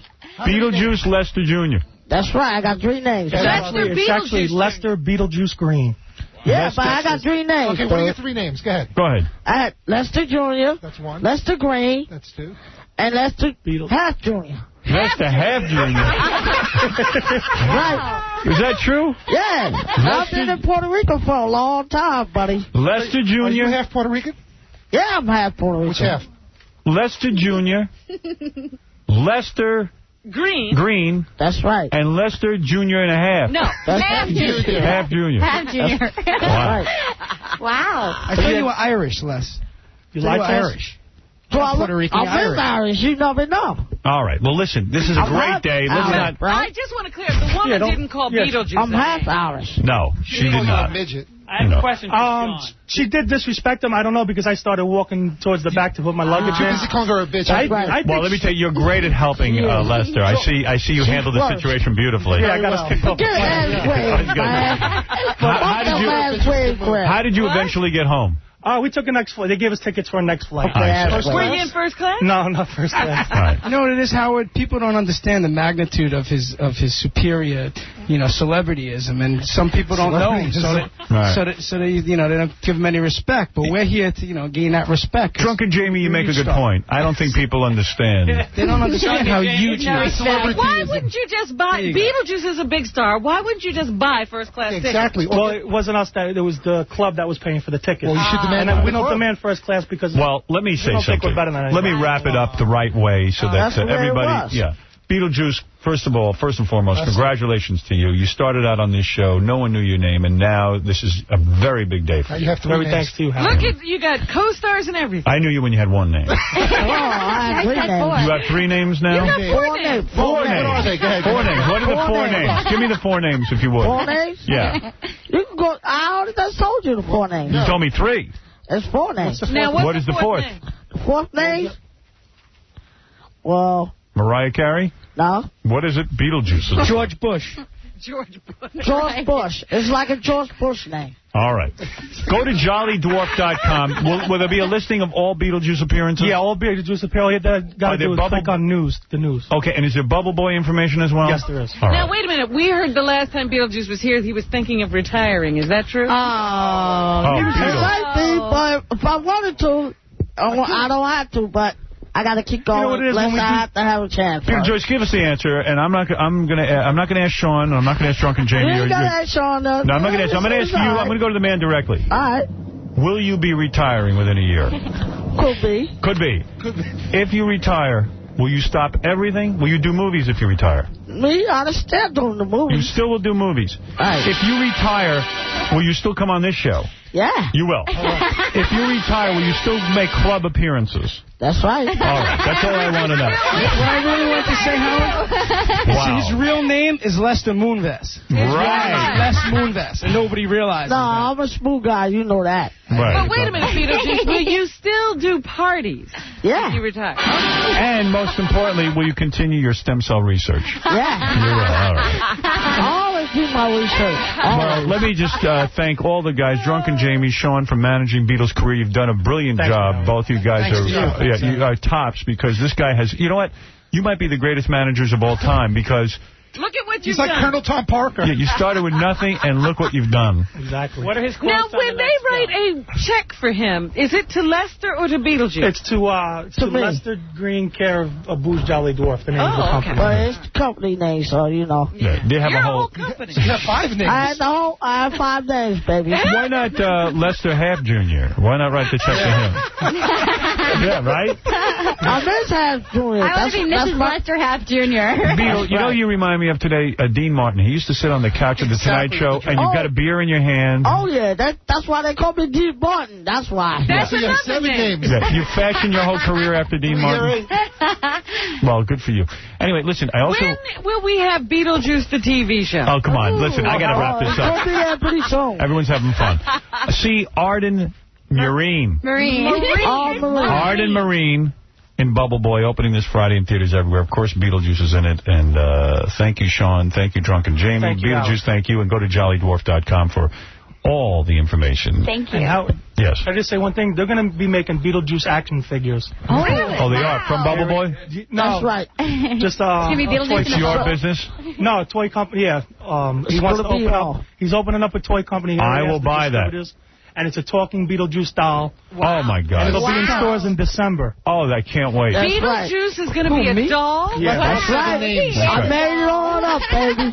Well, good for you, Beetle. I made it all up. We're going to take a break. We'll be back right after these words. The Howard Stern Show. Howard Stern. That guy right there? Yeah. He's what you call a houseboy. What's a houseboy? A houseboy is a black man that suck and kiss asses to get ahead in life. That's him. What, the police officer over here? I have nothing against the cops, but say f*** him. That's it. He's doing his job. He's a police officer. He's not doing his job. Come on, let's be real. He stuck a plunger up a goddamn black man's so come on, let's be real. Stick a plunger up somebody's. That guy did it? The cops did it. Not that guy. You, Giuliani. WNDE, Honeyaway Falls, Rochester. Now back to the Howard Stern Show on 95.1 The Nerve.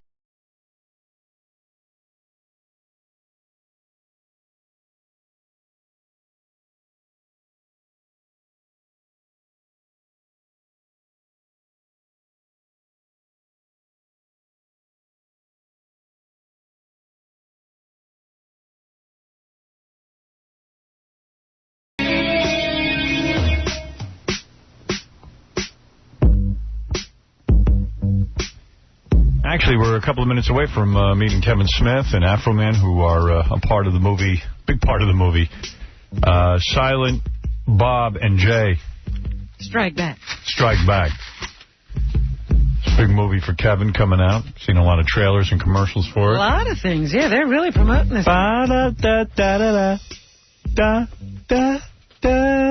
Sing it.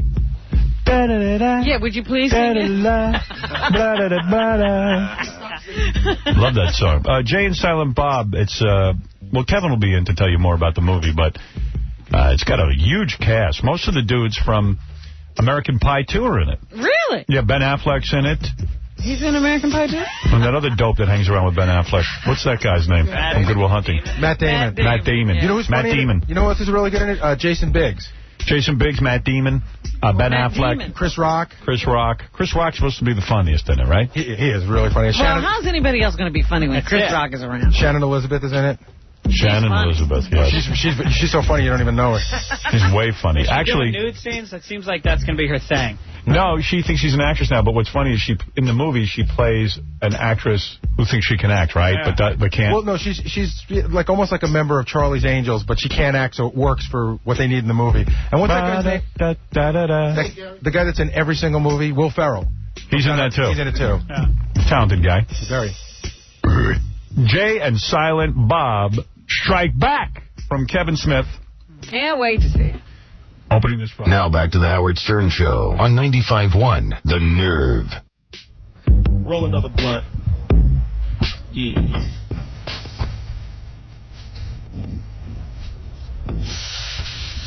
Ba-da-da-da-da-da.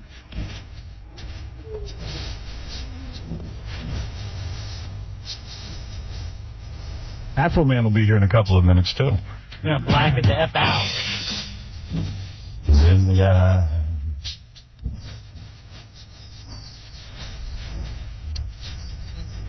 I could listen to this all day.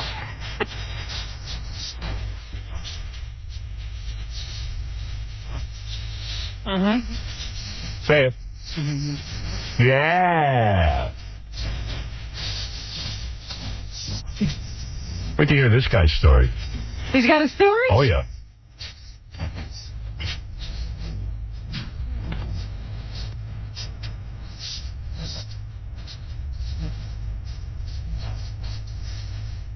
There's a million lyrics you could write.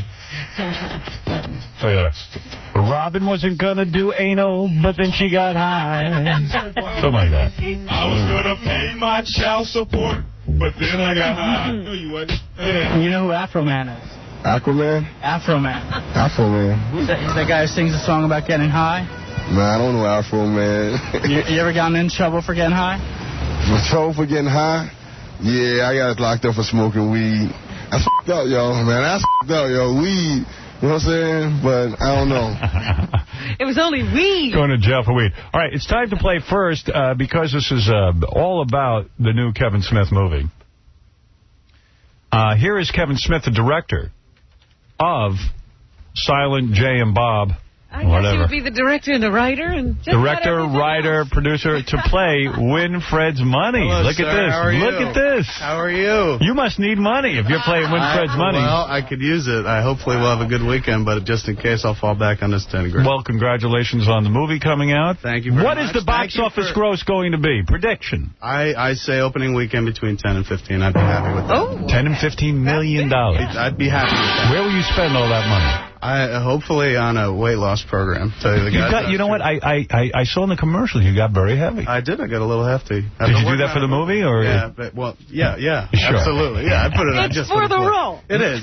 I just kind of brandoed out. Now I'm gonna scale it. You are the new Brando. Yeah. Go ahead. What is it, Gary? You know what's weird? The whole movie is laced with fat jokes about Kevin that Kevin wrote about himself. Yeah. Well, of course. That's what I do. I make terrible jokes about my face. I learned from you, sir, from the best. Self-effacing humor. Thank you very much for picking the movie as hard as you have with the Afro Man song. It's very cool. Yes, well, listen, you discovered Afro Man, and we're going to talk about Afro Man later in the program, but you are slated to be on the Tonight Show tonight. In fact, that came up very suddenly. That came up suddenly? Yesterday. You're kidding. And I had a choice between skipping this and just staying in L.A. and doing that, but I said, no, I'll jump on a plane, come out and do this. As soon as I'm done with this, I fly back to do Leno, because I would not miss the opportunity to be in. Jet-setter. Not a jet-setter, just couldn't miss coming I think it's more important to do this show than the Tonight Show. I hear you. You know what I mean? I know where my bread's buttered. You know, it's so funny. I was thinking, here Kevin has gained the weight and everything, and he talks about it. He's not shy about it. Yes. But his wife, who had a baby, is totally skinny. Oh, yes. I saw her on Entertainment Tonight or something. Yes.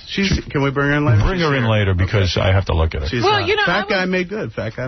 Yeah, well, I was watching the test last night. I actually saw that, and they were on. Yes. He and his wife. Yes. And at the end of the show, they got into a fight. We did. Yeah. What's the test? The test is that The show on what's-her-name FX. show. Oh, that you did? Yeah, Yes. he's doing anything to promote I'm showing up at the opening of a drawer to promote the picture. But he and his wife started fighting. She said something to him, and then he shot back at her, well, how about some sex? Do you have sex with your wife, or is she just not into it? Yeah, I get in there, lift up the gut, find it, and we do it. Yeah. You're not that fat. I mean, you're not that big. What do you weigh? But it sounds like they're... Probably about 280. 280? Wow. Jesus. How tall are you? Pretty big. 5'10". Oh, that's way too much. You got that King of Queens relationship going there. I do. I flat out have that. I think it's cool if you could be a real fat guy and get a real hot chick. As long as you got a hot wife, what does it matter? What does it matter? What's the incentive to lose the weight? Exactly. What do you like to eat? But I think the sex is going down. This is I'm going down.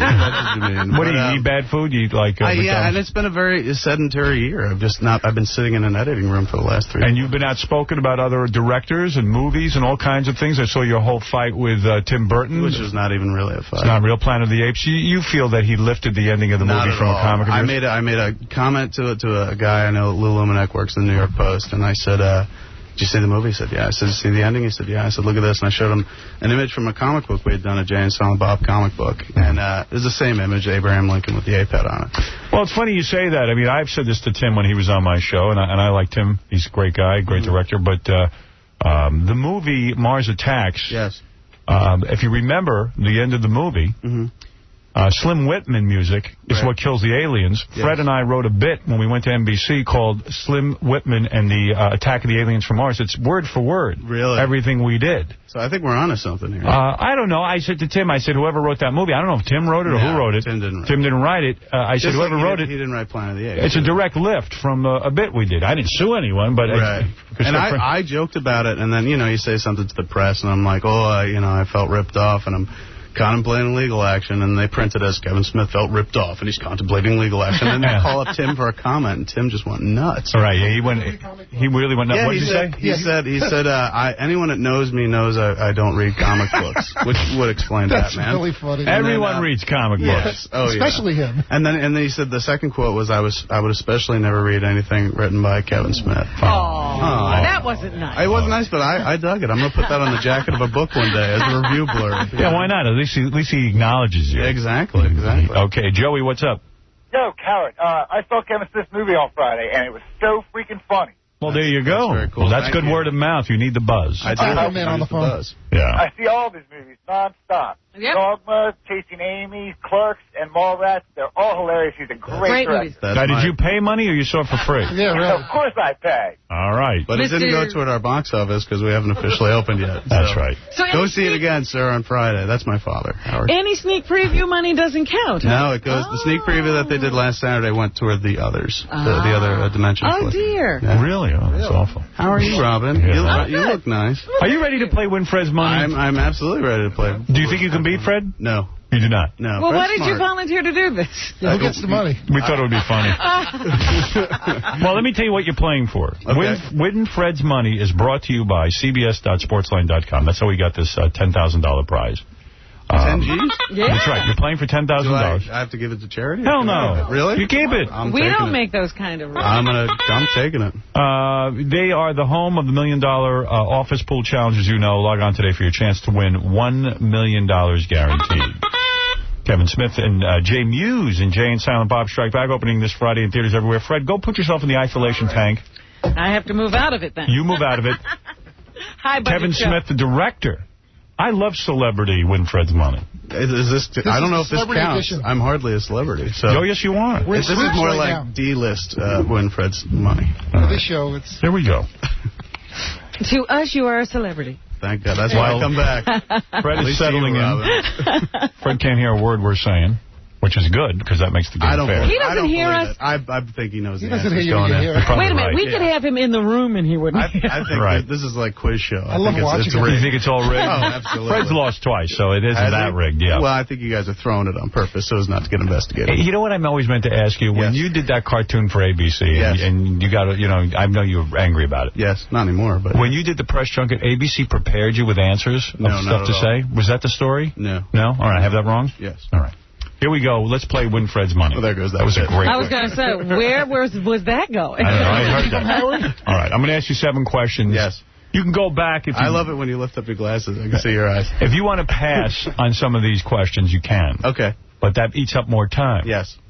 You can go back if you pass on a question. Time is important. But time does count. Right. I'm because in the event of a tie, the guy who times in fastest wins. Is that the rule? Yeah. You need to be quick. It is for today. I know it's Here we go. Everybody be quiet, especially Vinny. Name the two Rosenbergs executed for treason. Ethel and Julius. What state did Gerald Ford represent in Congress before being promoted? Pass. On what day of the week was Pearl Harbor bombed? December 7th. What year was the bicentennial?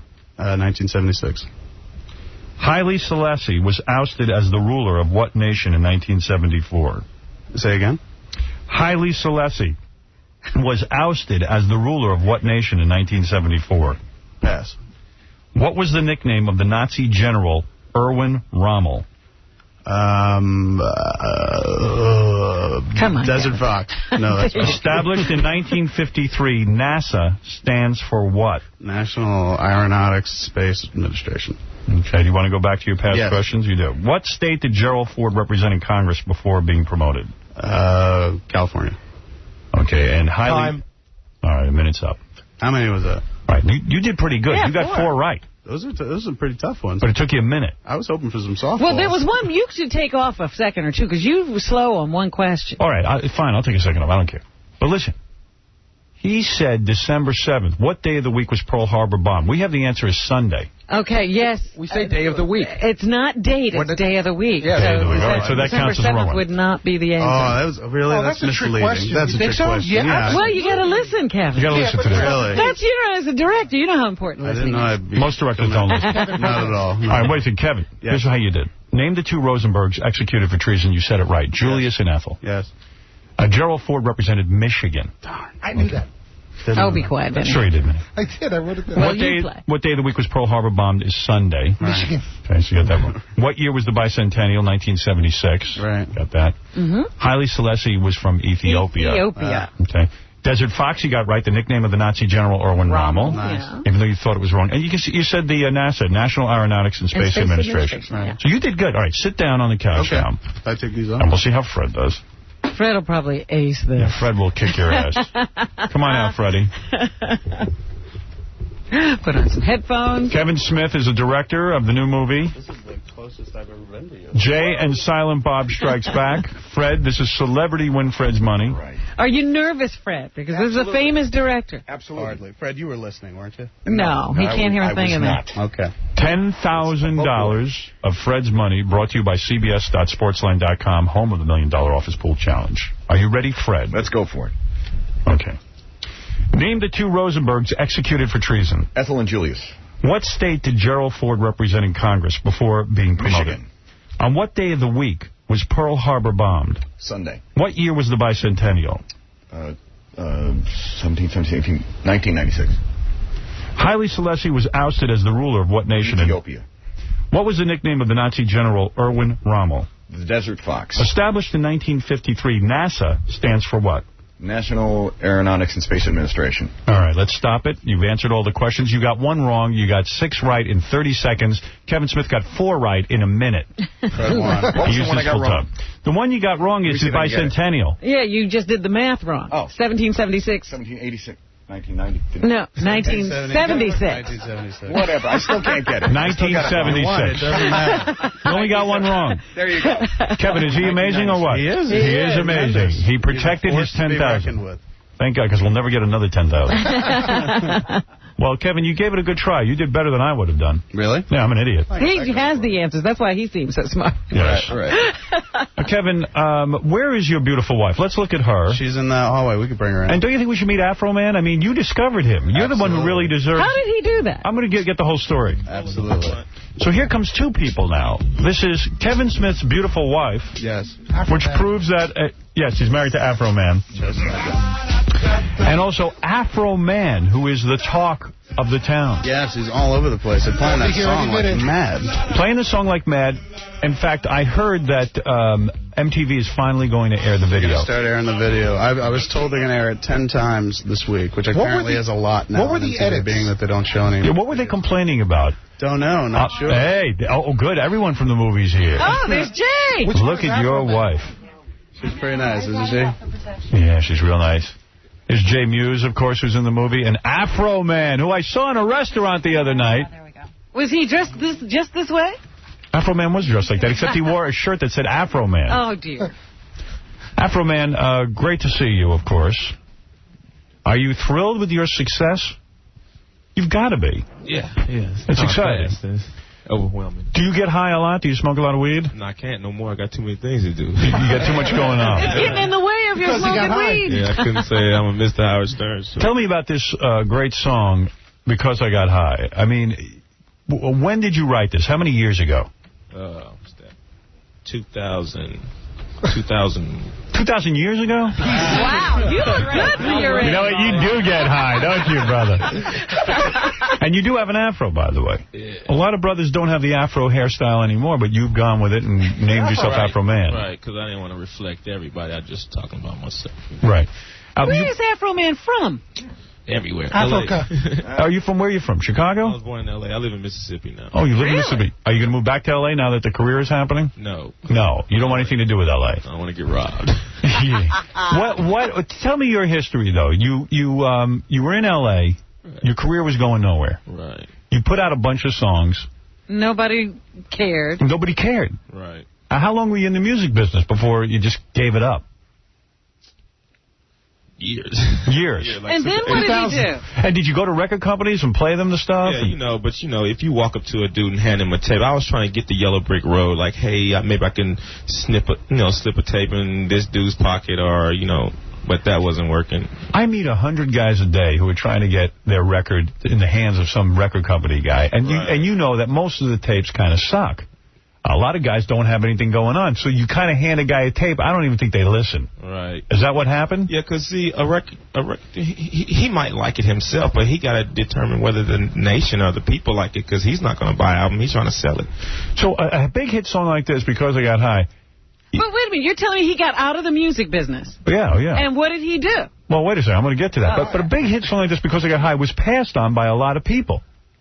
You played it for people. You played it for the so-called experts in the music industry. You're accusing him of something. Isn't that true? Actually, I didn't. Like Gary Condon. I just wrote, Because I Got High was like the last song I wrote. See, it didn't get on people's desks. And so, is it true? After years of trying, after giving this your best shot, you moved to Mississippi. Right. It's over. No, it wasn't over. I was going to try a different tactic, actually. But the tactic wasn't working. What was Not in L.A. it wasn't working. The different tactic was to get away from competition and sell to actual people. Oh, I see. Because in L.A. I was just selling to other rappers. I pull out my CD, homie pull out his. Right. Everybody's in the business. Yeah, man. So I had to get away from him and get to somebody who wanted entertainment. So how does Kevin Smith how does he get a hold of this, and how does he end up putting it in the movie? What happened? The people at Universal, no, it's no longer MCN. Universal said, you got to listen to this song. And, so he was already at a record company. They gave it to me at Universal. They liked it. They had heard it, I guess, on the radio, or they picked up a CD in Mississippi, and they gave it to me, and I said, this is a natural fit for the movie. It wasn't even a question about whether we would use it. Right. So you would manage to at least get the record on radio before Kevin Smith heard Did it, right? Did it play in Mississippi? I don't know. Don't make him cry. He doesn't really know the story. See, I don't understand. Afro Man. How did the tape... In other words, did the tape sort of circulate? How did the record company know to go to Kevin Smith with it? Where did they get the tape? I believe word of mouth and Napster. Right. Napster. Napster. So Napster is good. You're in favor of Napster. Yes, if it was. I am, because I couldn't say the Super Bowl is being sponsored by Afro Man, but Napster was there, and it was a way to get exposure that I couldn't pay for. And people, it sort of was like a cult favorite kind of thing? Yeah, it was yeah. Right. And now, how has your life changed? Do you have a record label? Yes. You do? Universal T-Bone Records. Are you angry or bitter with the record industry for making you wait so long? No, I just had to learn how things was done. Nobody was going to tell me. I was just a dog sniffing down the road, and I just had to find the right place. And now Mississippi was a good thing. Yes, it was. And your family, I don't know. Nobody's ever said that. Your mother and father still alive? Yeah. They are. And your mother and father, were they supportive in your music career, or they were like, you are a pain in the ass wasting your time? Initially, my dad, he's like a rap Nazi, you know what I'm saying? Didn't want to... Yeah, you know, you're sagging your pants. This don't got no social redeeming value. And, you know, coming from where he came from, he's right. But he didn't see opportunities and stuff I seen today. That, you know. But so what do they think now? Oh, he flipped his whole pancake, man. He's running around. I'm Afro Man's daddy. Yeah, I'm Afro Man's father. So now he likes the Afro Man persona. He flipped his pancake. Yeah. Right. And your father, your mother, they're proud, this kind of thing. But is everyone now hitting you up for money? Do they think now you have $1 million because you have a hit song? Yeah. They are. Who has come to him for money? Kevin Smith. Oh, geez. Well, after immediately when I lost to Fred, I quickly passed a note off to Afro Man. So I mean, are women coming out of the woodwork saying they had a baby with you? I mean, what's going on? What is happening? I'll tell you what's going on. I got like these people that I met in like bogus rap contests and like, you know, fake managers. They all coming out the woodworks that didn't do nothing where I had to leave them and go do everything myself. Right. Now they want to come, you know, spike the ball after I made the touchdown. Oh, my God. Everybody managed you, huh? Yeah. Well, Juice's managers, they're going to be hitting on you. Yeah. I mean, when somebody makes it big, everyone who you ever spoke to or asked for advice is now going to come forward and say, but you don't have any contracts with anybody, do you? No. You sure? You never signed any papers? If he did, he was high. Yeah. I have no recollection, right? I don't want to say that you had a baby with me when you were high, and you're going to have to pay for it now. That kid is 15 years old now. So people are mistaken, too, when they think the money just starts rolling in. You probably haven't seen any money. You haven't seen any money from Afro Man yet, have you? No. You know, from the Afro Man Productions, if you will. Right. Well, what has to happen for him to make money? The record company has to recoup its investment. That's not where the money's made. The money's made on tour. Am I right, Afro Man? Yeah. And merchandise. So does he really know the business now? Hell no. He's learning it. Who knows? There are guys in the business don't know the business. You and Robin are essentially interviewing each other. Yeah, right now. Where's Afro Man? Do people want to get high with you now? Yeah, you know what? That was like like after when Napster, it was on Napster, and everybody had my CD, but I didn't have a dime, right? Right. So, like, people were just running up to me, hey, thinking I was all paid, but, you know. Oh, they thought you were paid then. Yeah. But it was being made up for, like. Do you get the best weed now that you're Afro Man and you get high? Yeah, but I got to turn it down. That's what sucks. You know? Right. Why do you have to turn it down? Because you got an image. I got things to do. I got to be at Howard Stern show on time. You know? He's actually got responsibilities. That's like Tommy Chung. He goes on tour now, and everybody's got to get high with Tommy Chung. And I was like 50, and he doesn't even know where he is anymore. Yeah, he's gotten high plenty.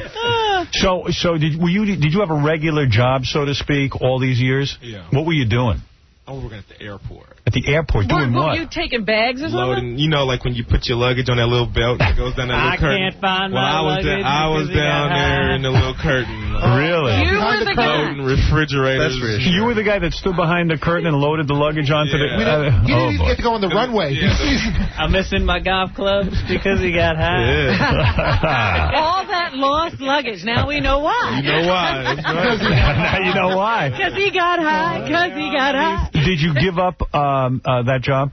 I gave up everything. Yeah, I rolled the dice. I took a real chance. Good. You didn't take a leave of absence. You quit. Quit, got fired. I'm not there. You don't care. Right. You walked out. Yeah, some of them. And now are you on tour? Can we see you performing? Everything's all up in the air. You know, so everybody's going to talk and try to get, you know, everything organized. But, yes, I will be out there. All right. And now it's got to be good news not only for the movie and Kevin and Jay, but for you, song is already a hit. The song will be on MTV, which will really catapult you. Is that correct? Yes. Now, do you feel that you have the image for MTV? You Afro Man, that's you. Hey, man. Robin, what is that? Who are you, Connie Chung? Come on. What are you saying? So what are you going to do? Like, did you start getting chicks now because of your new hit song? Nah, man. Really? I like the Rodney Dangerfield rap. I still don't get... You don't get laid? I mean, they come up to me, hey, how you doing? All that. It's cool, but, you know, nah. Oh, do you have a woman? Yes, I do. Oh. What do you mean by that? Hang on. Are you married? Yes. You're married? Yeah. That was a big mistake. Were you high? think was going to happen. Afro Man, what are you doing? He got high. Chicks, and then I got married. So what are you going to... Oh, I know what you're going to do. Don't worry about it. You'll be all right. Did he have kids? Is he doing the whole... Does Afro Man have children and everything? Oh, yeah. Half if I got high. Yeah. Lost my kids and wife. Hey. That's it. I lost my publishing. So now when you go places, people are starting to recognize you. Yeah. Oh, that's a great story. Wow, wait till the MTV thing happens. Really? You talk about recognition. So there is an Afro Man Jr.? No, actually, I let him. I saved him the embarrassment. His name is Kenny. Oh, Kenny. Oh, you should be Afro Man Jr. Well, Kevin, that was really wise of you to put this song in your movie because this will be great promotion on MTV. It was a no-brainer. It's just great that it kind of blew up the way it did. Now, sitting next to you is your beautiful wife, yes, who I saw on TV the other night, yes. And you got her because you're a director, right? Did I? Now, was she always an actress? Yeah, there it is. No. Yeah, because she's acting in this movie. You're damn right she is.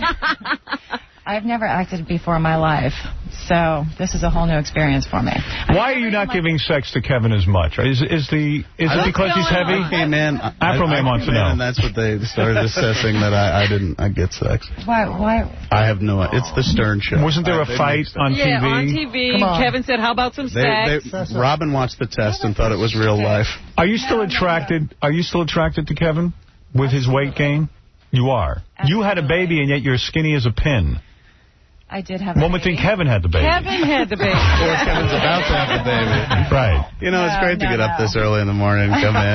Now I know why Gary Busey jumped you. He sure did. Yes. I had to handle that. Let's, of course, say hi to Jay. Jay, you do a great job in the film. You really carry the film. Even Kevin says that. Thanks. And you can see the energy it takes. Oh, yeah. Kevin gave you your first acting jobs. Without him, you probably never would have become an actor. Is that true? Because I slept with him. Right. And is Tom Cruise now your co-star in the new movie?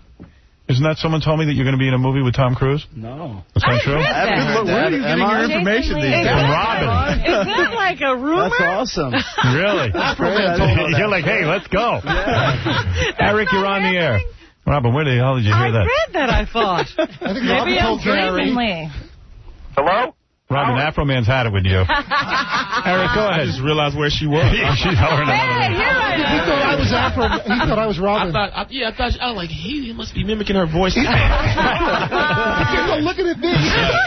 Eric, you're on the air with the cast of Jay and Silent Bob Strike Back. And the soundtrack. And the soundtrack. Go ahead. No, we waited in line for 2 hours in California here and went and saw the sneak preview on Saturday. It was absolutely phenomenal. Incredibly great movie. Awesome, thank you. One of the best I've seen. Excellent.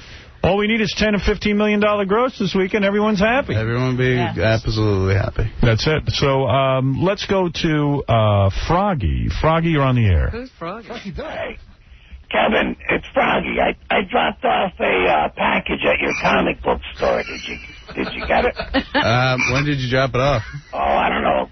Hey, Froggy, no offense. I'm more interested in that voice of yours. It's tough to listen to. And the thing is, I talked to your manager in California. She said, leave it with Walter and he'll get it to us. What manager is that? I don't remember her name. I've got it written down somewhere. Okay. All right, thanks. What a guy. Glenn, go ahead. You're on. How you doing? Afro Man. Hey, how you doing? Love that song, man. I laughed and laughed and laughed like 50 times. Can you make the emphatic statement that Howard Stern was the cause of your career right now? Oh, I don't think I would, man. Yeah, good, because he played it on the air, man. I'm telling you, it was a hit in like 2 days fast. Yes. Would you consider yourself the luckiest nigger in the country? Oh, you see now. I'm serious.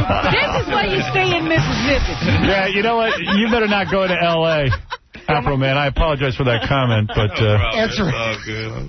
But... what is the reaction of the rap community now to... What, because they got high? Yeah. Man, everybody, it's not just the rap community, people love it, yeah. It's life, you know what I'm saying? Everybody knows somebody that, consumes too much of their time doing whatever, and they walk up to them and they're happy, they enjoy it. Absolutely. Let's go to, it's a great song, Sick Ted. Hey, Kevin, I caught the film on Saturday. It's a fanboy's wet dream, man. Thank you. Like it, okay. I got a question for Jay. At one point in the film, didn't he call you Sylver Bub? Silent Bub? Yeah, you called him Silent Bub, didn't you? Yeah. That was a reference to the Dogma thing? Yep. Other thing, I guess I have to thank all the Buffy fans for putting Eliza Dushku in, like, leather tights, man. Yeah, Eliza Dushku's in the movie, and she's wearing a leather... Got a lot of hot chicks in that movie, too. That was smart to load it up. The wife, too. And people say that the Christmas... Seen it? Hey, Jay, you can't say that. Sorry, Jay. Jay finally opened his mouth. Uses the S word. Oops. Your performance is the best. Yeah. All right, sorry. I didn't mean it like that. I meant the cameo. Howard, you haven't seen it yet? I haven't seen it yet. I was going to pay for it. I've seen all the commercials, though. I mean, it's wall-to-wall. They're getting some money behind it. Yeah, Dimension's really pimping it pretty hard. All right, so that's good. Yeah. All right, well, go see it? Yeah, of course I'll go see it. Why not? I'm going to go see that. And what else do I have to do? I mean, otherwise I'll be sitting there picking my nose. Of course I'll go see it. Private screening. I mean, just that I know you, I would go see it. Well, have you seen everything we've done? No. No. No, I haven't seen it. have. It's not given. Robin has, and Gary's And I will definitely be there for this. Thank you, Rob. And I'm gonna buy the Afro Man record. Yes. What do you think of that? Or the Jane Silent Bob soundtrack. That's right. The soundtrack. In stores now.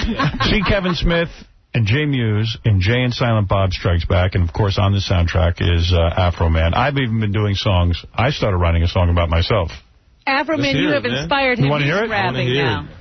All right, I have 3 different versions I'm working on. One is about me, one is about Ted Kennedy, and one is about Jackie the Joke Man Martin. Let me, Afro Man, how long did it take you to write Then I Got High? Well, as soon as I realized my problems, I just wrote it right down. Is that right? Just all at once. Okay. It's brilliant. And maybe that'll be the same for you, Howard. It'll just flow. So in other words, it just flowed. Yeah. All right. Howard. Yes. Do you know the song was really written when he was supposed to clean his room? What do you mean? I'm sure he knows the story.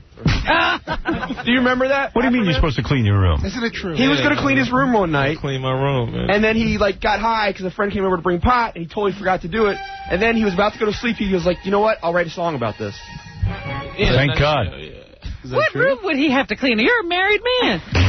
Yeah, but my wife left me, remember? Oh, I didn't know. Because he got high. You left. That's true? Yeah. It wasn't a song, it was a letter. Well, my wife's gone, too, so that's what I kind of wrote about. The song inspired me. All right, I'll do a verse for you. You tell me what you think. Can I introduce you? Please. Ladies and gentlemen, this is Howard Stern covering Afro Man. Yeah. I'm digging it. Got to let the whole thing kind of... All right, the first one's about me. The next one's about Ted Kennedy. And then Jackie the Joke Man Martling. Something like this. I was married for 21 years, but it went awry. When I see my bank account, I want to cry. My money's cut in half, and I know why. You do. 'Cause I'm a guy, 'cause I'm a guy, 'cause I'm a guy.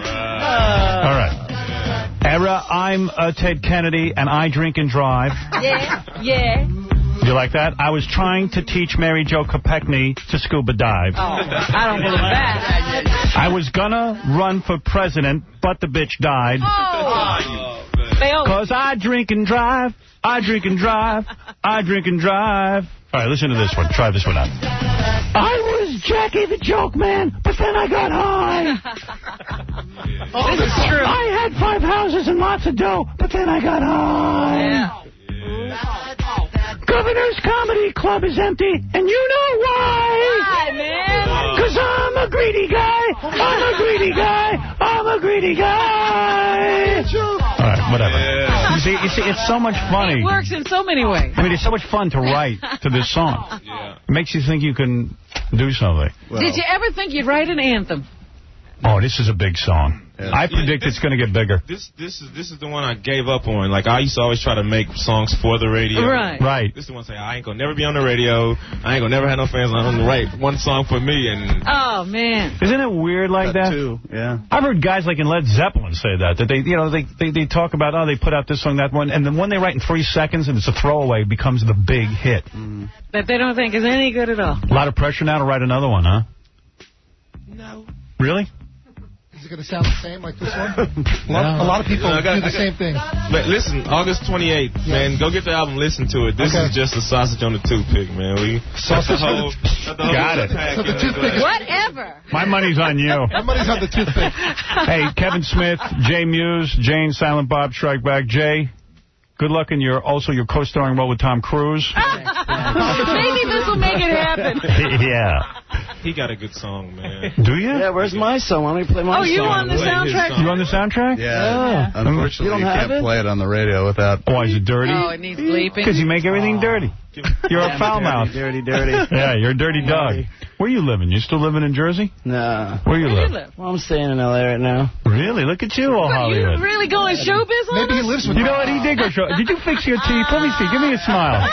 Look at you. Wow. What'd you do? Did you fix your teeth? Oh, Jesus. Look at that. I want the picture up there in the green room next to... Dude. Are you going to cut your hair next? No. Yeah, that's what he's going to do. Are those extensions? I knew You're it. taking acting lessons. What are you up to? What happened? Whose teeth are those? Did you fix your teeth? Tell the truth. This guy. What did this guy? You did. You fixed your teeth. You know, he's embarrassed now. You're Hollywood. But you were so not Hollywood. Kevin, did you say, no, what are you fixing your teeth for? No, we fixed his teeth. Oh, you did? Why? Because they were kind of a mess. But he's Jay. Yeah, but, you know. He's supposed to be a mess. You want a presentable smile. Supposed to be smoking dope and, you know. You don't have time to fix your teeth when you get high. Smoke up anymore. Yeah. You know, Afro Man gets high, trust me. Afro Man's high right now. Hey, Afro Man ain't going to get his teeth fixed, though. Right, don't get your teeth fixed, Afro Man. Well, let me tell you something. It's very exciting. It's very positive today. Yes. Something beautiful's happening. Which is? Your wife. Yes.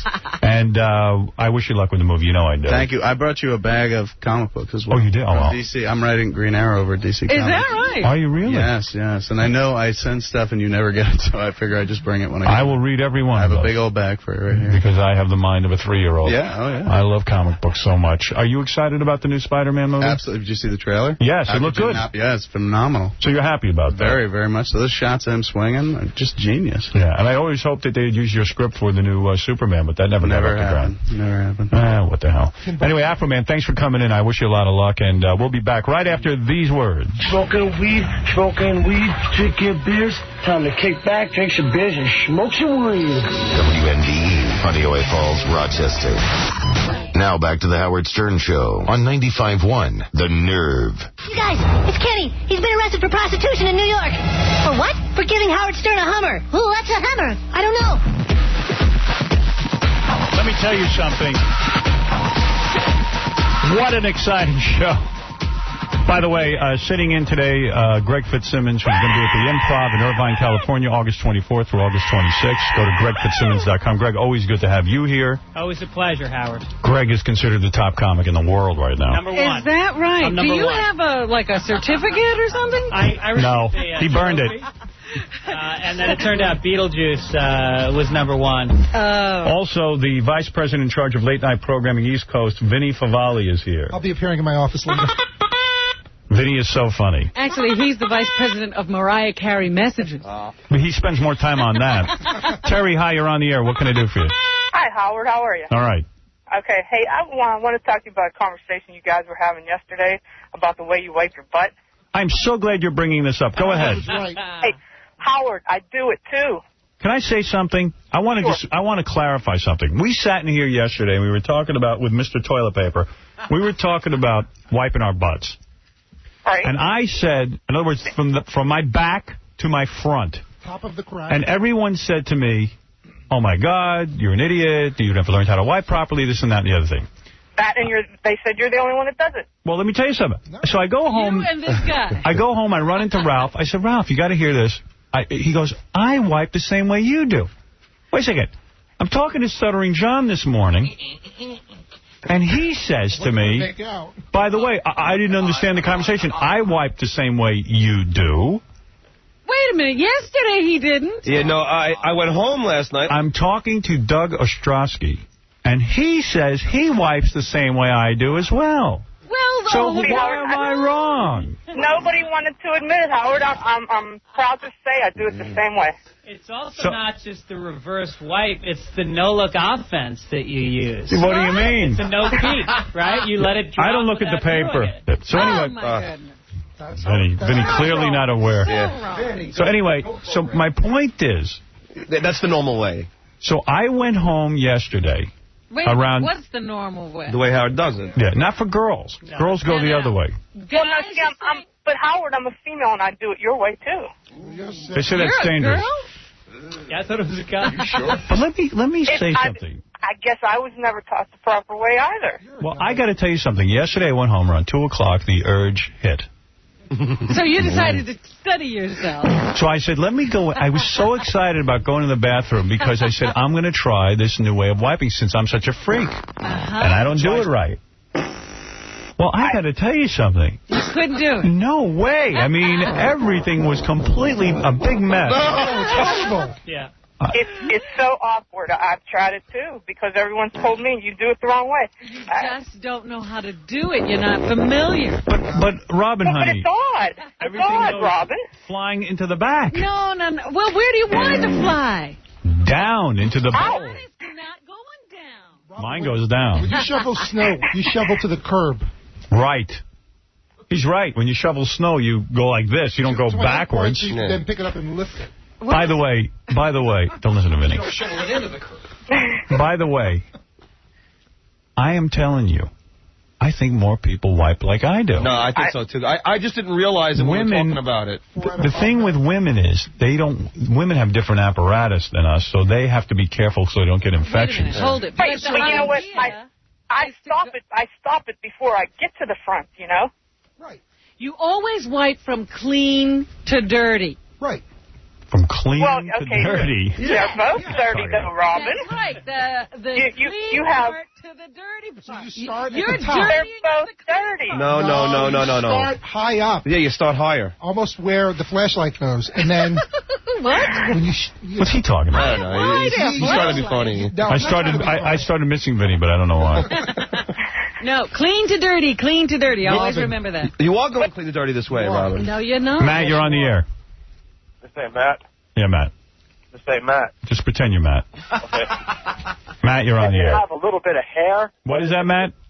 I'm not exactly a super hairy guy, but I know that hair makes a difference. And my problem is that I can wipe. That's right, and that's what I try to describe with Mr. Toilet Paper. I always take the toilet... I decide. No. Back to front. Back to front. Whoa. After 3 wipes, no matter what's going on down there, I shimmy over to the sink. With his pants around his ankles. With my pants around the ankles, I get some... I hope you don't fall and crack your head. I almost did. They can't get up. I get some tissues. Yeah, but I wet them down. Don't you make a mess of yourself as you're shimmying over there? I mean, No, I don't. Because I've already done 3 wipes. No, it's like my wiping dance. And then I think of it as a dance. And then I wet some tissues down and I dab back there until I'm completely clean. They got to animate this. There's nothing to animate. I mean, this is what I do. Now, I got a Can I question. ask you another question, Howard? Yeah. Let me ask you. I know it happens to everybody, but they don't want to admit it. Sometimes... I do. I love my own smell. Do you let your girlfriend in the bathroom after you're done? Oh, come on. Of course not. That's so stupid. I got a question for you. What's the matter with you? My girlfriend wouldn't even know I go to the bathroom. Go ahead. I hope I'm not putting myself out there for embarrassment. Yeah. Okay, you ever, like the guy says, you wipe and you wipe, you never seem done, but then... it seems like you're done, right? Right. You think you've done everything you can. Then you walk around for 2 hours and you're not done. Exactly. Okay, good. I'm not alone. You're not alone. Oh, my God. You know what I call it? Have you ever heard of, What is that? What is that? you ever heard of post-nasal drip? Right. I call it post-anal drip. No matter, that's why I always take a nice shower, nice rinse, because no matter how busy you are back there, how fastidious. Yep. You Bubbles can't, out sometimes. even dabbing. I'll tell you a true story. Like, I cleaned myself so good. I was completely clean. I know there was nothing on my wet tissue paper. With your technique. With my technique. I put on my gym shorts at the gym. I went for a run. I came back, and I stunk. Oh. You can tell. You know. You can. So the point is, you must shower. What about marks? Yeah, but you can't shower 3 times a day. 3 times a day? Once a day, but like... What are you doing? I go, like, you get on a schedule, right? Yeah. So now my schedule has me, at about 11 o'clock here. What am I supposed to do until I get home at 6? Stay to yourself. Nobody wants to smell that. Tux, Mike, you're on the air. Hey, Howard, I use a water pick. Do I have an extra long... I believe that. That would be effective. What are you saying? You take that with you? You take the water pick and you pick away. That's good for you. I have a travel water pick. Ralph, you're on the air. You know what's good to clean up? Cottonelle makes these little things called, like, wipes. Yeah, I use those. They come in a little thing. But, hey, I tried to wipe the other way. It's impossible. I know. You can't get any leverage. You get up your back. Yeah, how do you do it? Are you sure you're going from... That's how women wipe, Gary. That is so feminine. That's so gay. Say. That's gay. There's nothing gay about it. So gay. Dirtying yourself? Yeah, guy, how are you getting in there that Robin, way? what I don't how do you understand. mean? Do you got to, like, lift your leg then? No. How you getting in? Do you go between your legs? No, Your hands? that's gay. That's so gay. So how you doing it? Which way do you go, behind or in front? Behind. You stick your hand behind. And you go from front to back? So you pass the bed area. Let me see. Demonstrate. Hold on, Howard. So his hands pass the bed area. Let me see. You see his hand? Like that? I don't see how that's possible. Yeah. Absolutely, that's how it's supposed to be done. I can't believe it. What is it, Paul? Go ahead. Not wrong. Paul the cop, you're on the air. Listen, it's the oldest trick in the book. You got to use Puggies, baby wipes. Baby wipes. I do. They're all over my house, so I use them when necessary. I use baby wipes, but I'd only dab with them. Some babies. There's a lot of... You got to scrub. You go down there and just scrub away, and next thing you know, you're clean. I'm a big baby. Yeah, but you're too wet when you're done. It's embarrassing, too, because I have a septic tank, so you can't throw them in the toilet. Right. So you got to throw them in the garbage pail. And I blame it on the kids. Do the same thing with my kids. When my kids go to the bathroom, you got to give them a little... What are you, a hillbilly? What are you going to do? Who are you, Ratso? No, you can't put stuff in a septic tank. You could do it. They won't know it's you. No, it's not that they know. You'll clog it up. Of course, is that an open waste can? A waste can? No, it's got a cover on it. It's got a cover on it. Frank, you're on the air. Go ahead. Hey, Howard, listen. Yeah. One day when I was younger, I was trying to wipe myself the way Gary just said. Yeah. I fell over and cracked my head up on the sink. Well, then you're stupid. You can't wipe. No, you can't wipe yourself like that. What are you, Polish? I wipe myself front. I wipe myself back to front. Because you're a man. That's right. I knew. But you know what? I was always made fun of. I knew I was right. Go on the street and take a survey. All right, so wait a second. What's going on in this room? You and Vinny and John do one way. Me, Greg. Yeah. Okay, and what about Benji? Benji, where do you fall? Benji doesn't wipe. Yeah, I don't do that. I don't do that. Fred, what way do you do? I do both directions. I go front to back. I'm right, so that's 3 and 3. Otherwise, you're going to get it on the curb. It's 3 and 3. That's what I'm saying. You guys are sweeping the dirt into the house. You know what? No. Are you a righty? Yeah. Oh, you're a righty, so I'm a righty, too. I thought maybe that. I tried. Yesterday, I was forced to go in a Starbucks yesterday because I was in the middle of the street and I was dying. So I go to the Starbucks and there's a woman coming out and she goes, she took like 10 minutes. And as I'm waiting, this kid comes along who's like 5 and he's holding his crotch and he's jumping up and down. No. And the mother goes, hey, can he go ahead of you? And I was dying. I was like, lady, back off. I said, if he's 4, if he pees his pants, not a big deal. I'm 35. If I drop a deuce in a Starbucks, it's going to be a lot of therapy. Yeah. And I went in and I experimented the other way, and it was bad. It was dirty. Tough. See? You mean the other way? Take care. Your way. All right. He tried your My way. My way is the right way. Where does it end up? You're wiping it up to the clean part. Where's it end up? I stop before you get to that. So do I. So you're leaving a ridge of insanity. All right, the controversy continues. Let's go on with the news. Robin, what's in the news? Good Lord. That is the news. That is the news.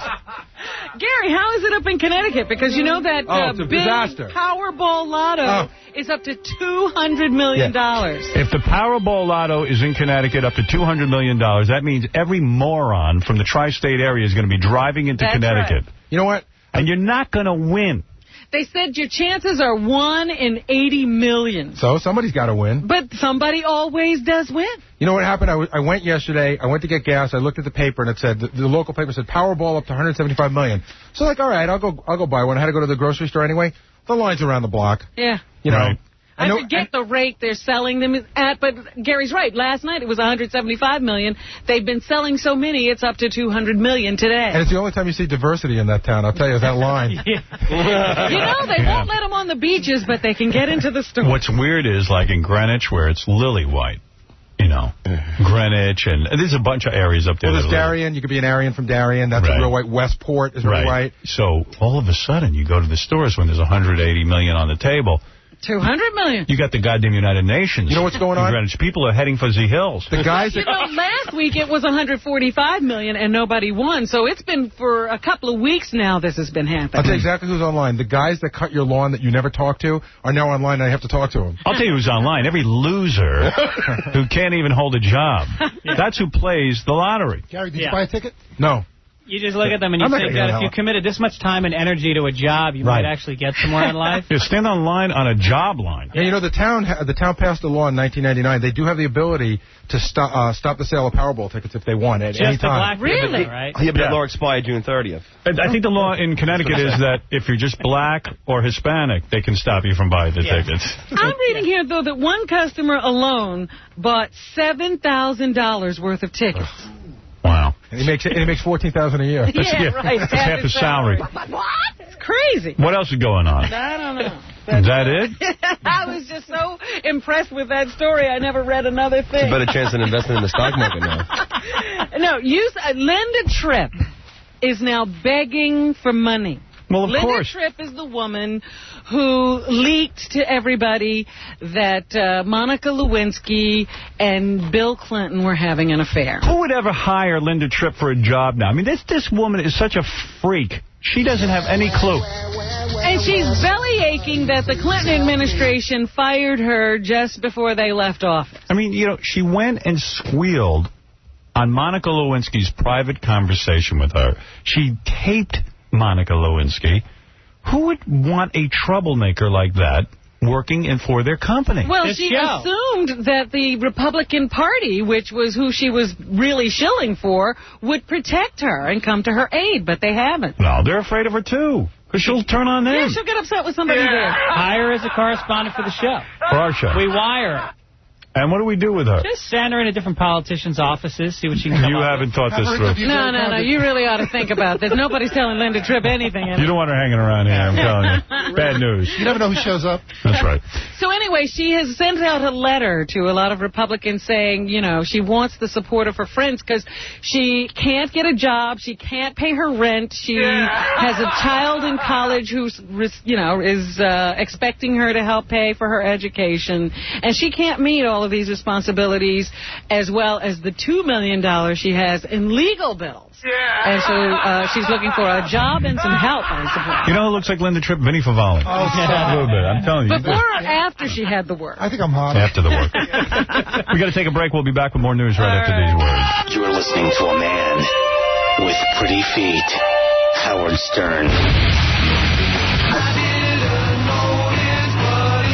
Now back to the Howard Stern Show on 95.1 The Nerve. The world's most famous shock jock, Howard Stern.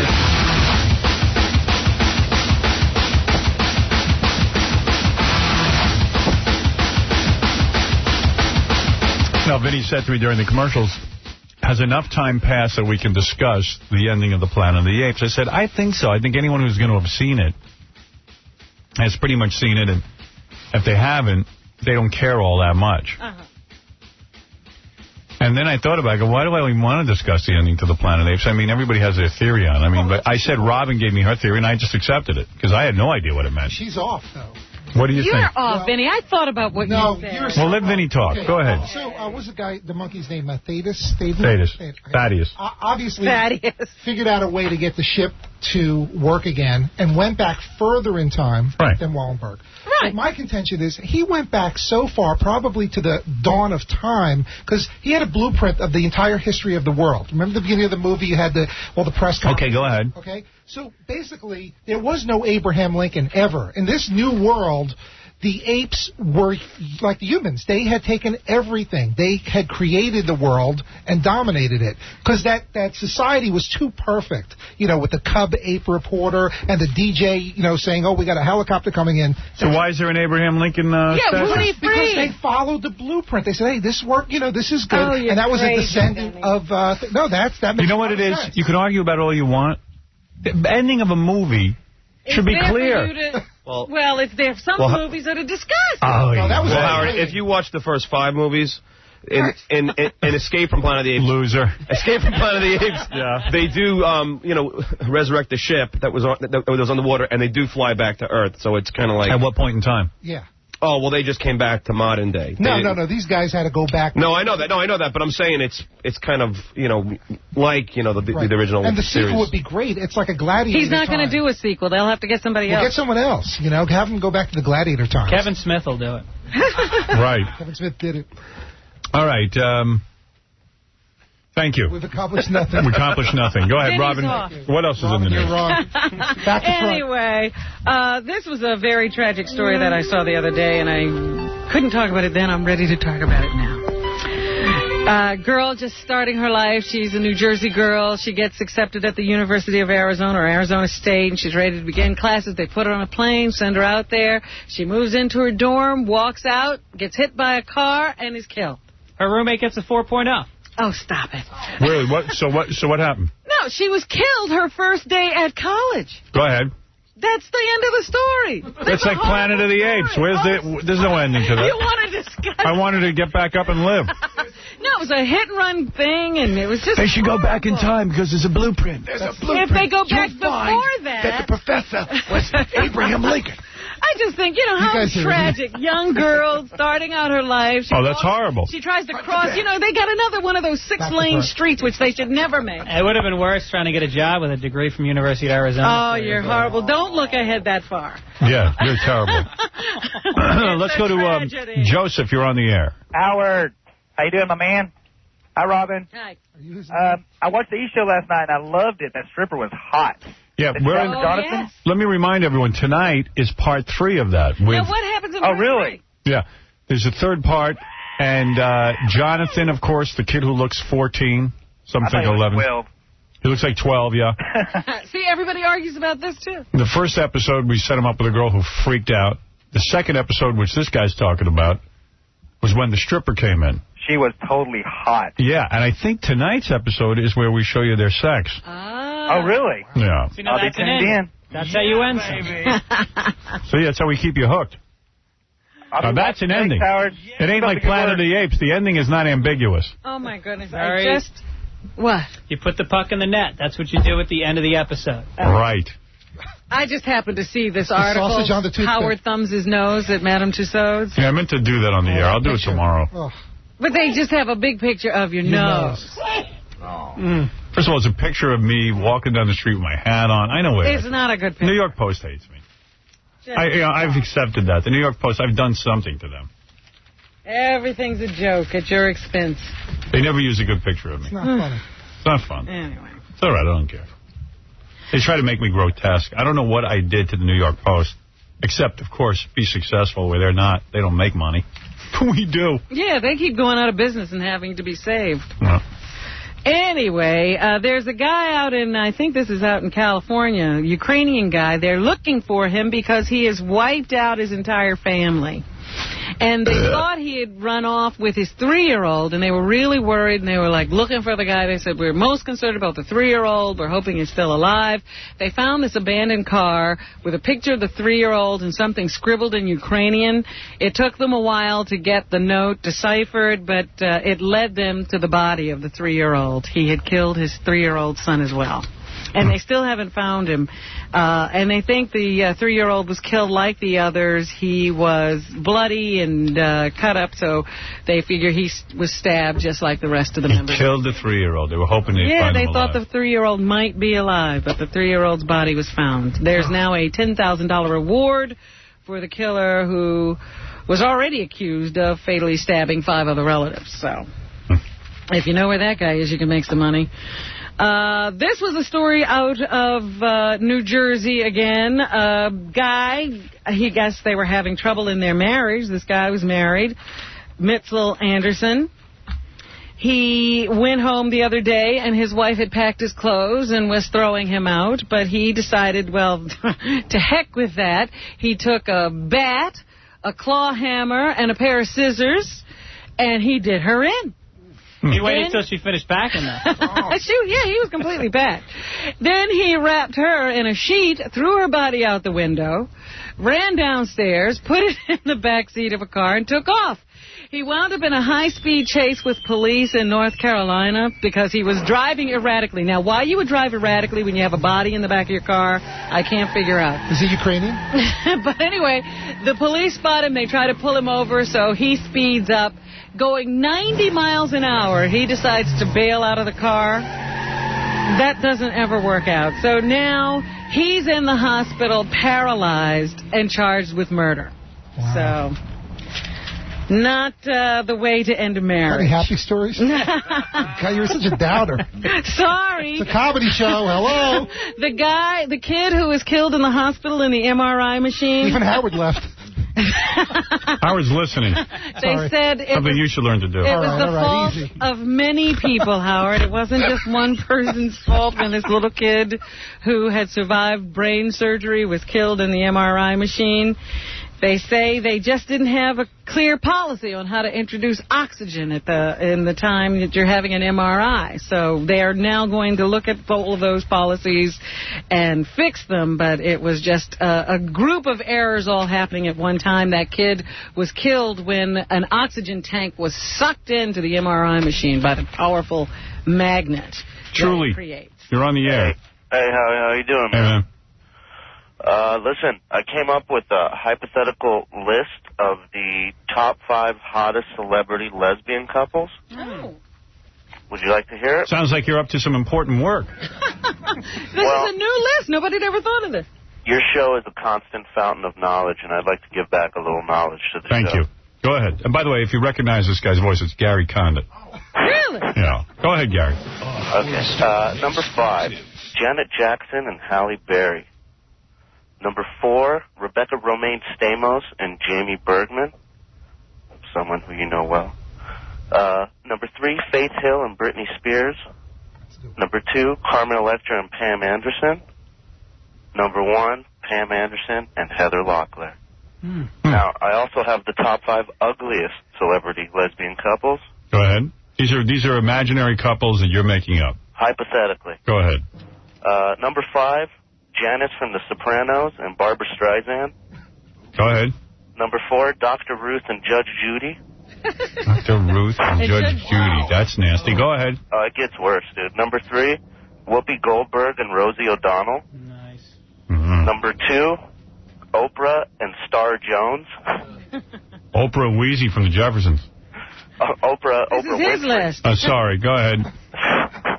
And number 1, Grace Jones and Aretha Franklin. Now, Oprah and Star Jones are number 1. You argue with the order. Yeah, that's all I'm arguing with. You got to go by tonnage on that one. Right. Hey, Howard, can I just say that Vinny is the most annoying person ever on your show? I know people have said... I'll tell you what. Everyone tells me Vinny's annoying. I think I agree. And I got to tell you something. I started to get influenced by the people in my audience. Like everyone, which you really shouldn't. I'll tell you why. Because...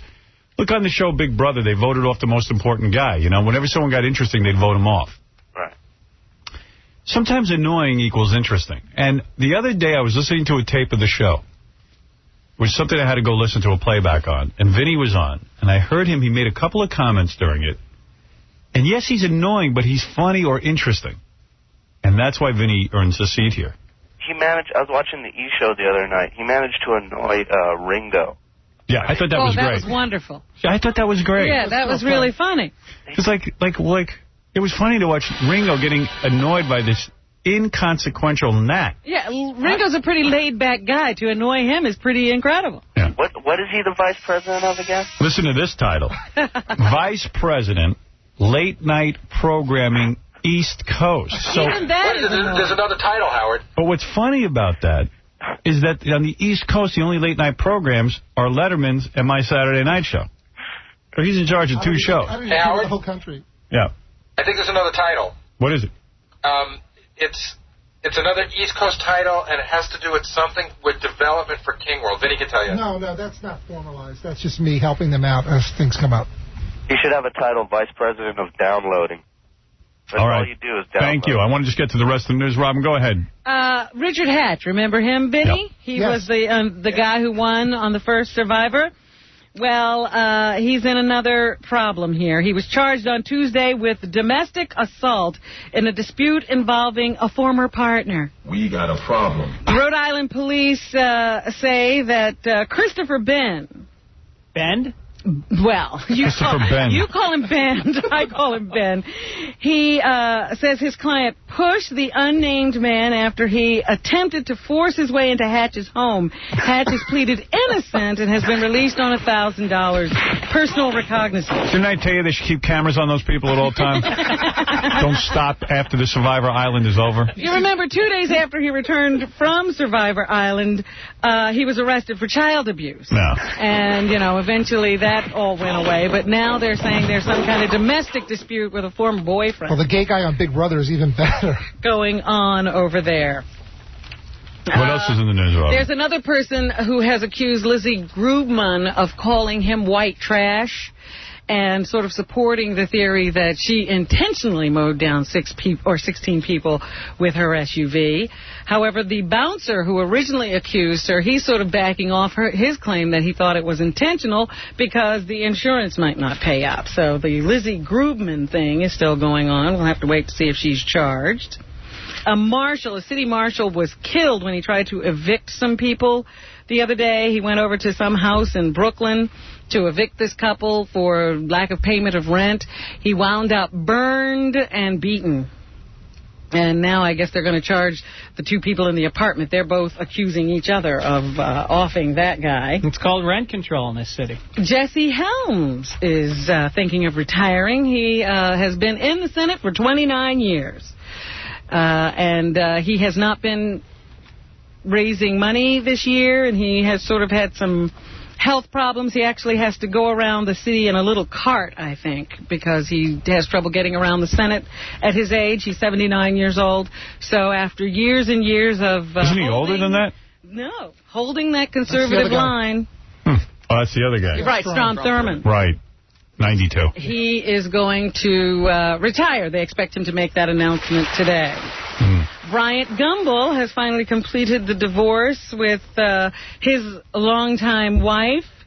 They say that Bryant is probably worth about $20 million. I don't think they've completely split all of his money yet. Sounds like he got hosed, though. He lost his house and his apartment. Not the apartment he's living in now. I think they had an apartment of their own in Manhattan. He has another condo where he's living with a girlfriend. So his wife gets to keep the Manhattan apartment. June gets to keep the Manhattan apartment and the Westchester house.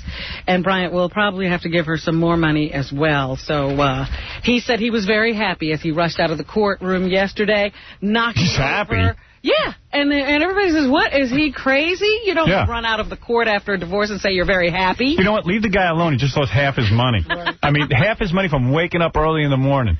Maybe he's delusional after losing. You know what? Let the guy recover. Even I got it. Don't ask him questions right after, huh? He's the guy who got up and earned the money, and it's out the window. Well, when you cheat on your wife, though, I think you ought to pay. There you go. Well, that's true. You know, and he wasn't just a one-time. They say he was a serial offender, so maybe she deserves the money. Anyway, Brian did knock over a TV reporter as he left the courtroom. And as I said earlier, Hillary's brother, who was beaten up by a next-door neighbor, he says he was not having sex with that woman at the time this guy attacked him. He says that he was sleeping on the couch with her. And that they are just friends. So the guy was totally wrong to run into his house and beat him up. So, and he also says he was sleeping. It wasn't like he's an easy target. The guy caught him while he was asleep, and once the guy came back, he did get the better of him. So don't think that he never put up a fight. And that's it. All right, Robin, thank you. And let me thank a couple of people for coming in here. First, Greg Fitzsimmons at the Improv in Irvine, August 24th through August 26th. For more information, gregfitzsimmons.com. Vinny Favale, who, among other shows he promotes, Big Brother, his big show this summer. Right, very big. Thank you. Kevin Smith, Jay Muse, Afro Man, thank you. Jay and Silent Bob Strike Back, opening this Friday in theaters everywhere. Hey, I want to thank CBS.Sportsline.com, home of the $1 Million Office Pool Challenge. They brought us the $10,000 prize money for Winfred's Money Celebrity version. Log on today for your chance to win $1 million guaranteed. Afroman's album, The Good Times, featuring the single Because I Got High, will be available in stores everywhere August 28th, as well as the soundtrack to Jay and Silent Bob. Want to thank Ted Zagat from Zagat's Guide. I want to thank Gene Simmons of Kiss. Good Lord, this was a jam-packed show. Beetlejuice, actress Adrienne Marine. Marine. From Bubble Boy. Bubble Boy opening this Friday. Thanks, guys, and we'll see you tomorrow.